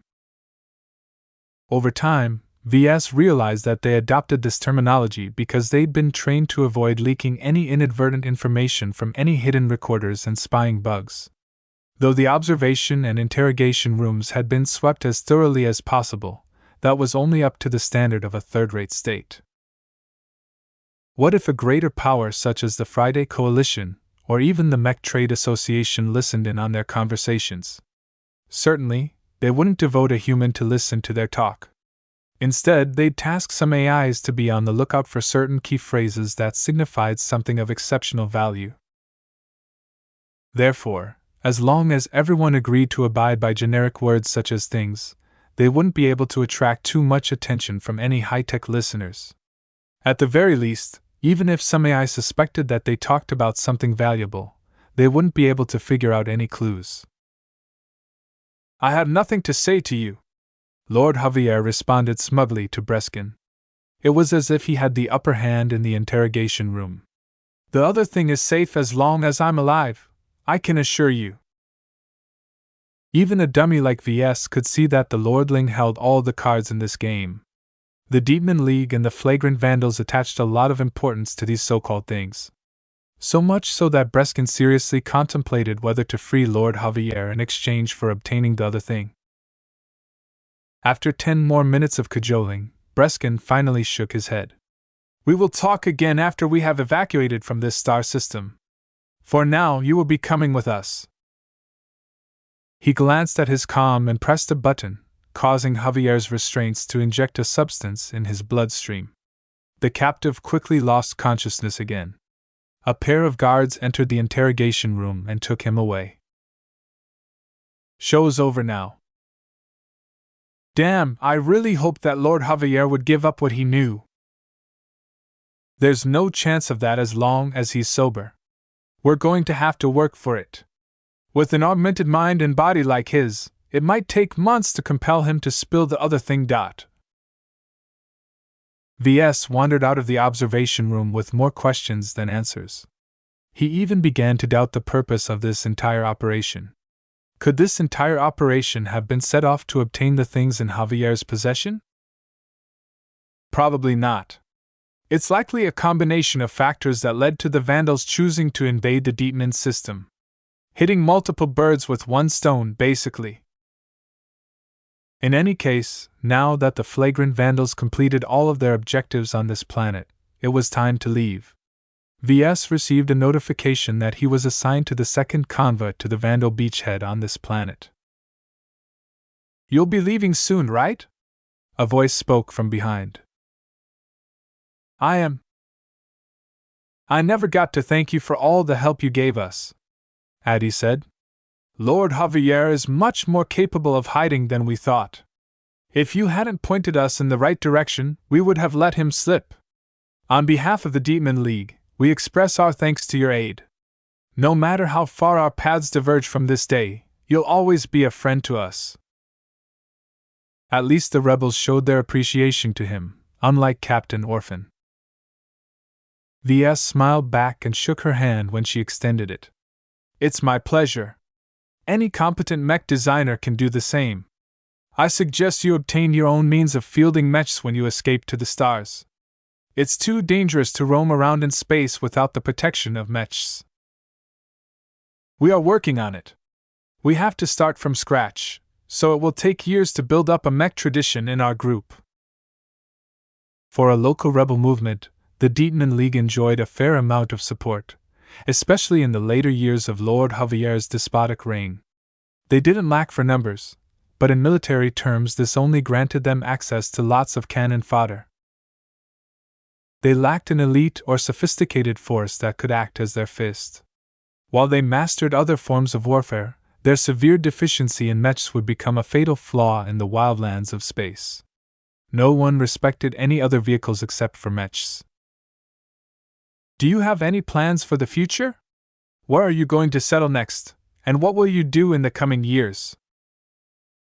Talk of the future caused Addie to grow melancholic. I've never left this planet, do you know that? Most of us don't. Leaving our home planets for the first time is going to be hard for us. Becoming vagabonds in space is not what we intended to become, but that appears to be the life set out for us.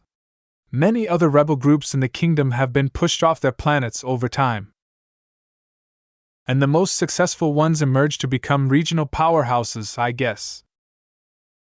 That is how most regional rebel movements have come into being. They no longer become so attached to a single planet or star system, but set their sights over an entire region or duchy. A rebel movement without a home still needed to claim some turf. Perhaps in a couple of years, the Deetman League would call themselves by another name. Well, though I know your chances aren't that great, I hope the ideals you're fighting for will eventually succeed. Our cause has always been a stretch, Mr. Larkinson. Even we are realistic enough to recognize the apparent futility of what we are aiming to achieve. Then why fight in the first place? From what I've seen so far, while most commoners don't care so much about the nobles, they don't hold very strong animosity against the ruling class. It's going to be extremely hard to shift the public against the nobles at this rate. It is hard to convince the ignorant flock to open their eyes, yet we never pause. We can't. Even if we're nothing but annoyances to the nobles, at least we are expressing our existence. The presence of rebel groups like ours restrain the nobles from going too far. The more depraved they become, the faster we grow. In other words, even if the rebels possessed a limited amount of influence and power, the threat of their existence and the possibility of fueling their rise curbed the worst excesses of the nobles that possessed absolute power over their territories. Tradition, laws, and culture might have given the nobles the right to rule their lands, but the foundation of their power lay in how much the commoners supported them. Any territory with a discontented population became a net drain on a noble's earnings. If I may ask, there's one more thing I'm curious about. During Javier's interrogation, Breskin keeps asking about this stuff. I don't know if I'm the only one in the observation room who wasn't clued in, but can you tell me something about what you were talking about? Addie pursed her lips. If you don't know the true meaning of that word, then you shouldn't know about it in the first place. I'm sorry, Mr. Larkin's son, but knowledge of what they talked about is only available on a need-to-know basis. That definitely shut up any avenues for questioning. VS couldn't ask anything else about the sensitive topic surrounding Javier's capture. All he knew was that the rebels would be taking the little bastard with them in their flight from the system. After VS said goodbye to Addie, he walked over to the shuttle filled with supplies and a couple of men that was about to head over to the Vandals. VS saw Captain Orphan sitting in the front, but he didn't go up to greet her. Instead, he sat in the rear of the shuttle. The armored shuttle began to lift off a few minutes later. Escorted by a bunch of other vehicles, the shuttle ascended fairly low in the air and navigated over Naren City, straying far away from any compounds with a significant amount of defenders. The journey proceeded quietly. None of the local powers dared to intercept their shuttle. The moment they showed any hostility, the Vandals would surely come and crush them. It was better for them to wait out this invasion and thank their lucky stars that they'd been able to make it through the crisis intact. VS almost expected something to happen anyway. Throughout his unprepared adventure on the surface of Dietmar 4, a lot of things that could have gone wrong actually did go wrong. All of the pressure kept VS in a high-strung mood, and he expected trouble from every corner. That nothing happened during the flight only raised his hackles a bit. The possibility for a major disaster always hung overhead. Huh! We made it through alive! VS stepped out of the shuttle with bewilderment. The armored shuttle successfully managed to cross half the city and reached the small beachhead the flagrant Vandals initially set up as their temporary base during their stay on this planet. The Vandal ground force erected dozens of prefab structures. Most of them appeared to be warehouses that received incoming loot and sorted them out into compact containers to be shipped to orbit. A new transport or shuttle descended from the air around every 2 minutes. Bots led by a few cargo handlers stuffed them full of containers and other goods before sending the vehicles back to orbit. The sheer amount of vehicles touching down or lifting off all the time hinted to VS that the Vandals obtained plenty of valuables during their raids on the local manufacturing complexes. VS loosely estimated that the flagrant Vandals wouldn't be able to pay off their enormous debts, but the profits should be enough to halve their financial obligations. Of course, this only applied to the detachment over Dietmar 4. The other half of the fleet must have raided a lot of valuables as well over Dietmar 2. VS! Is that you? Pierce! What are you doing down here? VS never expected to see an apprentice mech designer on the ground. Seeing Pierce Uvalis again put a smile on his face. They hugged each other in brotherly camaraderie, not caring for everyone else's stares. I volunteered to go down the surface, he explained a short moment later. He thumbed his finger towards one of the nearby heavy mechs that entrenched itself in some sort of purpose-built half-bunker. I've been assigned to the Akara design team, but I don't possess a natural affinity for heavy mechs. It's hard to see them in action in space, so I asked the professor to send me down with the ground force so I can stay close to the Akaras without exposing me to too much danger. Has it been useful? I was preoccupied with trying to survive on the other side of Naren City, so I haven't been able to catch up to the battles that took place here. You haven't? I've witnessed so many maneuvers, some of which you should definitely know about. Let me bring you back to my temporary office so I can show you some of the recordings. One more thing. Has there been any word of Alec? Pierce faltered a bit. He's still missing as far as the flagrant Vandals are concerned. Professor Velton is all worked up about it, and she's been nagging the forces on the ground to expand their search perimeter. Alec hadn't been found yet? That did not bode well for the journeyman mech designer. VS grew rather concerned by now. He shouldn't have been out of contact for so long. Even if he became indisposed for some reason, his calm should have enabled the Vandals to hone in on his last known location. That the search parties failed to sniff out his trail meant that the journeyman's fate wasn't so simple. Chapter 495 Two Fleets. His colleague from the same batch of conscripted mech designers led him around the temporary base.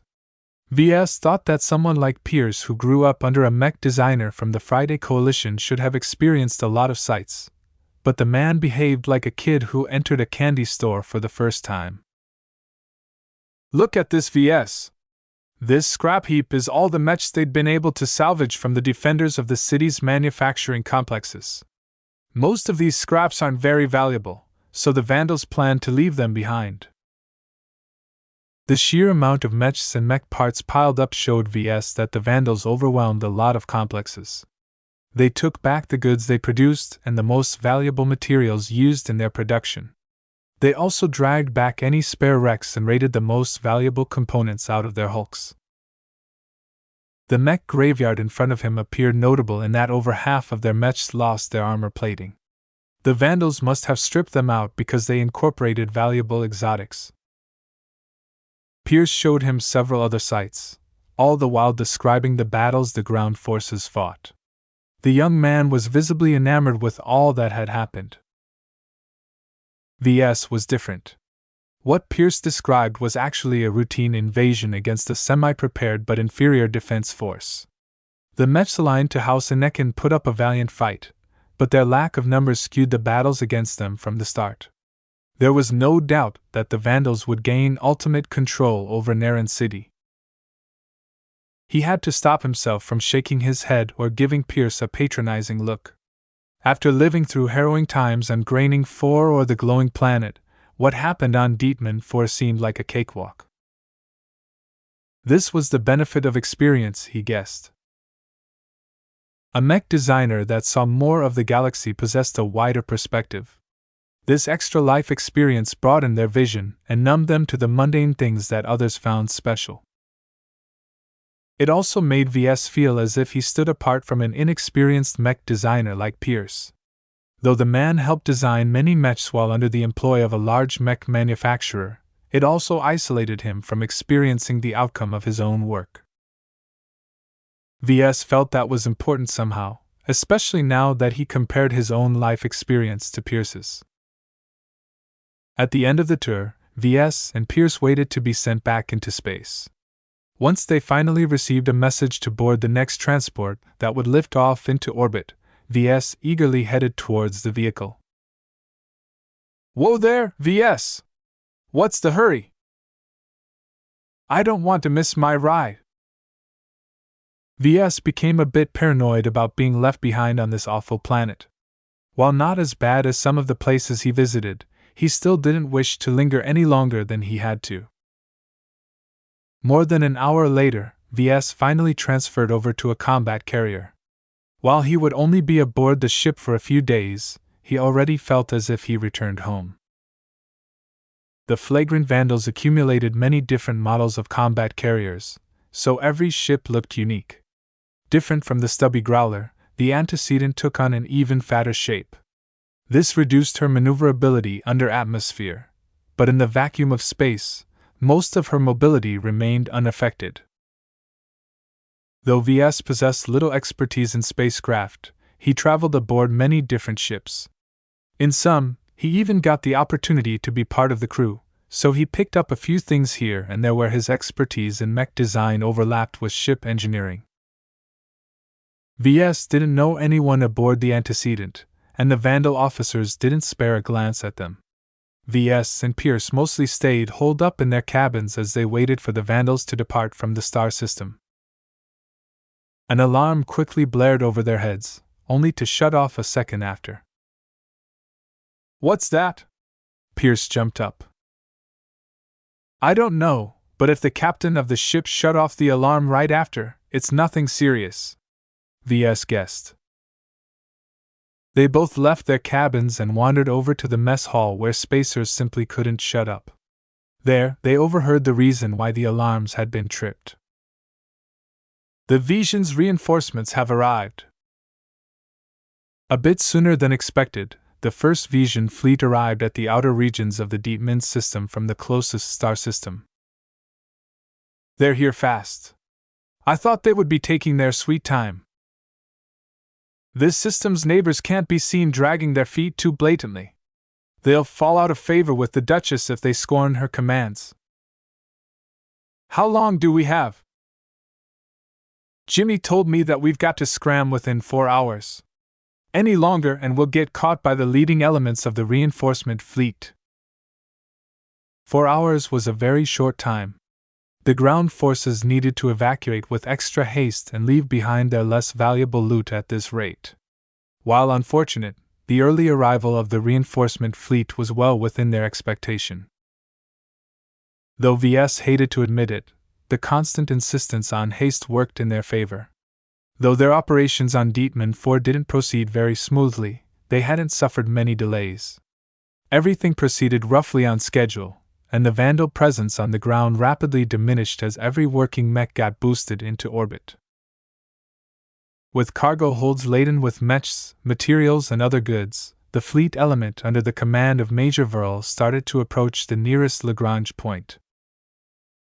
VS and Pierce returned to their cabins for safety and looked at the fleet's progress on a small projector that displayed their position in the star system. He could see that the Vandals that orbited Dietmar 2 took their sweet time in extracting from the planet. Since their planet was deeper within the star system, it would take a bit more time for the Visions to intercept them. This gave the Vandals orbiting the second planet from the twin suns a larger buffer into getting all of their affairs in order. Another fleet of rebel ships emerged from the surface of Dietmar 4. It appeared the rebels stowed them somewhere deep and obscured their existence until the time had arrived for them to depart. What a sad collection of ships! They don't appear to be in the best shape. VS concurred with Pierce. Compared to the worn but threatening shapes of the Vandal combat carriers, the ragtag collection of second-hand ships looked as if they belonged to a failed gang. The cargo haulers and transport ships limped slowly towards the Lagrange point with barely functional thrusters. Seems like they didn't have the funds or resources to spare for better ships. Once they reached the point where opposing forces of gravity caused the area to have no strong force of gravity acting on it, the rebel ships transitioned into FTL without a hitch. At least the rebels must have taken some precautions with regards to their delicate FTL drives. Lord Javier is supposed to be aboard one of their ships, right? That's what I heard. VS nodded. Though I'm not sure if we should believe everything we heard. Our own side has fooled us more than once. He couldn't discount the fact that the rebels loudly spoke about taking custody of Lord Javier on purpose. It wouldn't be above the flagrant Vandals to play along with this ruse and quietly bring the noble away aboard one of their own vessels. Did you see him in person? Pierce asked in an excited tone. Everything that happened so far has kept him in high spirits. I did briefly. Is he as much of a douchebag as everyone says he is? I think so. I can't tell you much about the guy except to say that most of the stereotypes about him are probably true. He's a real piece of work. VS also got the sense that Lord Javier was a lot more dangerous than he appeared. Even with the doctors stripped him of all of his implants and hidden tools, the noble still emanated a faint aura of threat that VS only perceived from truly dangerous individuals such as Dr. Jutland. He shook his head. Jutland was dead, and the lordling was in their custody. What did he have to be so scared about? He turned his attention back to the display. Over at the far side of the display, the ominous shapes of around a dozen combat carriers approached with indomitable purpose. VS guessed that they likely didn't possess the strength to crush either of the two Vandal fleet detachments, but possessed enough strength to interrupt any FTL transitions out of this star system. Human FTL drives worked reliably in space with few gravitic disturbances.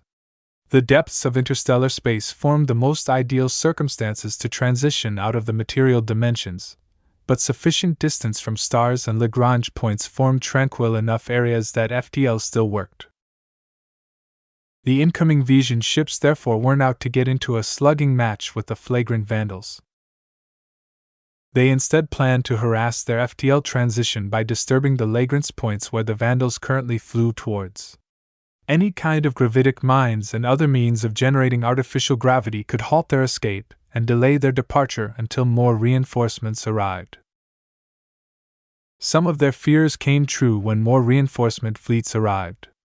Luckily, they all started at the same distance from the binary stars, and they arrived at a further angle from Deepman 4.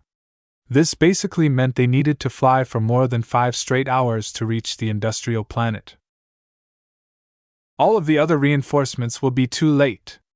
VS nodded. Just as expected. The Vandals got the timing down pretty well. They gave up on hauling more loot from the surface at a certain time, and they departed for the nearest Lagrange point with 30 minutes to spare. In space combat, 30 minutes was cutting it close. VS could even imagine some of the crew of the antecedent grumbling about how much risks Major Vol had taken in order to retrieve as much valuables from Deepman 4 as possible. Fortunately, they encountered no delays or unforeseen problem. Only until the antecedent entered into FTL along with the rest of the fleet did VS truly relax. We're finally out of the woods! Though the Vandal fleet still faced a perilous journey to return to Republic space, at least they overcame the important hurdle. VS felt a bit directionless again in the next couple of days. From what he eavesdropped from the crew, the ships under Major Vo currently headed towards a lifeless star system. There they would meet with the VRF and some other rebel movement who would subsequently guide them to their next hop in their journey. Strangely enough, Major Vo's detachment wouldn't converge with Colonel Lowenfield's detachment at their next destination. VS had to approach a spacer and ask her in person to learn why. If you remember the system map, Deepman 4 is located on one side of the twin stars while Deepman 2 is located roughly perpendicular from the stars and the other planet. This basically means it's a bit troublesome for Colonel Lowenfield's ships to transition immediately towards our upcoming destination. Basically, the ships that raided Deepman 2 wouldn't be able to rendezvous with the ships that attacked Deepman 4 without cutting through the gravity field of the twin stars. Ships that attempted to do so never met a good end. It was already perilous enough to try to transition into FTL at a Lagrange point. In the end, this meant that the flagrant Vandals had to make do with 2 fleets at half strength. That made him a bit uncomfortable. There was safety in numbers. Traversing through the heart of Vision space with around 50 of their usual strength put both fleets in significant danger. The sooner they merged back together, the better. Chapter 496 Unwind. Their brief stay aboard the antecedent yielded little excitement. VS got to relax for the first time in almost a week, while Pierce still brimmed with excitement of all the fighting he witnessed on the surface. Man, calm down, Pierce. You're jumping around like a rookie whose cherry got popped. It's starting to become embarrassing. I'm sorry, VS. Pierce apologized and quickly calmed down. It's just that I've never witnessed the majesty of Mechs at such a massive scales. Numerous companies of Mechs moved around and clashed against each other in the suburbs of Naren City. Sometimes, over 300 Mechs battled at once. That was nothing to VS. He once witnessed the dreadful scale of 2 entire Mech divisions trying to murder each other without reserve. The collision of a handful of Mech companies paled in comparison. If you've learned anything from what you've seen, make sure to write them down before you forget them. There's no guarantee we'll witness another battle of this scale anytime soon. No matter how impressive such battles appeared, they drained a lot of money to both sides. Without any gains, a money-conscious Mech regiment such as the flagrant Vandals would never willingly throw themselves at formidable enemies. The next couple of days, VS and Pierce drew up their sleeves and helped with the aftermath of the largely successful operation. The spacers aboard the Antecedent took stock of the casualties and the haphazard piles of loot they stuffed inside the cargo hold. The two mech designers spent most of their time assessing the battle damage of the Antecedent's complement of mechs, which wasn't much. As a spaceborne-oriented combat carrier, she took part of the initial battle and chase of the Vision garrison fleet the Vandals smashed at the start of the operation. Because that battle mainly unfolded into an ambush on the Visions, the Antecedent's mech sustained relatively little battle damage. Of course, chasing down a cornered rat often led to retaliation. Mech pilots with nothing to lose sometimes lashed out with all their hearts, which led to a handful of heavily damaged space-borne mechs. Surprisingly enough, the Inheritor light mechs took the brunt of the damage. These mechs aren't very difficult to repair, VS judged. He studied the space-borne skirmishers extensively, and possessed a moderate grasp on their design. The only challenge is to perform them as cost-efficient as possible. The easy solution would be to scrap the damaged portions and replace them with pristine equivalents.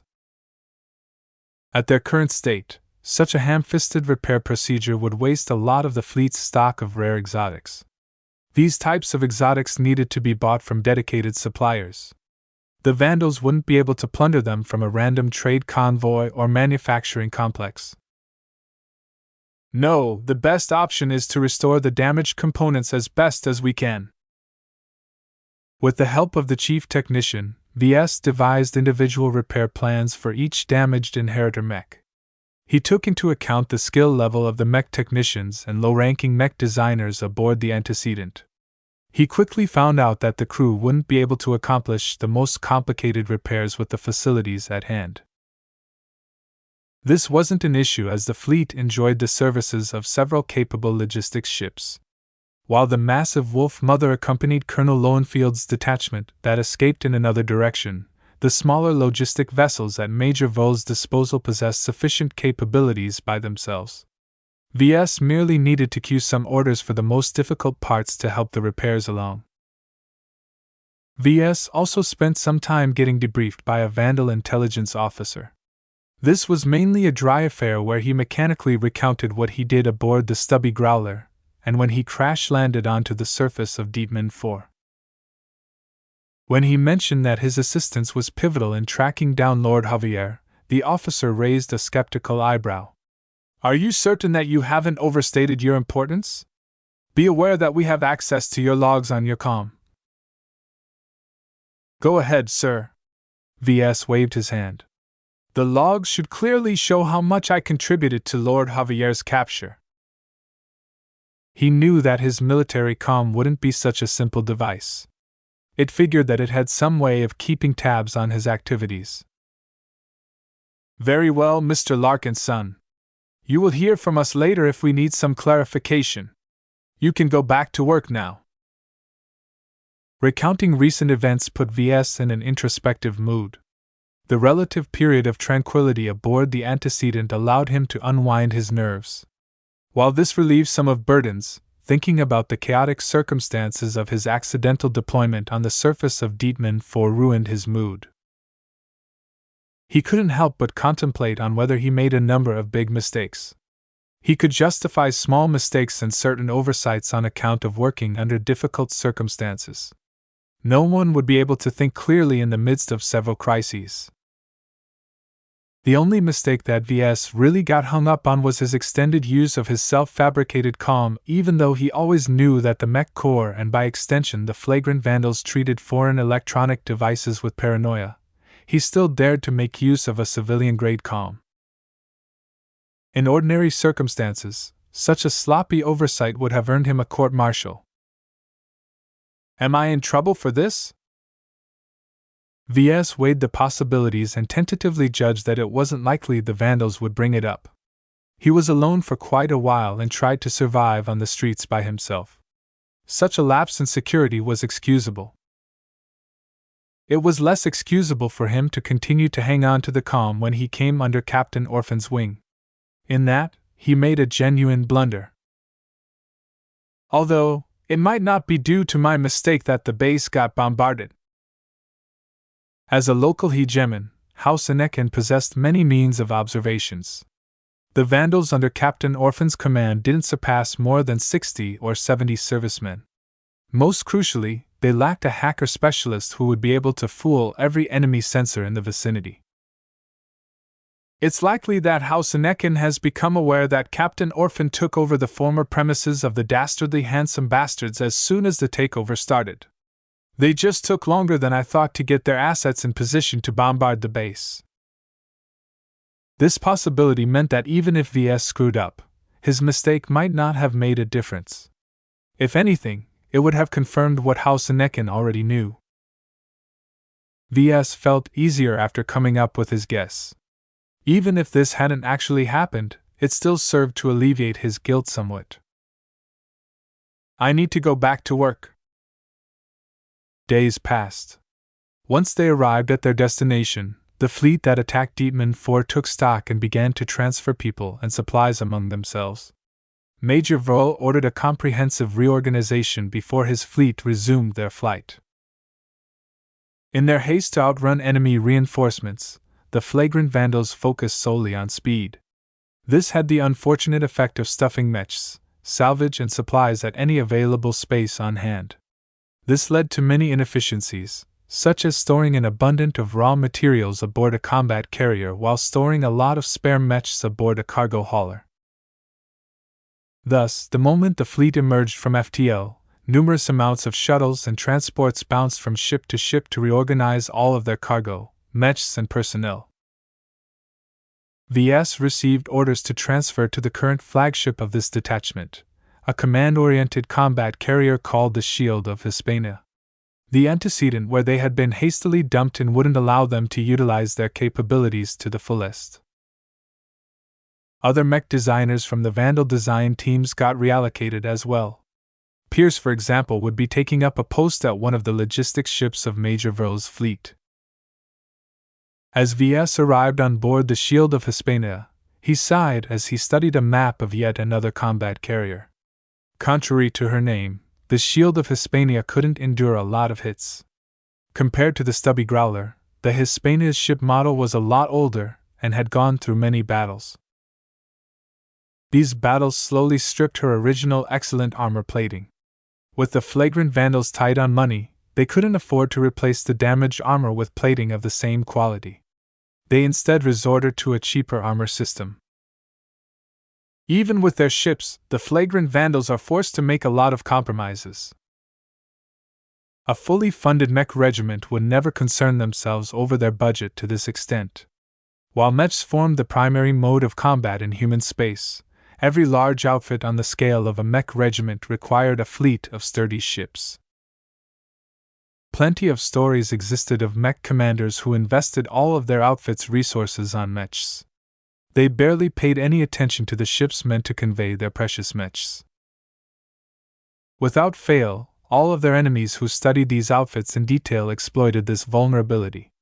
Though their mechs fought valiantly in space or on the ground, cheap second-hand ships such as carriers converted out of decommissioned haulers always blew up after suffering damage that would be a glancing blow to proper carriers.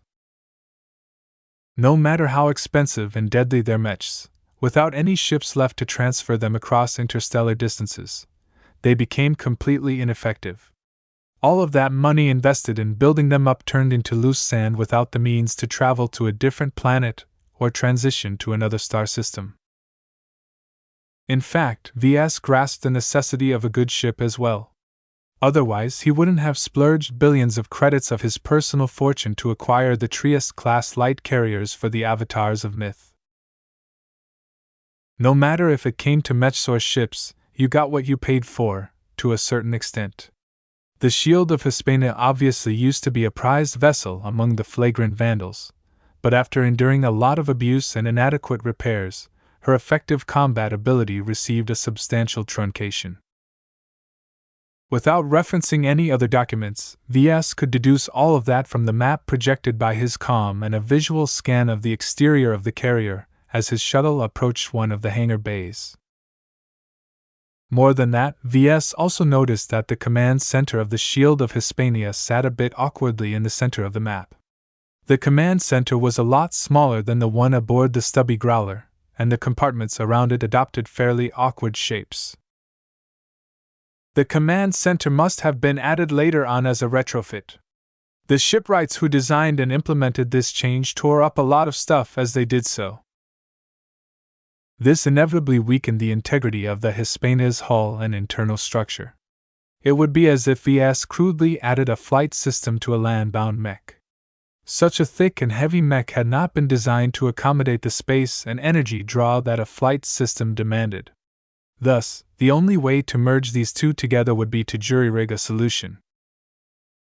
All of this pointed out that the Shield of Hispania could potentially crumble after receiving a couple of soft blows. The dual weaknesses of weak armor coverage and weak internal structure meant his berth was exceptionally vulnerable to kinetic and explosive damage. At least she won't succumb after suffering a couple of laser hits. Even if her armor is of inferior quality, the sheer amount of thickness will help with absorbing a lot of energy.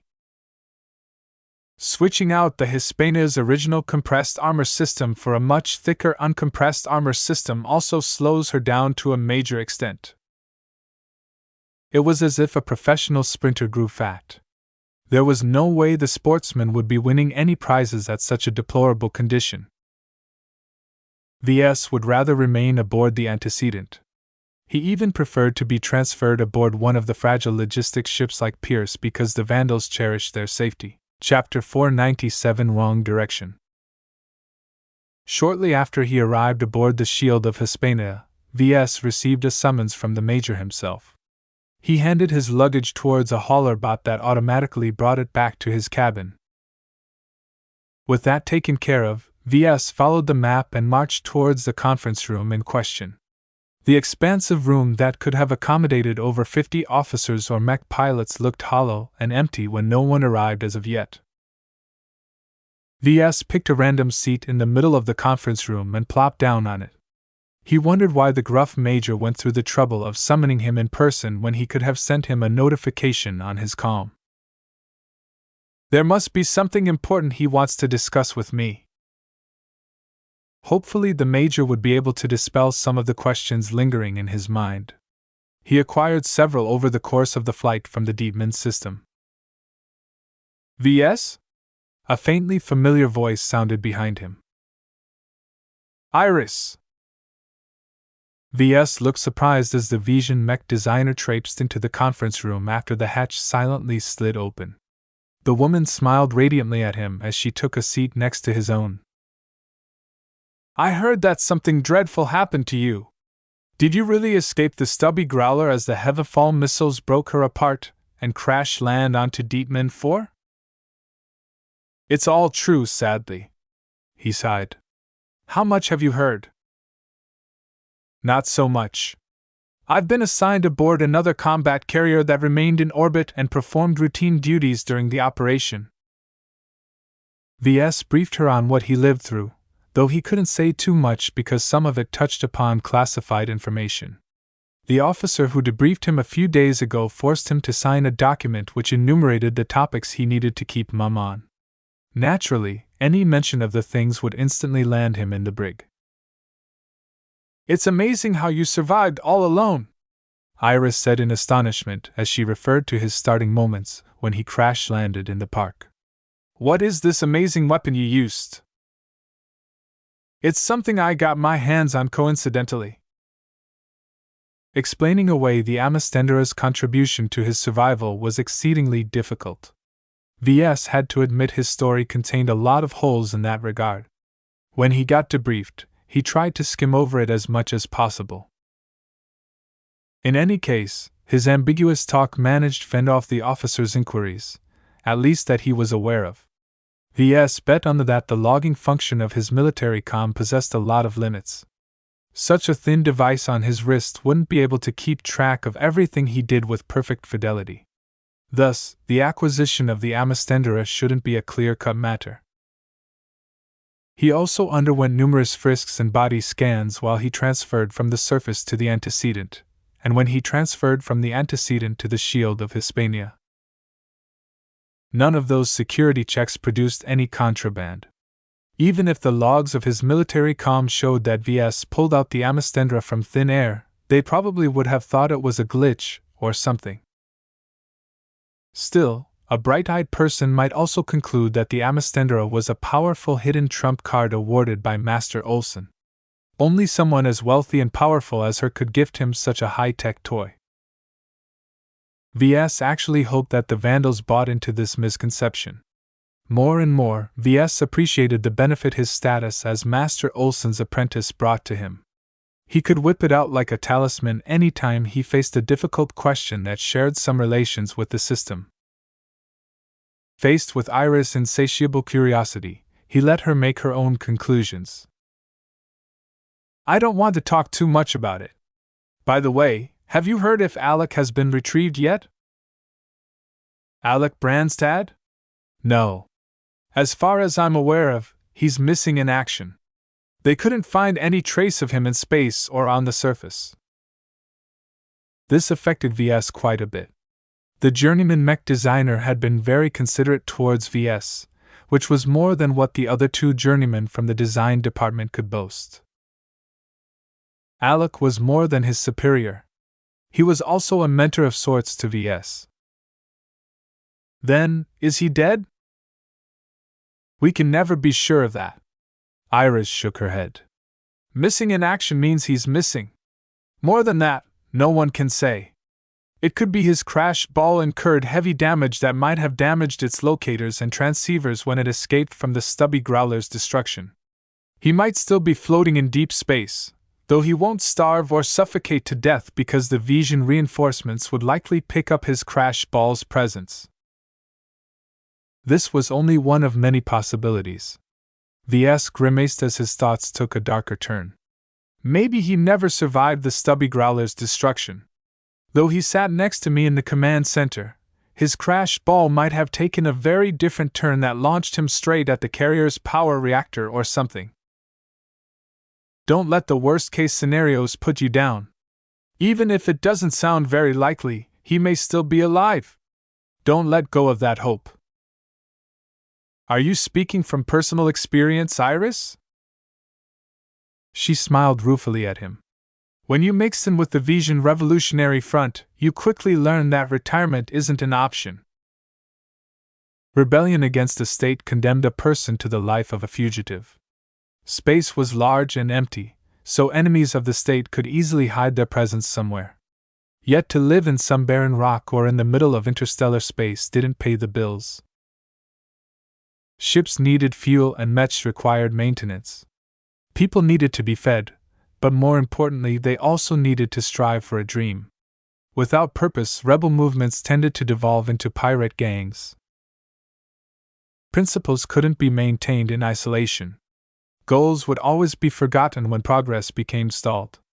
Therefore, rebel movements constantly faced the pressure to remain proactive and take a lot of risks. Accomplishing goals, placating their members, and achieving a lot of renown among the people kept these movements alive, though the risks always came at a price. Have you lost many friends? VS asked. Some, she mused. Thankfully, none of my family. As mech designers and specifically as neural interface experts, we enjoy a fairly high status in the VRF. We aren't exposed to as much danger as our mech pilots. Still, accidents can happen, so the possibility of what happened to Alec always hangs over the Jupiters. The VRF might be able to extend their tentacles across the entire kingdom, but they wouldn't be able to fool the ruling powers all the time. Back at home, the Republic regularly tracked down the bases of the Bentheim Liberation Movement and killed all of the rebels they found inside. The Republic wasn't magnanimous enough to expend an excessive amount of effort in securing prisoners from the non-combatants. Not after all the atrocities the BLM inflicted among civilians. After a few more minutes of chit-chat, Major Verl finally entered the conference room. He looked at VS and Iris and nodded silently before storming over to the seat opposite of the conference table. Once he sat down across from the pair, he stared at them with an unnerving expression. "Mr. Larkin's son. I'm glad to see your escape from the stubby growler hasn't turned you into an imbecile." What was VS supposed to say to that? He tried to keep his face as neutral as possible. "Major. And the lovely Miss Jupiter. Thank you for continuing to liaise between us and the VRF. We'll be relying on your organization to evade the Vision defense fleets that are out for our blood." "It's our pleasure, Major," she said. "The VRF is satisfied with the conclusion of the Dietman operation. Enabling the local Dietman League and tearing down Lord Javier from his throne will go a long way in dispelling the infallible aura wrapped around the nobility." VS faintly suspected that Iris tried to pad his own accomplishments with those words. He played an integral part in pleasing the Dietman League, after all. The more Iris hinted that they felt pleased at his contribution, the more Major Vril might begin to appreciate his help. Fat chance of that actually happening, though. "Let's get down to business." The Major looked down upon the data pad in his grasp. "By completing our objectives in the Dietman system, our fleet is entitled to the assistance of the VRF in smuggling us out of the kingdom. Am I correct?" "That is so, Major." Iris nodded gently. "The agreement is still in effect. We acknowledge that the 6 flagrant vandals have played their part." "That's good to hear, because there's a change of plans. We don't want to return to the Tari region."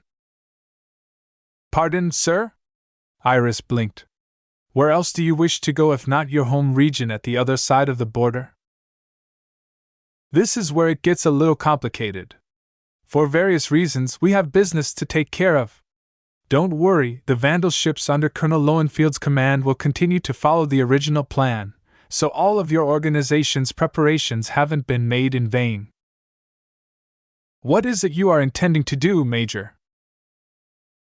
"Miss Jupiter, new information and new circumstances compel us to run another mission at a location outside of Vision or brighter space. For this reason, the ships under my command will not be heading towards the rendezvous system and merge with the Colonel's fleet. Instead, we are to form a separate task force that will run a special mission in Reynald space." This caused VS and Iris to widen their eyes. "You wish to take your task force to the Reynald Republic? That state is on the other side of the Vija Kingdom's border. It will take you further and further away from the Bright Republic." If VS didn't know that Major Vril held unquestioning loyalty to Colonel Lowenfield, he would have suspected him of attempting to desert and begin anew as an independent. "If the VRF wishes to know more about our intentions, then I suggest you contact your liaison, that is with Colonel Lowenfield's fleet, and have them ask the details from the Colonel herself. I'm not at liberty to divulge the details of our task force's mission." Iris asked a few more questions, but Major Vril continued to stonewall her at every turn. Their mission must certainly be a sensitive one because the Major hardly clarified anything at all. The only thing they needed to hear was that the task force needed to arrive at a certain star system within the Reynald Republic within 2 months. "I'll be honest with you, Major. 2 months will be very tight," Iris determined. "A legitimate trade convoy can make the same journey in a week, maybe 2 if they take the safest route. Yet for a massive task force like yours, it will be an incredible challenge, especially since we need to contact all of the regional rebel movements along the way and strike a deal with each and every one of them. I'll have to warn you now, their asking prices will assuredly be exuberant." Major Vril dismissed her concerns. "Colonel Lowenfield is prepared to pay a good price. If our savis or credits are insufficient, we can also pay in military assistance, much like we helped the Dietman League. Our only demand is that it must not divert too much time from our journey to the Reynald Republic." Obviously, such a last-minute change of plans would still upset the VRF. Iris looked very troubled all this time, and she foresaw a lot of yelling and browbeating in the coming weeks as the VRF tried to get the local bullies to play along.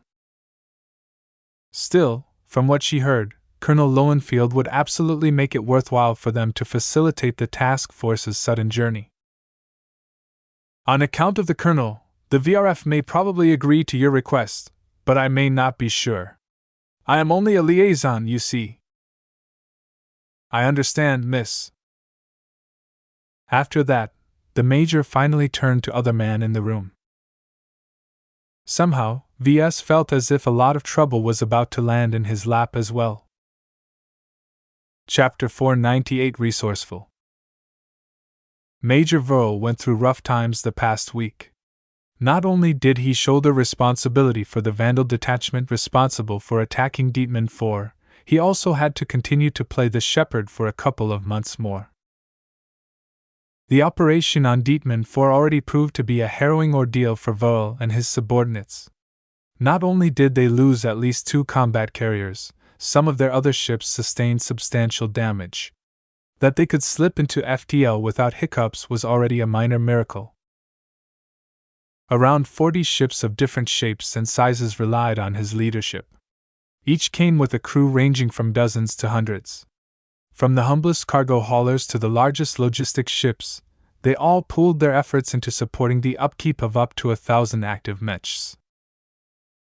In fact, this was a lot of responsibility to shoulder for a mech major. From what VS had gathered from the mech designer boot camp, the officer needed to be at least a lieutenant colonel in order to wield so much authority. When VS glanced at Major Verl, while he discussed some matters with Iris, he suddenly realized he didn't know anything about the man. What was his origin? How did he fit in with the flagrant vandals? How much trust did Colonel Lowenfield put in him?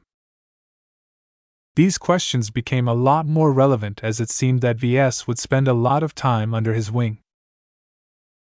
Mr. Larkin's son. The mech officer finally turned to him and addressed him with the usual veiled aggression typical to mech officers.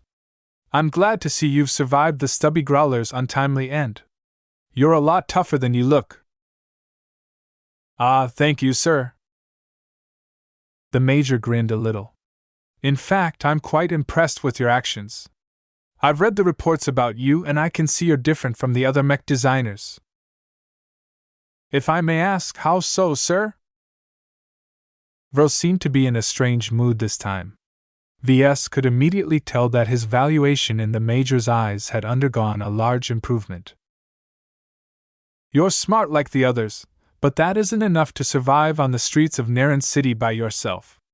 Anyone else like that brat Pierce you hung out with recently would have probably soiled their pants and cried like a sissy. Without others to lean on, even a single random thug can shoot them dead. What's the use of intelligence in that case?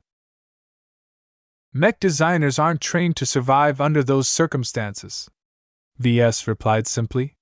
Though Major Verl seemed to compliment him, VS didn't wish to belittle the value of his fellow colleagues. Anyone would be hard-pressed after evacuating a disintegrating ship. Ah, but there's more to it than that. Verl spoke. As I said, you're not one of those snotty nerds who can only act normal behind a terminal. You also know how to lead and take charge of complete strangers when needed. I have some experience with leading mech technicians. I also own my own company that's doing fairly well for themselves last I heard. The LMC? He nodded. I never heard about it, but I hear it's on the rise back home. Not that I pay any attention to that in the first place. But that make you better than practically every other mech designer working with our mech regiment. You've got the guts to start your own company and fight for your own success. I had a lot of help with that. Help that you deserve. Not anyone can become the apprentice of one of those fancy masters. You fought and competed against many other mech designers to grasp at an opportunity that very few can obtain. Major Verl was definitely building up for something. VS became a bit more cautious as the man uncharacteristically continued to praise his good points without mentioning any of his bad ones. VS decided to extend a probe. I think your praise is a little misplaced. It's only through a series of coincidences that I've managed to accomplish a few things on Dietmar 4. I also stumbled a few times and didn't strictly adhere to the rules of the mech regiment. Those are mere trifles. Verl waved his hand. In the chaos of battle, anything is permitted. We call ourselves the flagrant vandals for a reason. None of us are sticklers for rules. Many of us are sent to our mech regiment because we don't fit inside the neatly measured boxes the mech corps likes to put us in. Everyone among us has a skeleton in their closets somewhere. This answer enlightened VS a bit about the nature of the people he fought with for the past couple of months. The flagrant vandals possessed their own pride and their own way of doing things. Their greatest challenge was to accommodate the diverse personalities of the servicemen sent in their way. Adhering too rigidly to rules would probably land more than half of the vandals in the brig. Perhaps this was why VS hadn't been called out as of yet. Major Verl and his task force still needed to process all of their gains and losses from the operation at the Deepman system. The repair and recovery efforts alone demanded all of their attention. VS stared at the Major and wondered what skeletons he hid in his own closet. For someone like him to reach the rank of Major yet be relegated to the Vandals, something big must be weighing him down. Verl pressed on after VS fell silent. Doubtlessly you are aware of Mr. Brandstad's current status. It's supremely unfortunate that he's missing. I enjoy a good rapport with him, and I respect his capabilities like I respect yours. It's not surprising that he's Professor Velton's golden boy. By now, VS deduced why Vo wanted to meet with him.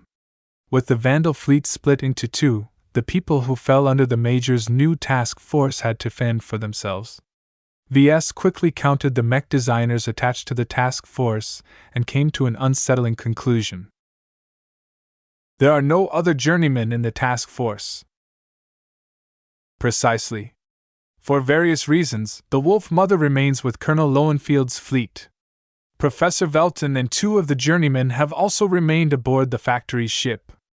As for us, besides Mr. Brandstad, we saw no need in sending in another experienced mech designer.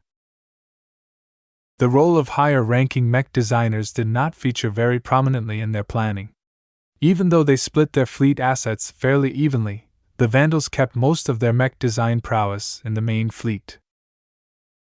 Alex's uncertain whereabouts led to an unfortunate circumstance where the mech designers of Major Verl's task force turned into headless chickens. Without the reassuring presence of a prestigious journeyman mech designer, the productivity of the other mech designers would certainly drop. That is, unless Major Verl could find someone else to step in Alex's shoes. Someone as clever as you should know what I am about to ask. You wish for me to become the head designer of your task force. Good heavens. Only someone as prestigious as Professor Velton would fit that role. A journeyman could do it in a pinch, but an apprentice would never be able to garner their total obedience. The low-ranking mech designers that worked alongside the mech technicians didn't know him at all. Whereas the high-ranking mech designers already witnessed his prowess, they envied him more than they respected him. Subduing them into obedient dogs without the requisite status couldn't be done in a single day. Despite the obstacles in his way, VS did not wish to let this opportunity to. He knew that if he passed this duty on to Pierce or any of the other apprentices, then he would be forced to obey the will of someone who didn't know what he was doing. VS hated being subjected to someone else's control. Whenever he got the opportunity, he would rather opt to take over the reins and be responsible for his own actions. That way, he wouldn't become doomed by someone else's screw-ups. Naturally, the prerequisite of all of this was that he felt confident in his ability. Major Verl hadn't exaggerated too much in his praise. Sir, while I cannot promise you that I can match Mr. Brandstad's performance, I will do my best to fulfill my duty. What do my responsibilities entail? For the full details, Professor Velton can fill you in through the military net. We are still in touch with Colonel Lowenfield's fleet, and as head designer, your privileges will be bumped to match those that are normally enjoyed by journeymen. Major Verl explained. In short, as head designer, you're the chief person responsible for the maintenance, repair, modification, configuration of all the mechs in our task force. You'll take part in any conference I call up and provide your input on how our mech composition must change according to our mission profiles. Those are very big shoes to fill, VS replied honestly. I may be a bit lacking in experience in taking care of so many matters. Even though he raised a company worth billions of credits out of nothing, he freely delegated the matter of managing his organization to the retainers loaned by the Lark & Son estate. People like Jake and Chief Cyril had proven themselves invaluable in controlling an entire corporation with thousands of employees.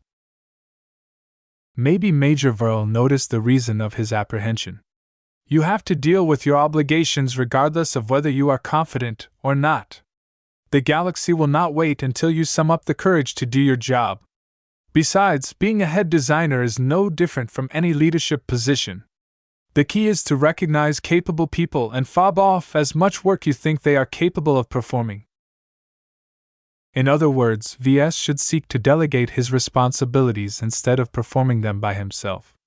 His eyes brightened a little when he realized that lesson. Thank you, sir. I shall take on my duties as a head designer without hesitation.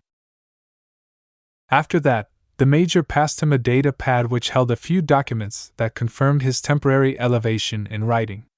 Reading the fine print, VS would only take on the role for the duration of the task force's existence.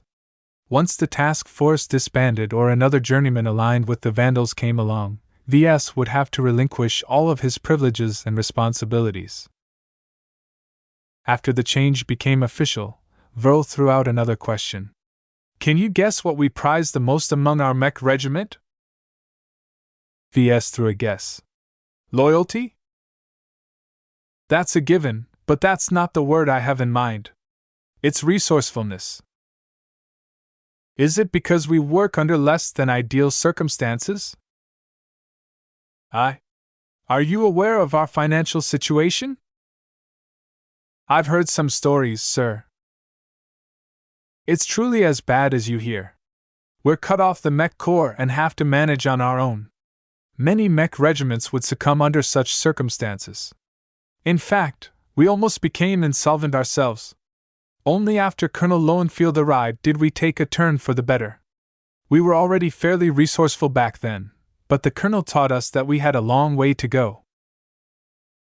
VS had a feeling that Major Verl maintained a very different definition of resourcefulness than him.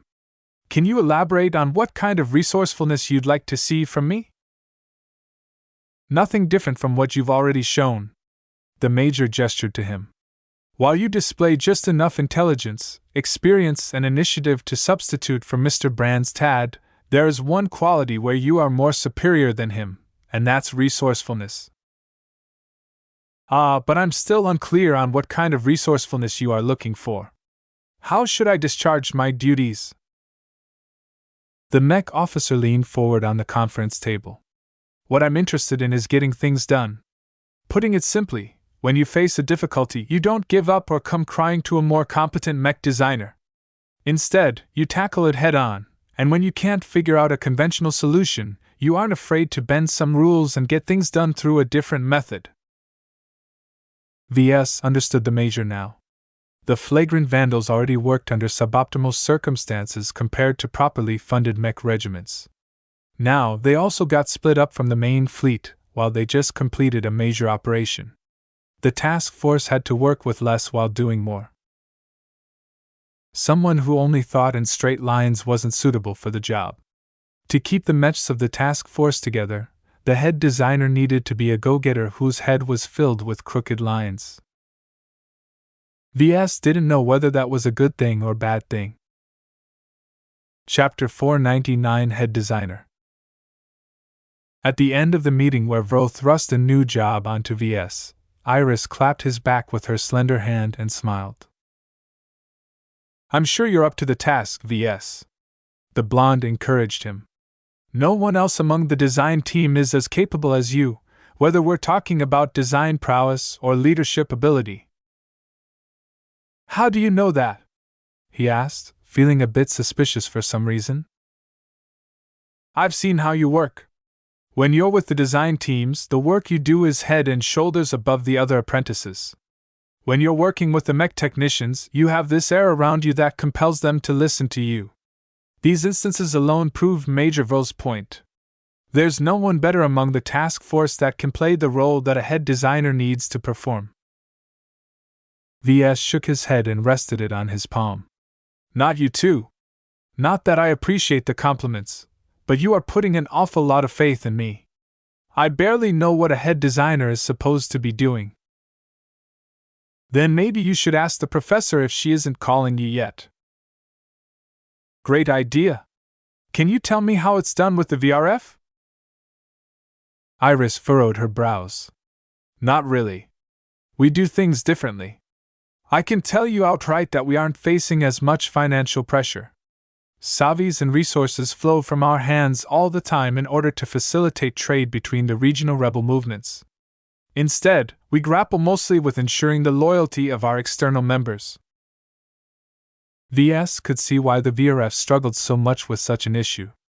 A rebel group as large as theirs probably hosted many different factions and sub-influences. Even if they outwardly stated that they fought to overthrow the Vision system government, humans still possess desires. Sounds like people management is a very big concern for your group. Since you mentioned external members, there should also be a more trusted class of members, right? Yes, and they form the cadre of the Vision Revolutionary Front. Some of them are even the descendants of the initial founders and revolutionaries of our group. Their loyalty to the cause is unassailable. What about those who enter into this circle later?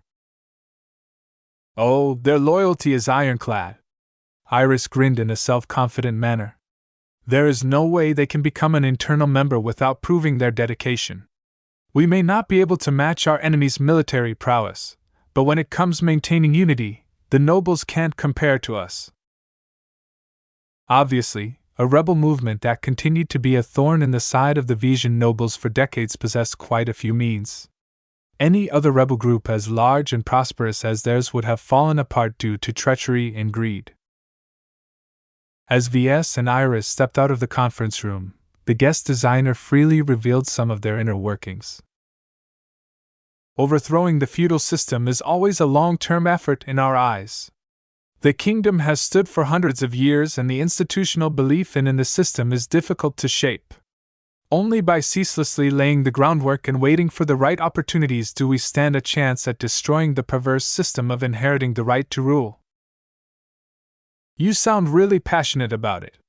Is everyone in the VRF like you? Our most passionate recruits comes from those who are directly scorned by the nobles. She spoke with little mirth. The kingdom might look firm and cohesive to you briters, but inside our walls the cracks are many, if you know what to look for. Recruits are everywhere to be found, though we mostly let the local rebels have the first pick. Many times, the grievances only extend to a single baron or count rather than the aristocracy as a whole. Back in the Republic, we're dealing with a similar sort of problem. I don't think we have as much rebel groups as the kingdom, but the Bentheim Liberation Movement possesses enough strength to match multiple of your movements. We know. She nodded. In fact, the BLM is one of our fixed trading partners. They supply us with goods that are cheaper and more readily available in your republic. That caused VS to falter in his steps. What? The VRF's relationship with the BLM has grown to such an extent. Iris suddenly realized that VS might not be someone who harbored any sympathies for the Republic's rebels. I apologize, VS. I've said something insensitive. Against her frail form and her big eyes, VS couldn't hold it in him to resent her. It's okay, it's just that the BLM are murderers and terrorists. They inflict a lot of suffering among the people who dwell in the Bentheim region. It's like they get off on how many innocent civilians they can blow up at once. The pair fell into an awkward silence. With regards to the VRF, they should ordinarily be aligned to the legitimate government of the Bright Republic. Both of them wanted the Vija kingdom to fall. They only disagreed on the extent to which the kingdom should change. Yet the VRF apparently sought to forge a relationship with the BLM. This could easily turn bad against the Visions. If the VRF facilitated BLM's campaigns, the most extreme outcome would ensure that Rittersberg and Bentheim became two separate entities. Once internal strife split the bright republic in half, the Vigia kingdom would certainly pounce on them one by one, thus leading to the end of Bentheim's reign as an independent state within a couple of months. The BLM's success would not only weaken the republic, it would also strengthen the kingdom. The prestige of every noble would skyrocket when they won the war. The decision to work with the BLM is a high-level directive, Iris said. It can't be changed on a whim. Only when our highest leaders get together can a change in policy turn into reality. Even rebels have to face the terrors of bureaucracy. That's how it goes. As far as I'm concerned, we don't differ too much from the legitimate authorities. The only difference is that they have the benefit of the law, even if that's been twisted beyond recognition by a succession of nobles. They finally reached a nondescript compartment that would be his next office. Ordinarily, the head designer resided on a logistics ship where most of the heavy lifting would be done. Major Vaux wanted VS to remain aboard his flagship, though. Perhaps Vaux wanted him close at hand, or perhaps he wanted to exert more control over his actions. So this is where I can find you when you're on duty, Iris commented as they explored the tiny and cramped office cabin.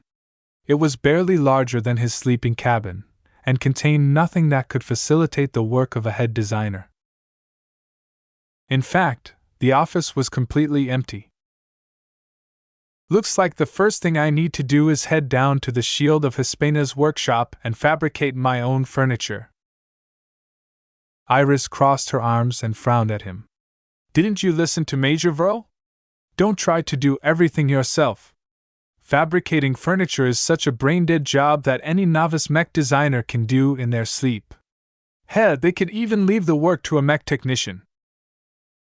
There's no other mech designer aboard the Shield of Hispania, and I feel bad about nagging the chief technician over something trivial. I'd rather just do it myself. When VS turned around and walked towards the exit, Iris stopped him with a hand against his front. Her palm pressed against the fabric of his standard green mech designer uniform, where she could faintly feel the contours of his chest. She quickly withdrew her hand before the moment became too awkward. You're wrong. You're not the only mech designer on this ship. You still have me. VS blinked at Iris. He always regarded her as a visitor and a fellow peer. Even her origin as a Vision began to fade in his consciousness once she assimilated in the design department. I'm not completely sure about that. You're a guest designer as far as I'm aware of. That's true. I answered to Professor Velton, but she's not here now, isn't she? I'm assigned to this task force as well, and while I'm not allowed to touch on the core secrets of the Vandals, I can still act as your assistant in many matters. I'll have to look up the relevant regulations and consult with Professor Velton before I'm sure of what I'm allowed to do. She held up her palm. Stop right there, VS, or should I say head designer Larkinson. Technically, it's temporary head designer Larkinson. As you say. The fact of the matter is that almost every mech of Major Vaux's task force needs a lot of servicing, and you can't do it alone. Maybe you can call one of your buddies like Pierce to help you out, but he's more useful at his current posting than as your gopher. So you are volunteering as my gopher instead? This has nothing to do with volunteering. This is about necessity. You want to put the best people in the most demanding position. Iris spoke and threw him a teasing smile. As for me, even though I'm just a guest designer, I can still lighten some of your burden. Don't let idiotic regulations get in the way. Be resourceful and take me, sir. VS awkwardly coughed. For some reason, he felt this office grew a little stuffy. He felt as if he was being railroaded into this decision. That was not a good thing if he wanted to act as a leader. Yet he couldn't deny her suggestion in her face. Not outright, at least. All right. For now, there's no harm in taking care of some of my matters. You can go ahead and furnish my office, but don't work on my terminal. Understood, Mr. Larkin's son. To her credit, Iris didn't contest that stipulation. VS would be a fool to let a Vision set up his computer terminal. She threw him a mock salute before she hopped out of his empty office cabin. VS let out a huge breath in relief. Talking to Iris was like holding a rose. Even as she departed, VS could still smell a whiff of her scent. Perfume is against regulations. Not that any of the female vandals adhered to that rule. Perhaps the message that Iris tried to convey had some merit. VS grew up among the Larkin sons for a time and visited them often to hear their tales. Throughout all their stories, the older Larkin sons stressed the importance of conducting themselves to the highest standard in the Mech Corps. As a fairly renowned military dynasty in the Republic, the Larkin sons enjoyed a high reputation. That in turn meant that they would be subjected to a lot more scrutiny than usual. Every Larkin son in the Mech Corps had to be as straight-laced and faultless as they could be. The regulations existed for a reason, and every Larkin son needed to embody, if not the letter, then at least the spirit of the rules. What a far cry the flagrant vandals are from those other Mech regiments. On one hand, VS detested the sloppiness and corner-cutting that the lax enforcement fostered among the servicemen. On the other hand, VS enjoyed the expanded autonomy. Now that circumstances thrust him in a position of actual authority, he finally felt somewhat free to determine his own course. This is what I always wanted. Even if I have to hand over this authority in a couple of months, the experience alone will add to my development as a mech designer. It would also look good on his record. Once he proved his capabilities, another leadership position might fall into his lap in the future. I'm getting ahead of myself. My current job is difficult enough. Let's see what the professor had to say. Chapter 500: A New Beginning. Before the task force moved on to the next step of their journey, the flagrant vandals paused for a very important matter. Space burial. While the operation at the Dietmans system yielded much success, the vandals paid a substantial price for their gains. Not only did the bombardment of Heaven's Fall missiles strike down 2 combat carriers and damage a couple of other vessels, several mech pilots lost their lives in direct combat. The loss of life among the space-borne mech pilots was fairly light, but over 50 precious land-bound mech pilots never left the surface alive. VS recalled the last stand of Lord Javier as he slowly filed into the solemn hangar bay.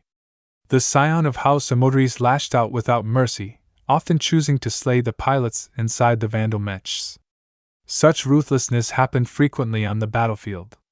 Not every mech offered a path to escape for their cockpits. Simply by knocking a mech down onto their back, that mech's ejection system became as useful as decoration. A cockpit simply couldn't drill into the ground. The flagrant vandals recovered very few complete remains when they policed the battle sites. Beneath the immortal glory of mech combat, the road for victors was often paved with cruel deaths and unimaginable suffering. This was why mech pilots deserved respect. Ever since humanity heralded the age of mechs, they managed to turn warfare from a conflict that sowed trillions of lives to a more manageable level. The primary combatant consisted of mech pilots, and they shouldered the most risk of death. Even auxiliary regiments suffered less casualties overall, as they would only be involved in very few conflicts, and strictly in a defensive capacity. Against the might of mechs, they also tended to rout very easily or surrender after getting their morale crushed. In contrast, mech pilots venerated courage and displays of valiance. A pack of timid mech pilots that ejected prematurely possessed no spine to hold their ground or push through difficult fronts. Such soft-hearted policies save more lives in the short term, but lead to drastically more defeats in the long term. What was the point of war if one side constantly ceded important objectives over a desire to minimize casualties? Sacrifices needed to be made, and mech pilots offered themselves up as the sacrificial lambs. Mech pilots needed to acquire the judgment to eject at the right moment, but some simply pulled the lever too late. It was not that mech pilots ejected too late, but by the time they recognized their dire situation, they already passed the point of no return. Many casualties among the mech pilots tended to fall into this category. The men and women that fell in the line of duty all possessed the courage to match a hero. Thus, the ceremony concerning space burials was one of the most important rituals held by the Vandals, or any mech regiment for that matter. Practically every serviceman aboard the Shield of Hispania attended the ceremony. They filed into ranks with somber burgundy uniforms. Banners in the same color hung from bots that floated high above their heads. They displayed emblems of notable battles and major events in the course of the mech regiment's existence. VS glanced at the ribbon-like banners hanging above and counted well over 30 of them. That wasn't bad for a mech regiment founded less than a century ago. Only major battles fought at the scale of several mech companies to an entire mech regiment counted among their ranks. The more prestigious mech regiments such as the 1st Volari Starhawks of the 4th Bentheim Division boasted as much banners as the leaves of a tree. When such frontline regiments showed off their banners, the public would spontaneously descend to their knees. Behind each banner rested a story. Behind each story rested the souls of fallen warriors. Not just mech pilots, but also those who serviced their mechs or kept the ships running. Over 100 metal casks rested in front of the hangar bay doors. All of them were covered by cloths with the emblem of the 6th. Only a small number of them contained complete and presentable corpses. Others held only portions, while many more held nothing at all. Several high-quality recorders transmitted the ceremony to the other ships, while projectors beamed the virtual bodies of the Vandals aboard the other ships. This way, almost everyone in the task force would be able to witness the occasion without leaving their ships empty and vulnerable. Since tens of thousands of Vandals had to fit inside the hangar bay, the size of the projected servicemen was 4 times smaller. This led to a fairly unusual sight where hundreds of adults stood among tens of thousands of children. The lack of space in the hangar bay necessitated such a change. No one wanted to miss the space burial. The time for the ceremony arrived. Major Vril stepped forward while holding the folded banner of the Deepman operation. Everyone up close got a good look at the emblem, while those standing further back could look at the central projection above their heads. The emblem consisted of 2 planets orbiting over twin stars. One star glowed red while the other glowed yellow. The planets didn't look like circles, but instead adopted complex shapes. The symbol that stood for Deepman too resembled a rod-shaped crystal that glowed like the sun. It showed a lot of cracks. The symbol for Deepman 4 resembled a bleeding planet that was being bombarded by a trio of asteroids. Once Major Vril reached a procession of guards, he handed over the banner to someone in a fancy uniform. The guard then proceeded to affix the banner onto a waiting bot, and commanded it to fly the banner over the metal caskets. A Vandal began to step forward as well and brought a trumpet to her lips. She started to play a solemn, lonesome tune. The Major stepped onto a small stage. Men and women of the 6th Flagrant Vandals. It saddens me to see that there are less of you than before. I see a few new faces among you, but many older faces now rest in these lifeless coffins. Several side projections appeared that displayed the portraits of the fallen. All of their faces looked dignified, as if they had already anticipated that they might one day be honored by a ceremony like this. Some Vandals even broke out in silent tears as they gazed at the faces of lifelong friends and comrades that they always trusted to cover their backs. In the meantime, Major Vril never stopped speaking. We are only human. Our mortality is our strongest nature. The drive to survive is the ultimate catalyst of our short-lived race. Through the revelry of combat, we experience ecstasy and fragility of life. Only in the heat of the moment do we touch upon a truth in the galaxy. Water tastes the sweetest when you are thirsty. For mech pilots like us, our thirst for battle can only be quenched by the flames of war. VS looked at the faces that scrolled by in the side projections. Alec's name and face remained absent in the rotation, which caused him to relax for just a bit.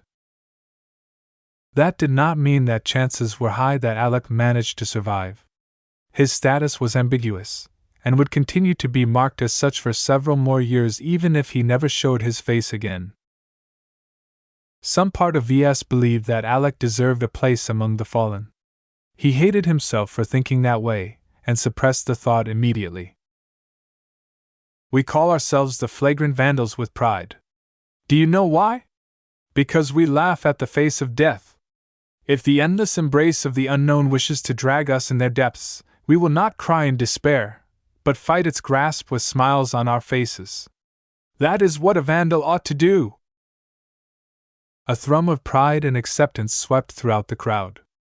No matter if they attended with their real or projected bodies, everyone appeared to resonate with Major Vol's words. Even VS became swept in the esprit de corps on display here. For a moment, VS felt as if he was an authentic member of the Flagrant Vandals. His back thrust a little straighter, and his chest lifted a little higher. The stars belong to humanity, and humanity belongs to the stars. Our life begins and ends from the nutrients provided by the stars. So we shall send the vessels of our fallen to the star of this Vision star system. I can find no greater honor than to be buried in the territory of our enemies. Is it not preferable to being buried in a boring system back home? No! Everyone thundered in unison. VS visibly felt the vibration of the deck from so many people speaking at once. This is the way of the Flagrant Vandals. We cheat, we plunder, we steal from our enemies, even in death. No vision shall bar our way. If we are hungry, we take their food. If we're short on mechs, we steal their machines. If we need more spending money, we will take their hard-earned savis from their feeble hands. For some reason, everyone stamped their left foot in unison. The entire hangar bay rang from the echoes of that one single step. Only a handful of newcomers like VS remained transfixed with both feet on the deck. The end of their lives is the beginning of the new one. No matter whether you believe in God, science, or aliens, life is too precious to be snuffed out after a single lifetime. Let us send these coffins off to help our fallen comrades on their way to the next step of their journey. A moment of silence fell shortly after. Major Verl and every other Vandal saluted the caskets of the fallen. It wasn't appropriate for mech designers like VS and Iris to salute, so they simply stood in a stiffened posture. The trumpet played on for a minute or so, but ended right after. At this moment, absolute silence fell upon the hangar bay. Besides the ambient noise from a ship that floated in space, VS heard nothing else. VS did not feel any oppression or awkwardness in this silence. Everyone showed tribute to the fallen, and turned their thoughts to what the deceased might face next now that their life in this universe came at an end. To think of their departure as an ending sounded depressing. It was easier to accept that the lives of the comrades that they would never see again would be smiling as they reached the next stop of their lives. Perhaps one of two might even look back and wave at the Vandals gathered here today in unison. Once 2 minutes had passed, another guard stepped up to Major Verl and presented a simple device to the officer. Verl inputted a code and pulled a small lever. The entire hangar bay vibrated a little bit as the hangar bay doors slid open. A security screen was all that stood in the way between the interior of the hangar bay and total vacuum outside. Of course, in the event of an accident, many other invisible safeguards would spring into action. The caskets began to hover above the deck and slide through the security screen one by one. Miniature anti-grav modules gave the caskets enough of a push to sling away from the shield of Hispania. They would slowly begin their trek towards the inner system. Their journey only ended when the star at the center of the system swallowed them up. Some of these caskets faced a perilous journey. Perhaps a few errant asteroids or particles knocked them off course along their journey. Accidents happened. That was part of life. A space burial didn't necessarily lead to the boundary of a star. Once every casket floated away, the hangar bay doors slowly slid shut. Major Vold departed through a hatch and everyone started to relax and speak with each other in low tones. No one smiled, but those who cried felt no need to cry. V.S. thought his concept of life underwent a subtle sublimation. The end of a life is a new beginning.